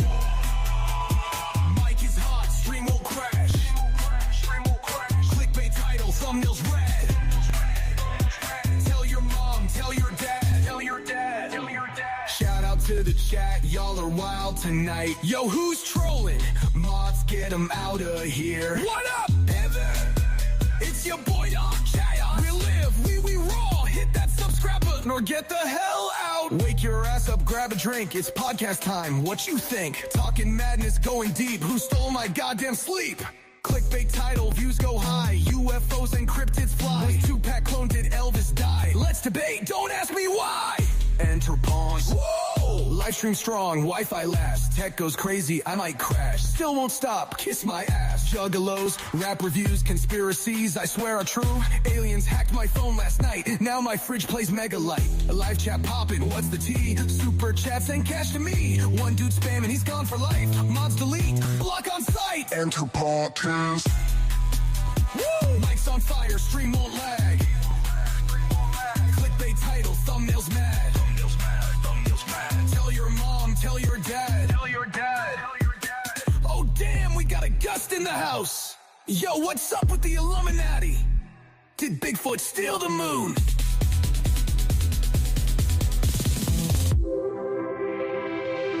Did Bigfoot steal the moon?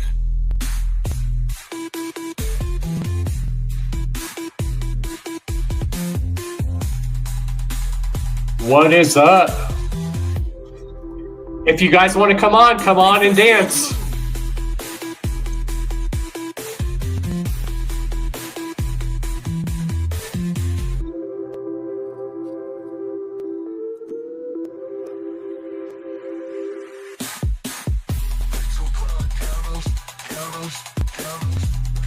How could you not like this?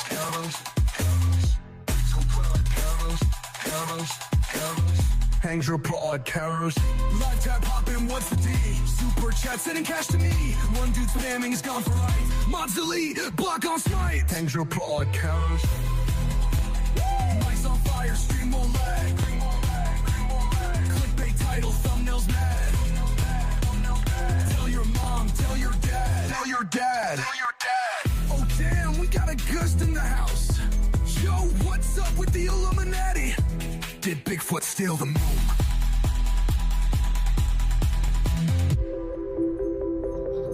Did Bigfoot steal the moon? Yeah. You want to come on and chill, Justin and Des? The link is right at the pinned at the top of the chat. You guys want to come on and do a cheers and whatnot? Right ahead. And vibe out to that hype song. For the podcast, y'all are welcome to. We've had so many different guests on today. Thank you to anyone who's come on yet. Right now, we're at the 6 hour and 48 minute mark. So, yeah.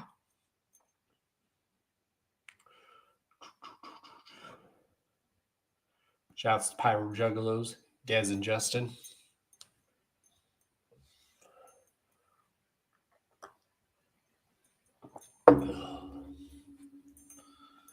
So what else do we want to talk about?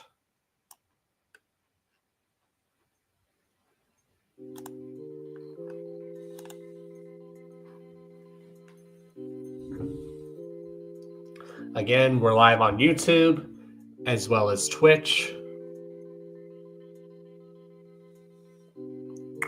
Shout out to my sponsors, Blind Death Clothing.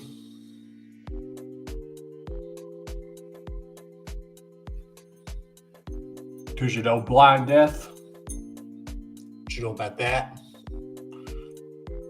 You see it on the left and the right.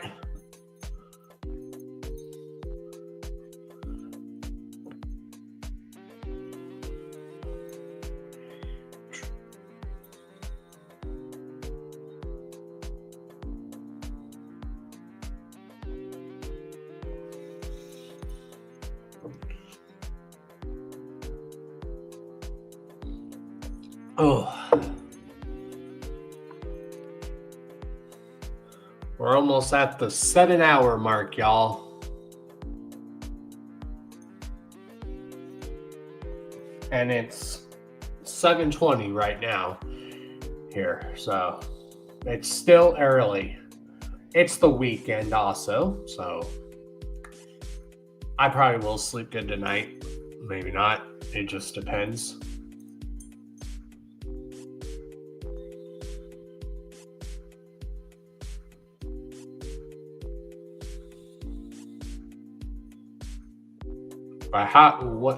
What are you guys up to today? Des and Justin, what are you guys up to?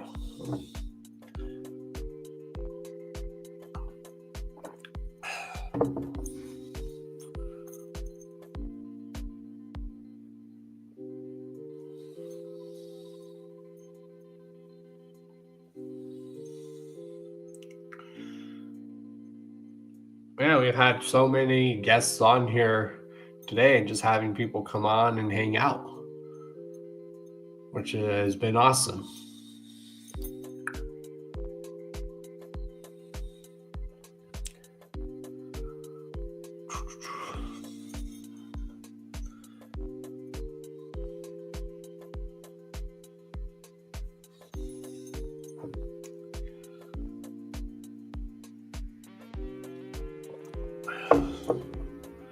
I mean, it's pretty cold out, so it's pretty much a good thing I did this 8-hour stream because it's pretty cold out. It's a little too cold out to be doing anything. But once it starts to get really nice, or where it's at least in the 50s or 60s or 40s, then yeah. Somewhere down the line, then me and the homie Irate are going to go do a photo shoot for the company that sponsors us, Blind Death. We're going to go do a photo shoot. Probably at some old abandoned building or somewhere here in Colorado, like some creepy places to do like that, which would be awesome. Me and Taylor, if she's still here, babe, me and Taylor have been thinking of trying to do content where we do paranormal investigations. Like, whether it's pre-recorded paranormal investigations or we want to do live stream paranormal investigations. Like, how we can make that happen, I have no idea. I guess we would just set it up like this with a phone, not the phone, the computer, and then we just walk around with our phones, I guess. I don't know. That's what I'm trying to figure out. How would we do a live stream investigation? I mean, I guess we could go live on our phones, and that's how you.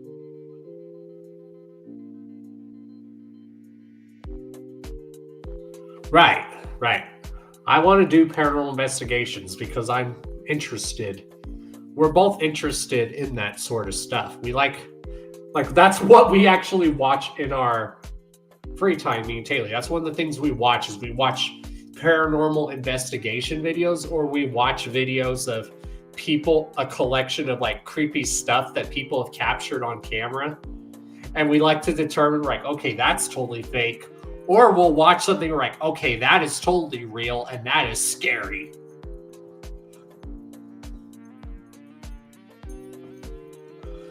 I've watched some very creepy paranormal investigation videos where you'll know it's creepy when I go, oh, hell no. That's how you'll know something's scary. I'll be like, oh, hell no. Especially when people do urban exploring videos. Some of those are fun, but they are also scary at the same time. I always tell people, if you're gonna do urban exploring, you need to do it. Same with paranormal investigations. You need to do it with a group of people. Do not do that stuff by yourself. Do it with a group of people. Please don't do urban exploring or paranormal investigation by yourself. Do it with a group of people. And if you do so happen to do it by yourself, have some sort of protection on you when you do it. Please, that's all I ask. If you do it by yourself, please have some sort of protection with you. Same when you're with a group of people. Have some sort of protection for each and every one of you. That's all. I see people do it and they don't have any form of protection on them. It's like, you know, that can either go over really well or it can go over really bad.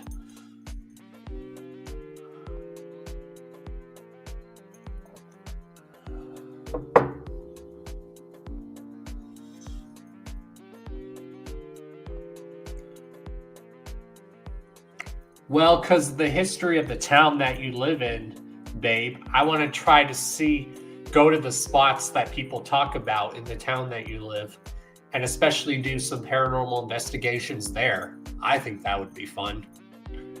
Or even photo shoots would be awesome.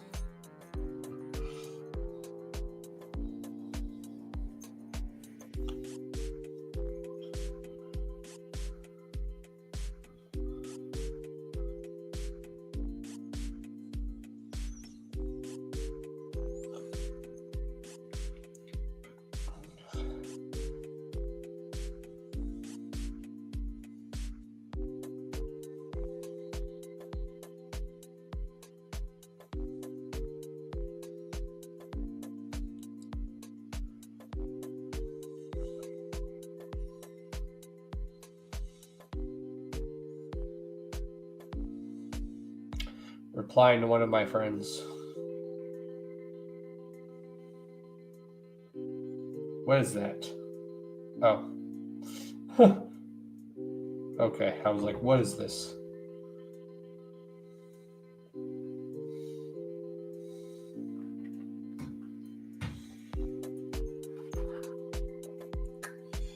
Alright, we're almost at the 7-hour mark, y'all. Almost at the 7-hour mark. We've done it, y'all. We've done it.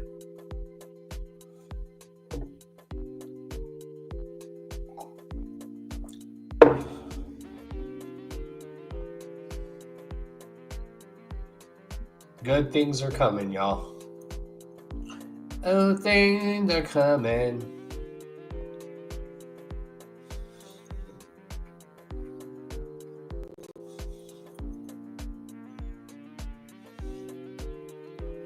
What else do we want to talk about?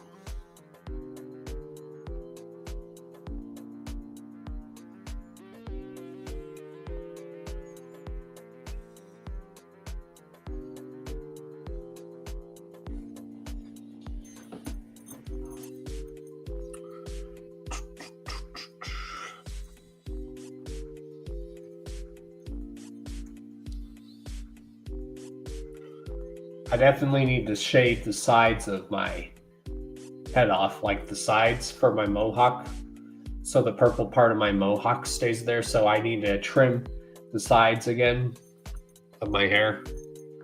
Maybe I'll go do that sometime this week at the barber shop and whatnot. Yeah, thank you to everyone who's tuned in. It's awesome. And yeah, we're at the almost at the 7-hour mark, y'all. Almost at the 7-hour mark. Almost there.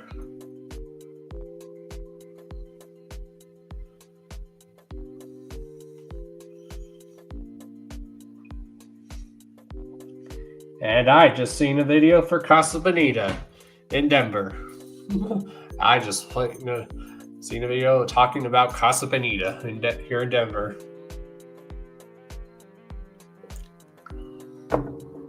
I don't actually live too far from Casa Bonita. It's maybe like a 20, maybe 30-minute drive at least. Maybe less, depending on traffic.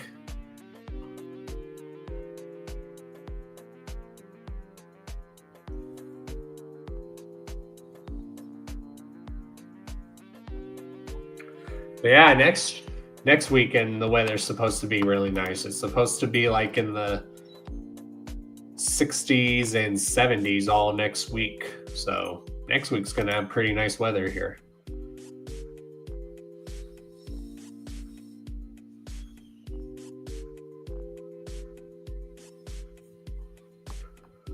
Oh boy.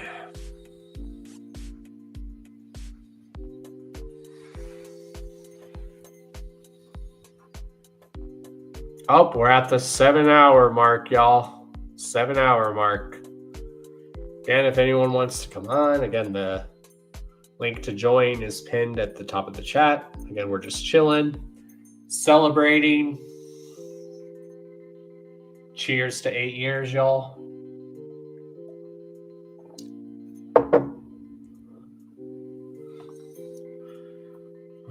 Right.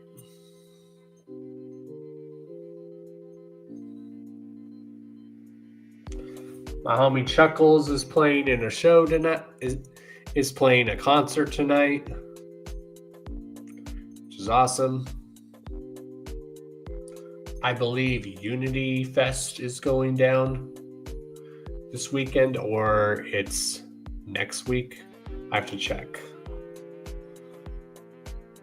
Or the Underground United show. Yeah, it's called the Underground United show,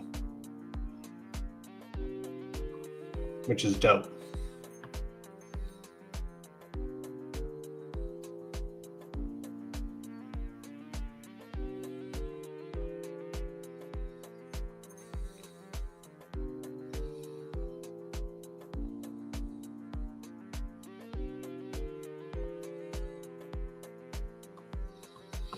trying to think of this one song I've trying to been looking for. See if I could find it on YouTube. It's an act from here in Denver that was on LSP, and they're really dope.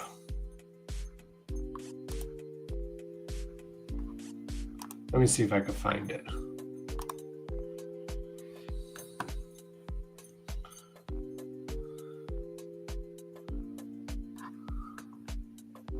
Oh, I'm definitely saving that video to watch. It's a video about the history of hip-hop explained.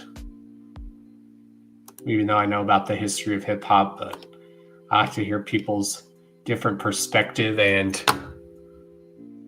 what the hell. What the hell? Anywho, let me find the song. All right.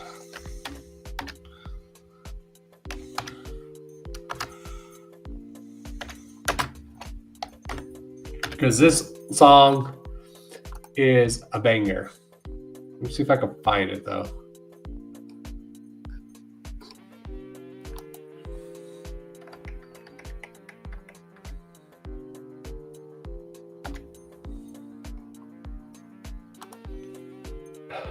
Because this group, you really can't find their music, really. Because every time when you type in Death Foretold, for some reason, the movie likes to show up a lot. But I'm not looking for the movie, I'm looking for the group. Death Foretold. Let's see, do they have it in a playlist? No, they do not, of course. Let's see.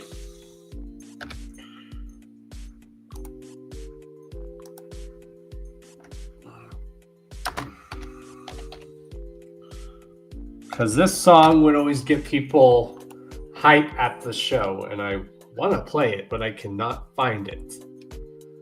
I'm going to have to look through my CD collection.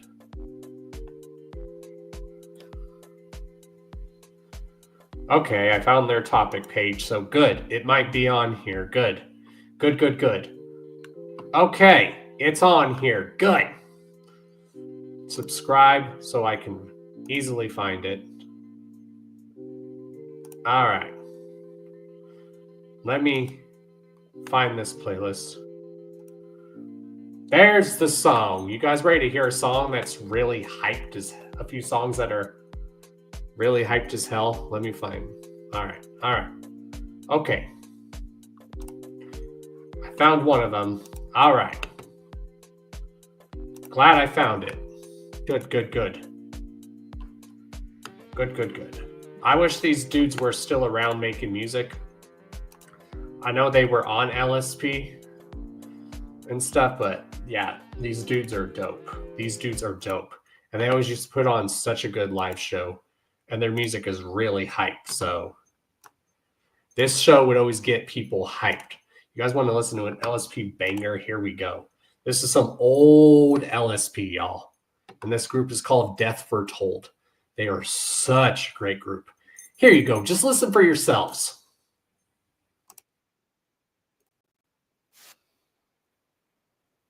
Let me get it ready first. Hold on. Forgot to screen share. Oh, this song is so hype, y'all, and this beat to this song. This song. Whew. I was like in high school bumping this. This is from the way old LSP days. Way LSP days. Not a lot of people know about Death Foretold, and if you've been following LSP for a while, you know about Death Foretold. But yeah, these dudes are dope. So here we go. All right, you guys ready? Here we go. Get this. Let's continue this hype going. This song is called Fours by Death Foretold. So yeah, if you guys want to check them out, check out their topic page. All right, here we go. This song. Whew, you guys ready?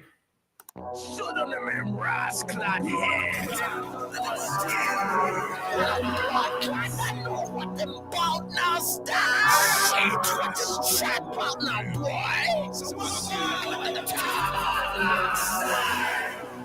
Local stuff, y'all.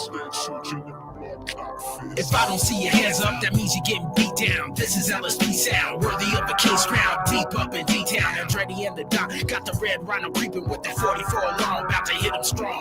Foretold at the door, juggalos and all my thugs straight moshing on the floor. You get it cracking low like these Chi-Town rappers. I'm the Kamosi on that ass. Here come the hot steppers, niggas with bad tempers. It's psychotic band members, willing to ride with us and willing to die with us. Suggest you side with us, or you can feel the rap. Don't think for a minute that it's just about raps. Stay strapped, laid back in the cut with Crim B nasty, yeah, that Russian nigga song. So nigga, we not the ones if you thinking about beefing. Got an army full of soldiers and those missiles heat sink. All hands in the air, let me see a fist. Lyrical stuff in this bitch, motherfucker. All hands in the sky, let me see your force. Kick the blood clot to the floor till there's none. All hands in the air, let me see a fist. Lyrical stuff in this bitch, motherfucker. All hands in the sky, let me see your force. Kick the blood clot to the floor till there's none more. Got a hunch I'ma lose my mind and start kicking these hoes up in here. It ain't nothing to a motherfucking nutcase. Break legs and matchsticks. Next fool that rude to get his ass kicked.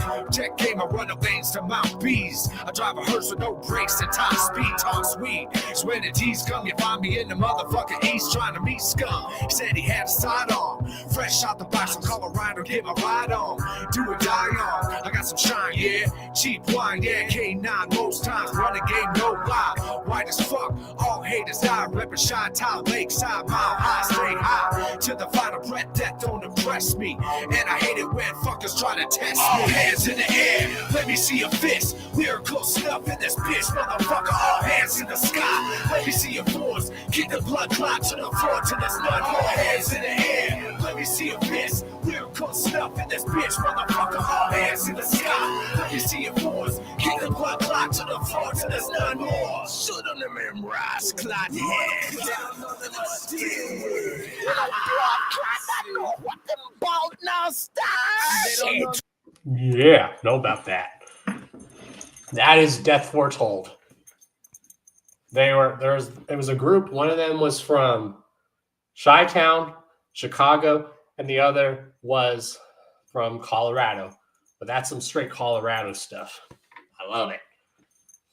And I remember this is during the early days. These dudes in the early days, before anyone else started doing it, these dudes would hit the stage wearing ski masks. Before anyone else started doing it, these guys were the ones to do it. This was an act from LSP, and they were the first, one of the very first, especially, and I'm sure there was other people, but from what I remember, like especially here in Denver, they were the first to go and rap and perform. Like they wouldn't just do music videos in ski masks or take photos in ski masks. These dudes would legit rock the mic while wearing ski masks.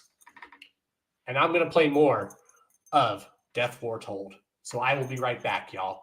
Again, anyone wants to come on and just get hyped, hang out, celebrate, the link is there in the chat. Yeah, that is some early LSP stuff. Some old LSP stuff. Really old LSP stuff. Because this is how long I've been around with LSP, since it's like almost inception, y'all. I've watched LSP. I've watched our team grow from this little Denver-based label to the powerhouse it is today. And I remember the first act we ever signed was Dark Half. Yes, Death Foretold's been around in those early days. And one of the members from Death Foretold, he's from Chicago, but he was living here in Denver. But he would make a lot of references to Chicago in his music. Hence why in that song you heard him mention Chicago and Colorado, basically. I'll be back.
They're back. And these dudes were very diverse when it came to making music too. They had hype music. They had music that you could just vibe to. They had a smoking jam song. Let me find it.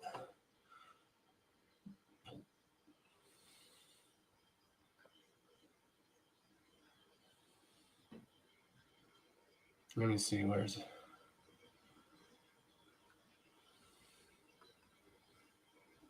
Is this it?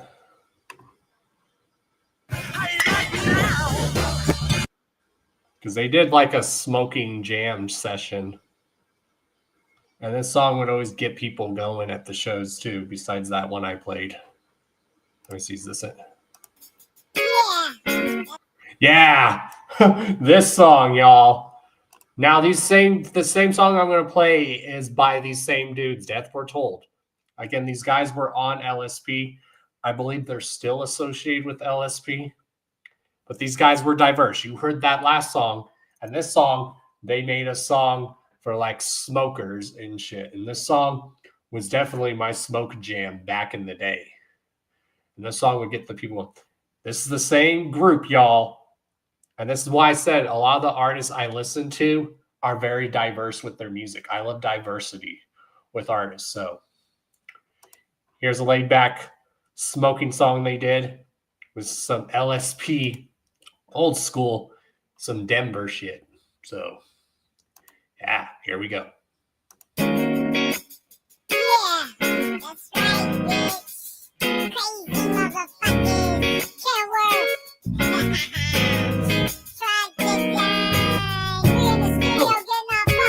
Line it up, y'all.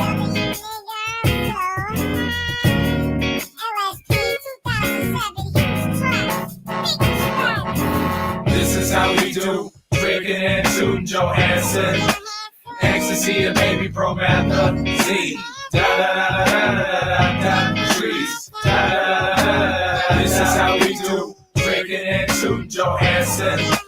Ecstasy and baby promethazine. Da da da da da da. Trees. Yeah. First stop, Park Hill, triple scotch to the grill, breath hot, blue ox, now it's time to chill. Take this blue pill, worth roll a fat split, hold the wheel, son, yo, I gotta take this last sniff. Tis, I got a wristband, I bet you $50, I drink enough shit to crash a fucking minivan. Pass the Henny, man, it's in the back seat, inebriated, doing 80 on the back street. This is how we do, drinking and shooting Johansson. Ecstasy and baby promethazine. Da da da da da da da. Trees. Da da da da da. This is how we do. Drinking and shooting Johansson. Ecstasy and baby promethazine. Da da da da da da. Trees. I'm seeing double, triple, sipping Arbor Mist, and I'm getting lit off the sugar spring spliff. Vicodins, Percocets, ecstasy, Grey Goose, Kind Bud, cocaine, chasing with some crumb juice. I'm getting loose in the club, steady getting mugged. I'm fucked up, hallucinating on drugs. Drooling on the bar, I can barely stand up. I slapped the bartender, then I hurled in the tip cup. This is how we do, drinking and shooting Johansson. Ecstasy and baby promethazine. Da da da da da da da. Trees. Da da da da. This is how we do. Drinking and shooting Johansson. Ecstasy and baby promethazine. Da da da da da da. Trees. Doing dumb shit, spending money we don't have. Taking chemicals till I'm sleeping on the grass. Waking up in alleyways, sleeping next to homeless bras. Pop some more Percocet and do another Xambar. It's all good cause I'm on the lean and I'm so fucked up that I'm talking to trees. And the trees are talking back as the world just spins. Wake up tomorrow morning, do it all over again. This is how we do, drinking and shooting Johansson. Ecstasy and baby promethazine. Da da da da da da da. Trees. Da da da da. This is how we do. Drinking and shooting Johansson. Ecstasy and baby promethazine. Da da da da da da. Trees. Da da da da. This is how we do. Drinking and shooting Johansson. Ecstasy and baby promethazine. Da da da da da da. Trees. This is how we do. to see a baby program the scene. And that's why I believe LSP, when it comes to the Denver sound or any label based out of Denver, Colorado, LSP has it down. Yeah, especially these dudes. Everyone on pretty much anyone that's been signed to LSP, past or present, they each have their own sound and unique flow. Like I said, these guys were on LSP. I think they're still associated with LSP. I'm not too sure, but you guys heard that first song and then you heard this song. They did a smoking song, so some laid back party type stuff. And now we're going to listen to a song that they would do where this would get the crowd vibing and moshing. So I want to see a mosh pit in the crowd, y'all, if that's even possible. So now we're going to play, where is it? Yeah, we're going to play this song, y'all.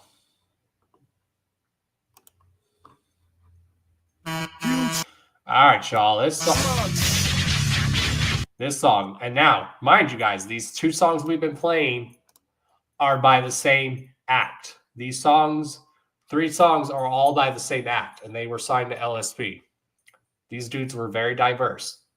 So you had kind of a song that would get people moshing or just hyped. That last song was just like a party chill song. And now this song by them, same dudes, is literally a mosh pit song. Enjoy, y'all. I'm going to see everyone headbanging. Here we go. You guys ready? This is some straight Denver metal type shit. And I just gave it away what kind of song it is. Here we go. Real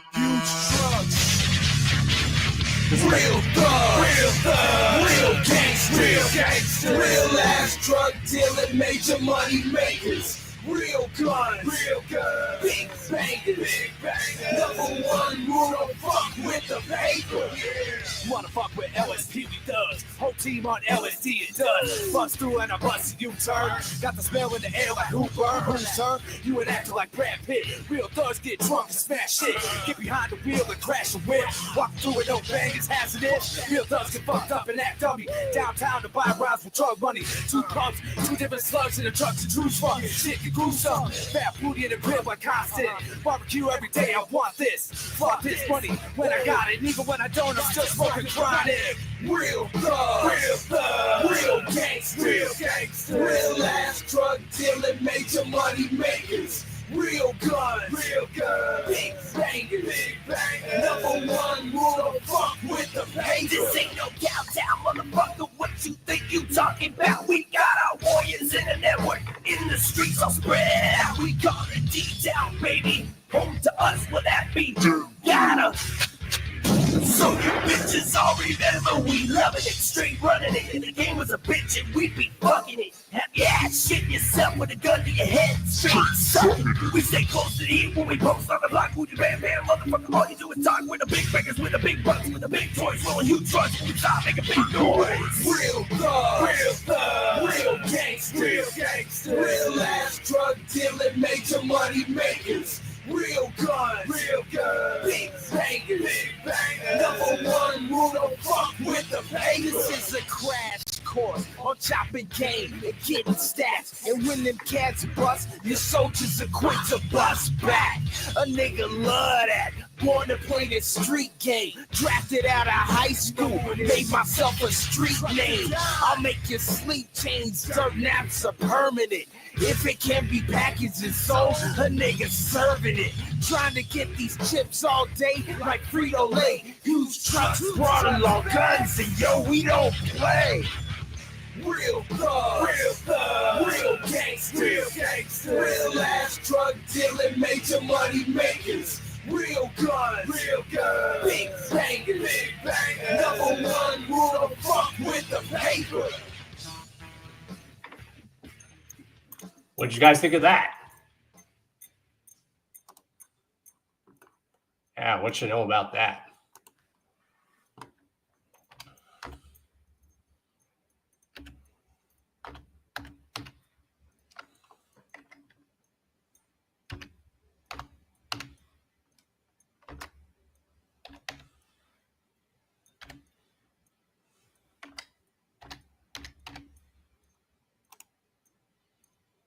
And now we're going to pay tribute to a legend himself, a dude that's given me so much advice.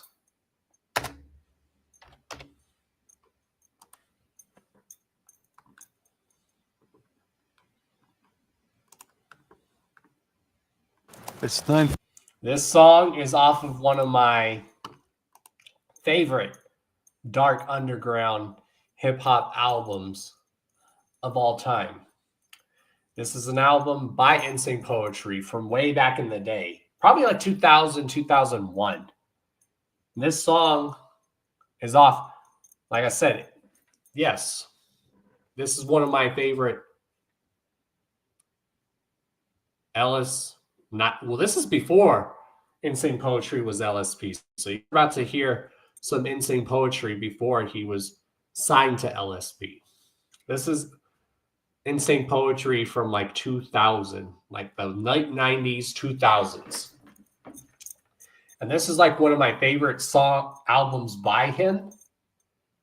And I like the concept of the album. This is from the album called, by Insane Poetry, Faith in Chaos. So, and this song is called OKS. This is a great song. It's like one of my top Insane Poetry songs. Again, this song is old school Insane Poetry, y'all. This song always gets the crowd going. So time to vibe out some more with some old Insane Poetry off one of my favorite albums by him and favorite dark, wicked shit, horrorcore, rap, hip-hop albums. If you guys don't know about that album, Faith in Chaos, listen to it. This song is from that album. Let's go.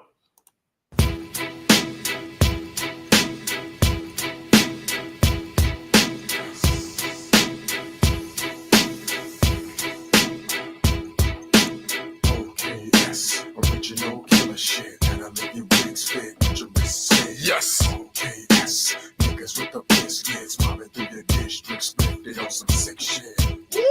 Raising up from my tomb, mind warp in a time warp off the shrooms. Zoom in, let me take your mind on the journey. See what I see, vision of bodies burning, like turning a pistol and putting it to your dome.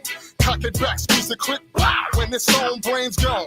Flown out the back of your cranium, dripping on your shorts. Left your ass a corpse on your mom's front porch. About the torch down the house, caught your mama and her spouse. Fucking on the couch, lights out. About to make news off your fam bam. Madman, I'm sickly from rap, this a ran next plan. Let me expand on my artwork, genius in my reality, pure insanity. Can it be the angel dust that turn my brains to pus? Thus lyric stranglers, no one is insane as us. OKS, original killer shit. Gotta leave your wig split with your wrist slit. OKS, niggas with the biscuits, mobbing through your district, split it on some sick shit. OKS, original killer shit. Gotta leave your wig split with your wrist slit. OKS, niggas with the biscuits, mobbing through your district, split it on some sick shit. Taking puffs on the smoke, I call the Antichrist. Got me seeing red and purple lights mixed with black dots. Beat the backdrop of the crime scene. Niggas seeing 19-inch, I'm seeing widescreen. So much red Visine can get it out. From the rage of the slugs as the iron spit it out. It is I, Psycho Palmin, the Desert Eagle. Creeping through your blocks in the drip-colored regal, pure evil. Bumping Brother Lynch, season of the sick. How you gonna reason with the psycho? I'm the desolate. Watch the devil spit, call her exorcist. Satanic messages got me wearing niggas is for necklaces. Yes, it is the messenger of death. Watch your step, I'm quite wicked. Make a motherfucker leak his life liquid. So why risk it? It's a suicide when it comes to you and I. Do a fly, nigga, you will die. OKS, original killer shit. Gotta leave your wig split with your wrist slit. OKS, niggas with the biscuits, mobbing through your district, split it on some sick shit. OKS, original killer shit. Gotta leave your wig split with your wrist slit. OKS, niggas with the biscuits, mobbing through your district, split it on some sick shit. OKS, original killer shit. Gotta leave your wig split with your wrist slit. OKS, niggas with the biscuits, mobbing through your district, split it on some sick shit. OKS, original killer shit. Gotta leave your wig split with your wrist slit. OKS. niggas with the biscuits, mobbing through your district, split it on some sick shit. Don't be scared. Insane poetry,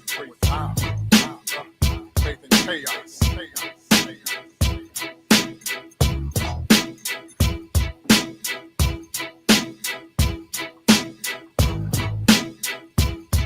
I don't need to kill anyone.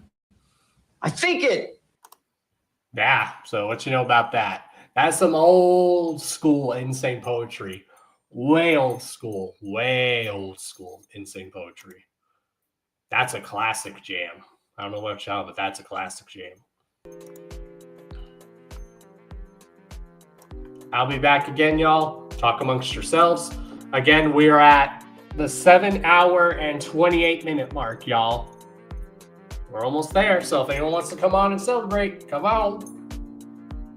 That's why I say where most people on the East Coast were listening to, or mainly the Midwest, everyone on there was like listening to Esham. Here on the western part of the United States, we were listening to Insane Poetry, especially that song, and we were listening to Brother Lynch Hung, basically. I'll be back, y'all.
Anywho, I'm back.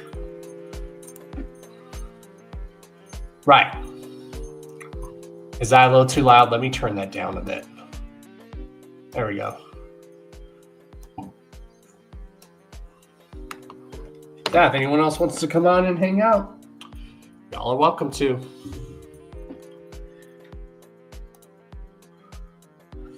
Oh yeah, I love Brother Lynch Hung. Brother Lynch Hung is one of my top rappers of all time. He's on my list. Same with Insane Poetry. Just like I'm still shocked we have not had an Insane Poetry and Brother Lynch Hung collab track. How has that not happened yet? Better yet, what we need is a Brother Lynch Hung and Esham Insane Poetry, Flatliners, and a Ghetto Boys track. That needs to happen. Just saying. I mean, we've had Insane Poetry and Scum as Triple MFD do a song with the Flatliners, which is a very dope song.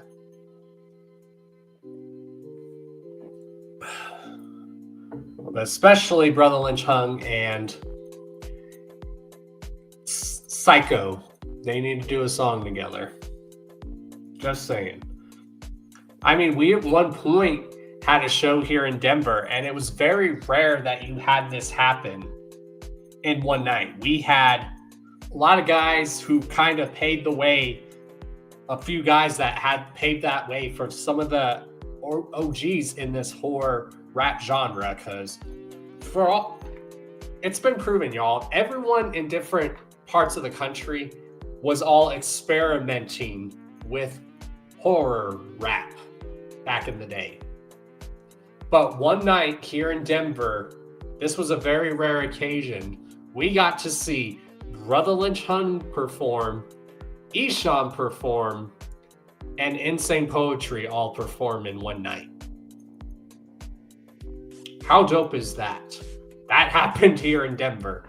We had Insane Poetry perform, then Ingshon, and then Brother Lynch Hung perform all in the same night. You could even add Scum, because Scum created a lot of that horror sound here in Denver. So there you go.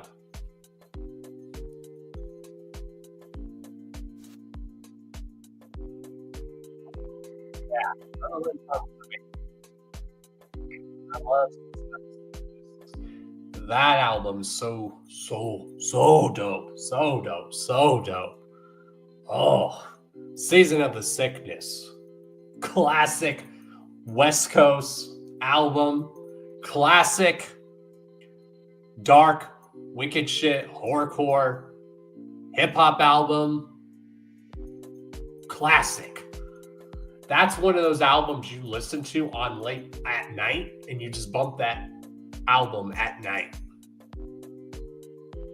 It does deal with some horror elements on it, but it also talks about, it's some straight gangster horror stuff as well, which is dope. So it has a very West Coasty, Bay Area type vibe to it.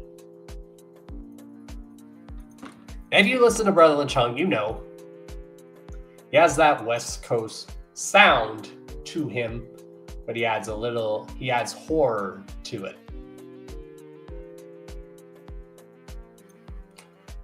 Brother Lynch Hung is very underrated. He is very underrated.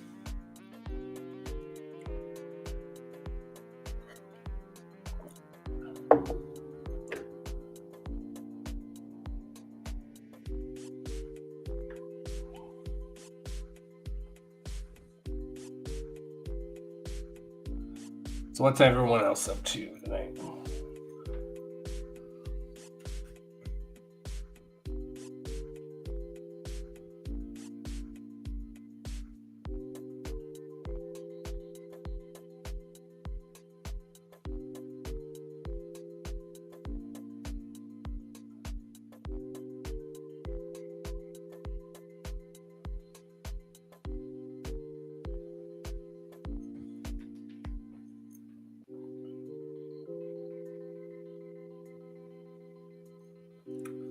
Yeah.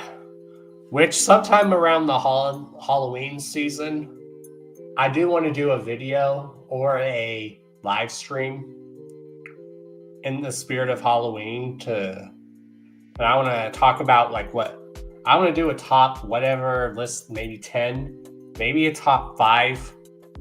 I'll probably maybe do 10, but I want to do a top dark hip hop, my favorite dark hip hop / horrorcore, wicked shit, just dark hip hop rap albums. I want to do a video like that when it's around Halloween, as to get in the spirit of Halloween. And I can already tell you can probably already guess what some of my top favorite wicked shit, dark, horrorcore rap albums are of all time. I gave a hint. One of them is definitely Faith in Chaos by Insane Poetry. Definitely one of them is Season of the Sickness by Brother Lynch Hung. And the others, you'll just have to wait and see. Like I said, even if it's just like a dark hip hop album, I'm going to add it to a list. Now, I don't know if I should do a top 10 or what, but I'm going to do that around Halloween. And it's either going to be in a live stream or a video format, or where I pre-record it and upload it. So, because that's what I want to do in the spirit of Halloween this year, is do that.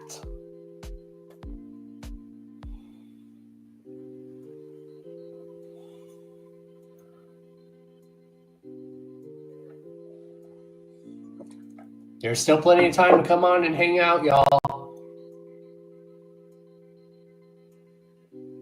If anyone wants to come on and even just say happy 8 years, y'all are welcome to. No way. Thank you, Tier Diaz. Thank you, man. Thank you. Which, spoiler alert, y'all, we are going to get Tier Diaz here on the podcast somewhere down the line for an interview somewhere down the line. Thank you, Tier Diaz. Thank you. Thank you. Thank you very much. Hell yeah.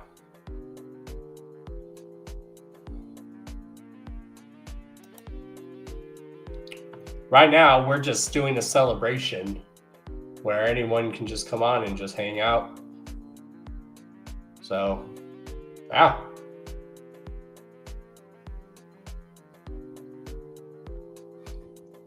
Yeah, that song OKS by Insane Poetry is definitely a good one. It is definitely a good one.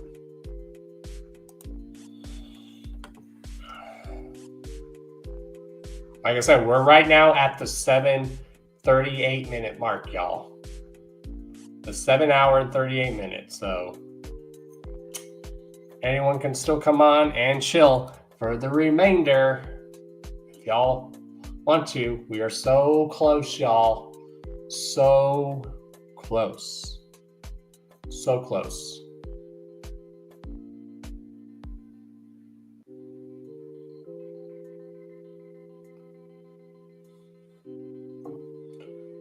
Thank you, anyone who's joined.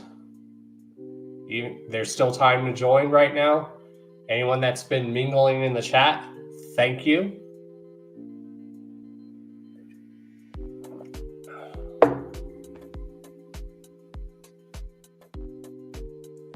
Thank you.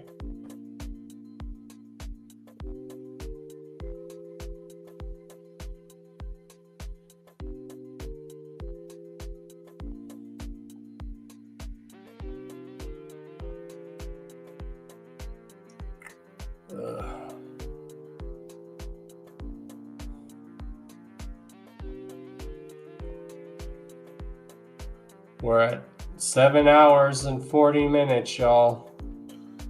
7 hours and 40 minutes, so.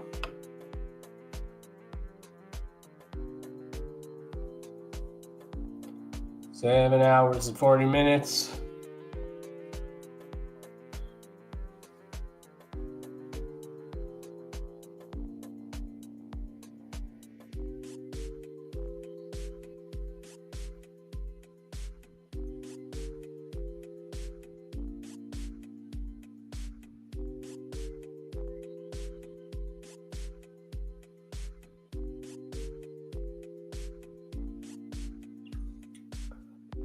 Thank you, babe. Thank you.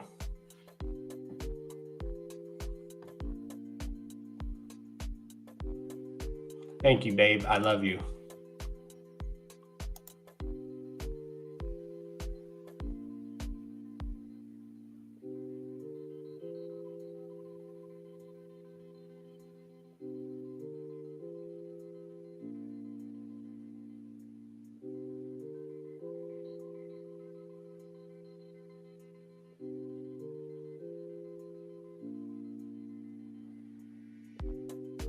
Ugh. What else y'all want to talk about?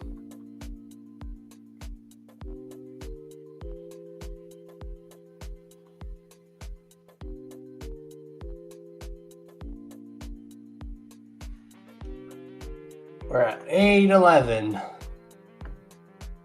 Oh.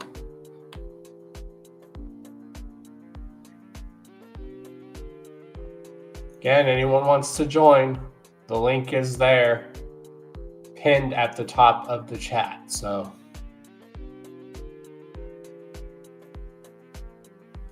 you want to order something from me, order from my official merch store, order from Taylor's official merch store. You guys want a custom order of something made from her, just hit her up.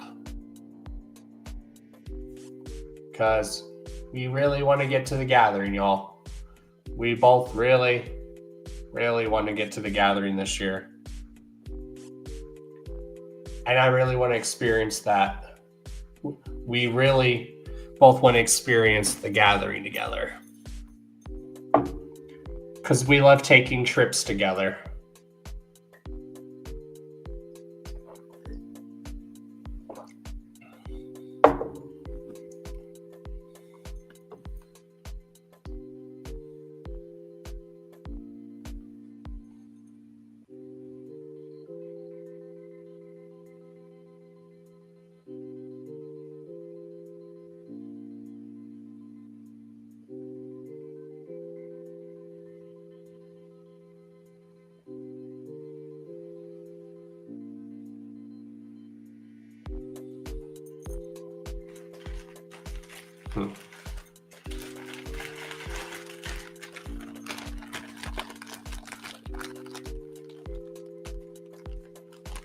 I'm telling you, all these gummy cola bottles are addictive.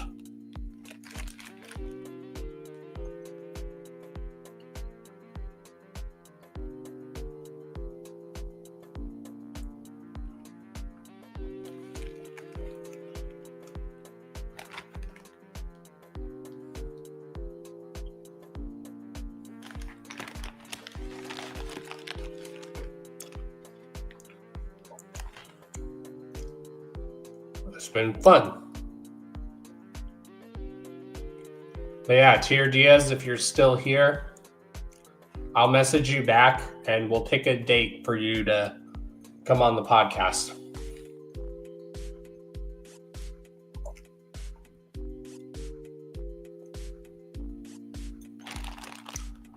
You and your husband of 14 years went to the Super Gathering in 2019 news match. Oh yeah.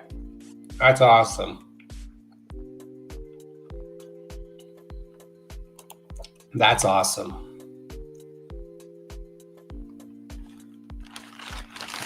That is definitely awesome. Like I said, my goal is to make a lot of stuff happen. My goal is to make sure me and Taylor get to the gathering. Have her play shows that she's never played at, for me to start hosting shows as well.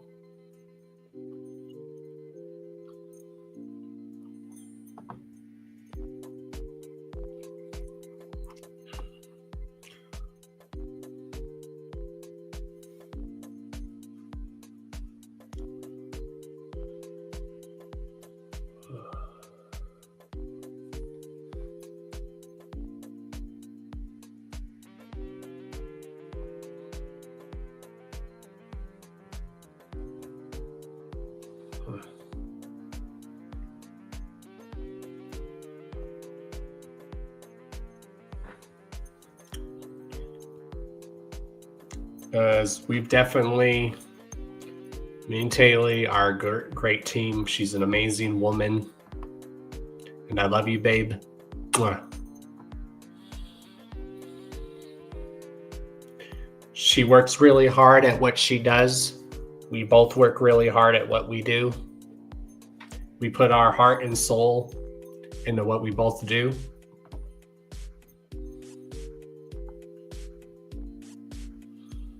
We both have a love for this community and this culture.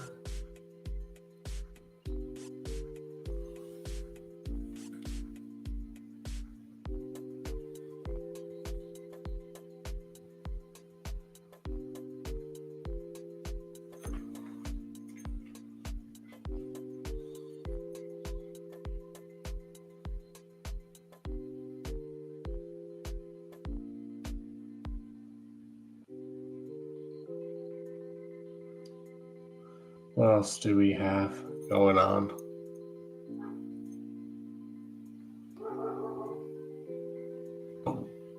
Excuse me.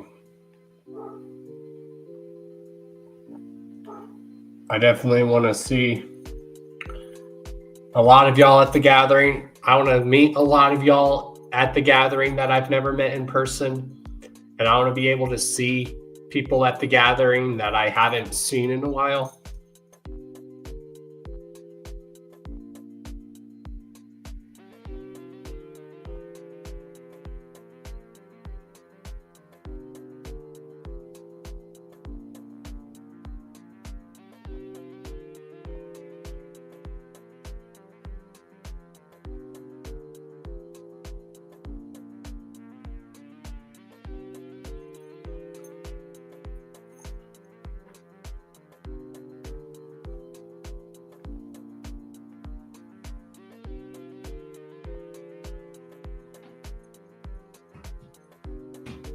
Anywho.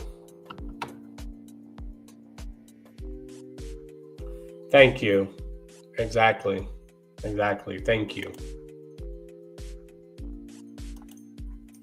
Now, like I said, I have an official merch store. Taylor has an official merch store.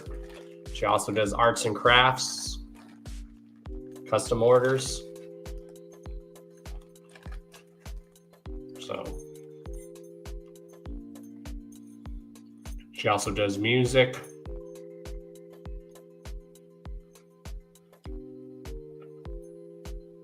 She's just so talented and she's very creative. She's an amazing person and I love her so much. I love you, babe.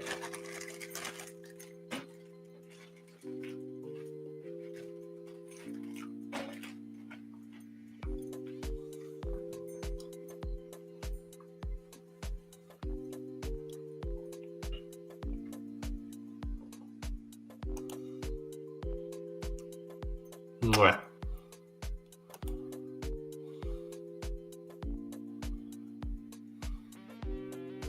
We're at 7 hours and 49 minutes, y'all. 7 hours and 49 minutes.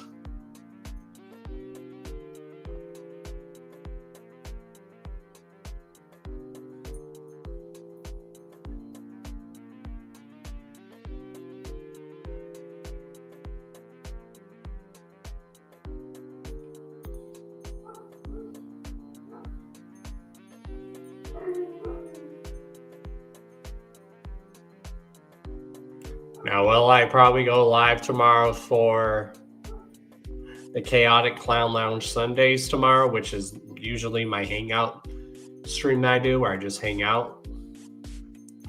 I probably will. Because, I haven't been able to go live or record any content for you guys in almost 2 weeks, so...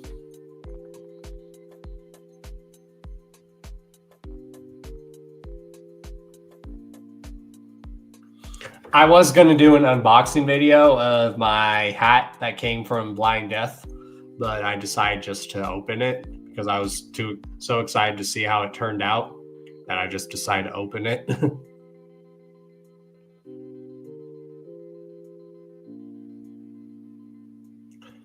And I do have some stuff somewhere down the line that I want to give away, some stuff I want to give away. Because, spread karma.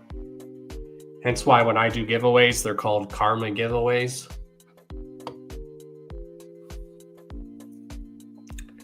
I need to just go. I definitely have some extra stuff I can give away. I thought about doing some giveaways today, but I don't know how that would have panned out. Probably could have.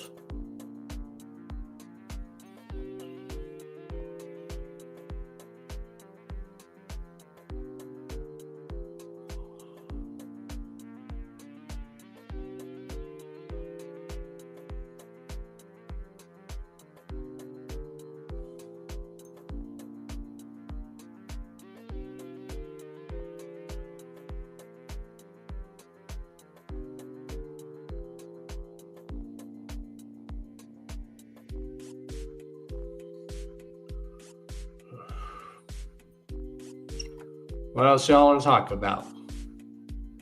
7 hours and 52 minutes, y'all. 7 hours and 52 minutes to go.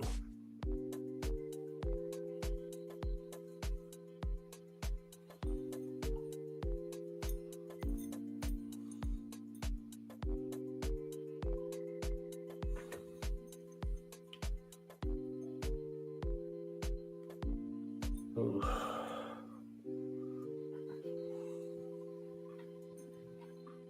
Shit.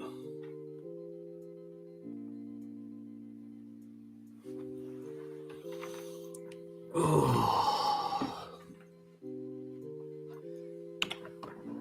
Cheers to 8 years, y'all. Cheers to 8 years.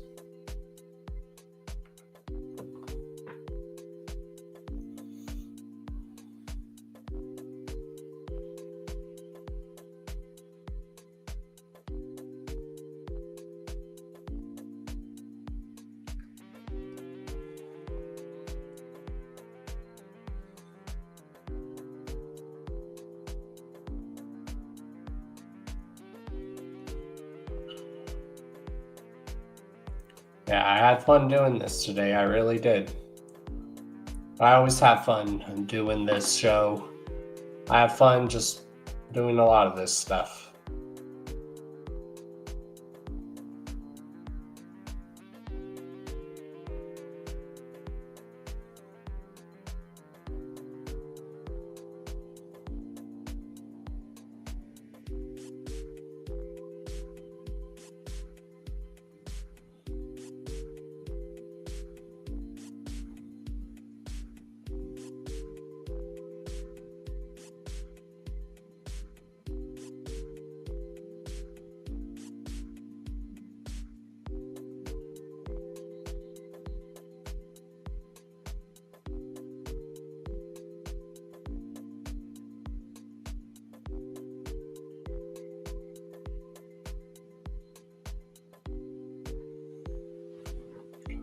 Oh, shit.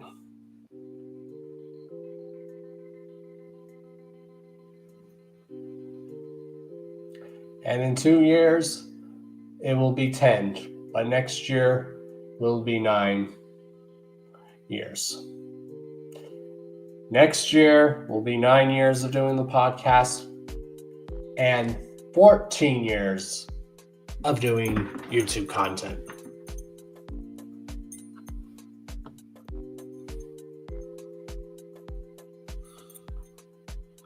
Yep, so close. So close.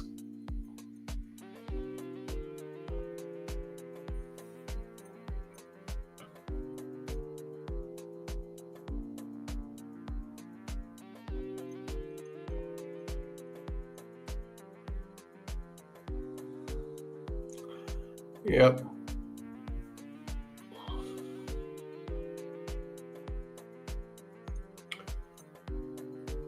Truly blessed, y'all.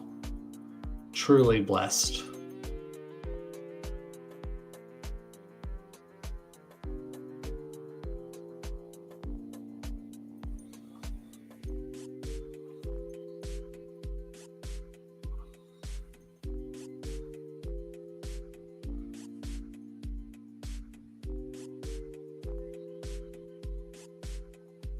After this, I'm definitely gonna chill and relax.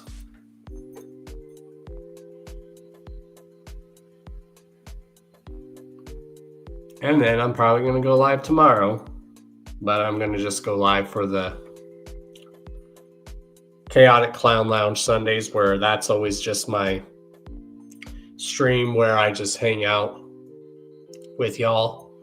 Thank you everyone who came on and joined and hung out and congratulated, whether on the you came on the panel and did that, or you said it in the chat, or just even hung out for a bit.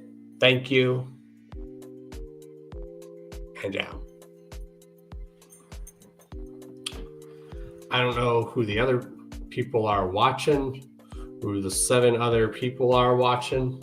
I don't know. All I know is I can see you, Babe, and Wicked Body Productions.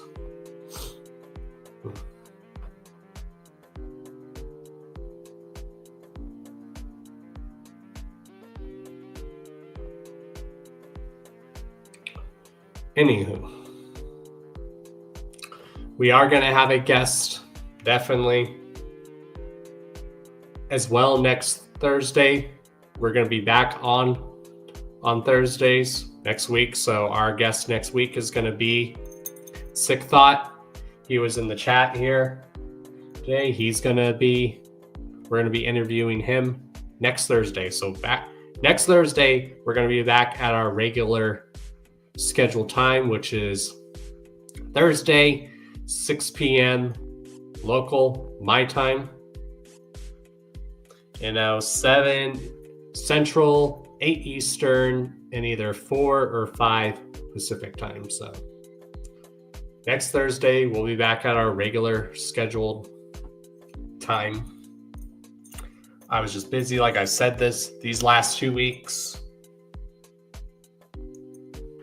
And I was watching my sister's animals while she was out of town.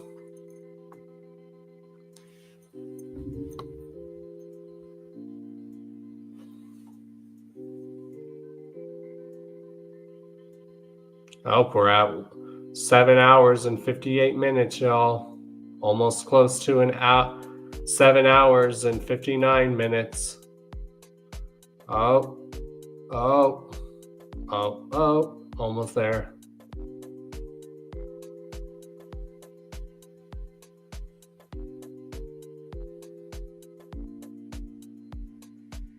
Well, now we are at 7 hours and 59 minutes. So for another time, let's play the hype song, y'all. Welcome back, everybody. It's your boy Don Chaos. Hit that like button, smash subscribe. Let's get weird. Say your prayers, check the mic. Got my notes, we're live tonight. Cameras rolling, chats on fire. Super chats taking me up higher. Yo, what's up? Let's break it down. Crazy theories all around. Conspiracy, some rap reviews and interviews with sketchy dudes. Enter podcast. Mic is hot, stream won't crash. Stream won't crash. Clickbait title, thumbnails rad. Tell your mom, tell your dad. Tell your dad, tell your dad. Wi-Fi strong, let's go in deep. Did Bigfoot take my Uber Eats? Aliens, ghostly vibes, or just some guy who's dead inside? Late night talks about rapping clowns. Don Chaos, don't mess around. If tech goes bad, then I might rage. But hey, like, comment, share this page. Enter podcast. Mic is hot, stream won't crash. We made it to 8 hours, y'all. Tell your mom, tell your dad, tell your dad, tell your dad. Shout out to the chat, y'all are wild tonight. Yo, who's trolling? Mods, get them out of here. What up, Evan? It's your boy, Don Chaos. We live, we roll. Hit that subscribe button or get the hell out. Wake your ass up, grab a drink. It's podcast time. What you think? Talking madness, going deep. Who stole my goddamn sleep? Clickbait title, views go high. UFOs and cryptids fly. With Tupac clone, did Elvis die? Let's debate, don't ask me why. Enter pause. Whoa! Livestream strong, Wi-Fi lasts. Tech goes crazy, I might crash. Still won't stop, kiss my ass. Juggalos, rap reviews, conspiracies, I swear are true. Aliens hacked my phone last night. Now my fridge plays Megalite. A live chat poppin', what's the tea? Super chats and cash to me. One dude spamming, he's gone for life. Mods delete, block on site. Enter podcast. Woo! Mic's on fire, stream won't lag. Clickbait title, thumbnails mad. Tell your mom, tell your dad. Tell your dad. Oh damn, we got a gust in the house. Yo, what's up with the Illuminati? Did Bigfoot steal the moon?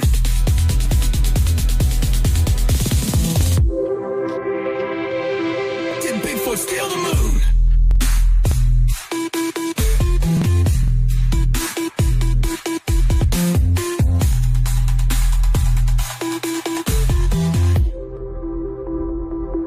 Did Bigfoot steal the moon?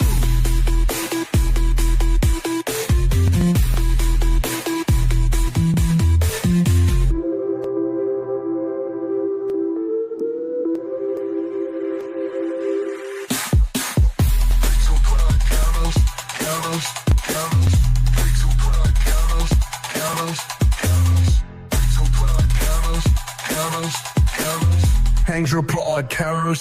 Live tab poppin', what's the D? Super chat sending cash to me.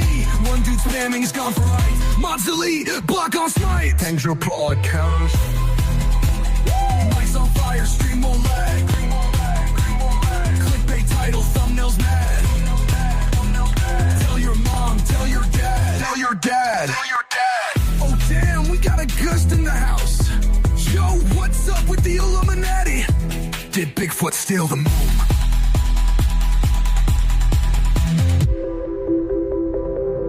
Did Bigfoot steal the moon? And that, y'all, we did it. 8 hours.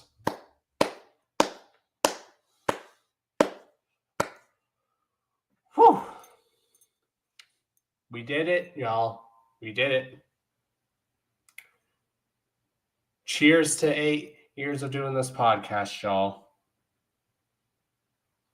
Did I ever think I would be doing a show, let alone doing a podcast? Do you think I would ever thought I would be doing a podcast? I never even thought I would be doing a podcast for 8 hours, y'all. Not 8 hours. Well, yeah, I did one for 8 hours, but see, now I'm getting my words mixed up. I never thought I would be doing a podcast.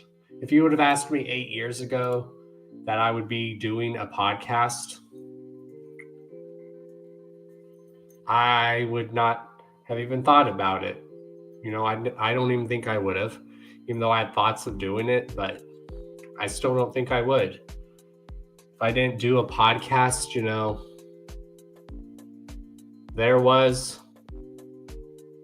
I would have just been another juggalo just doing regular YouTube content without the live streams.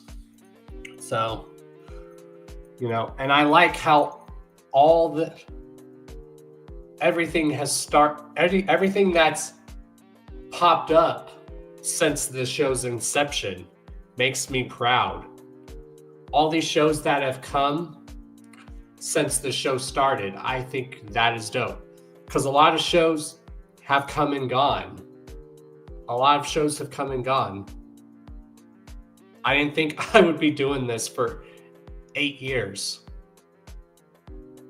And that's just doing this show alone, y'all. I've been doing the show for 8 years. I've been doing content on YouTube for 13 years, so.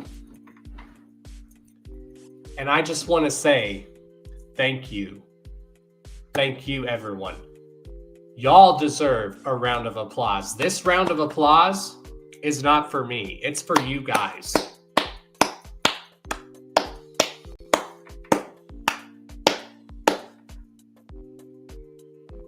I take my hat off to that.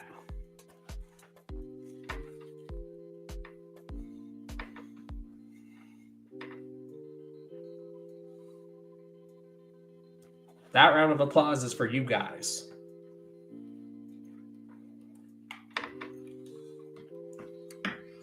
And the show's going to continue to keep going. Continue to keep going, y'all. Y'all deserve that round of applause. I don't deserve that round of applause. You guys deserve it.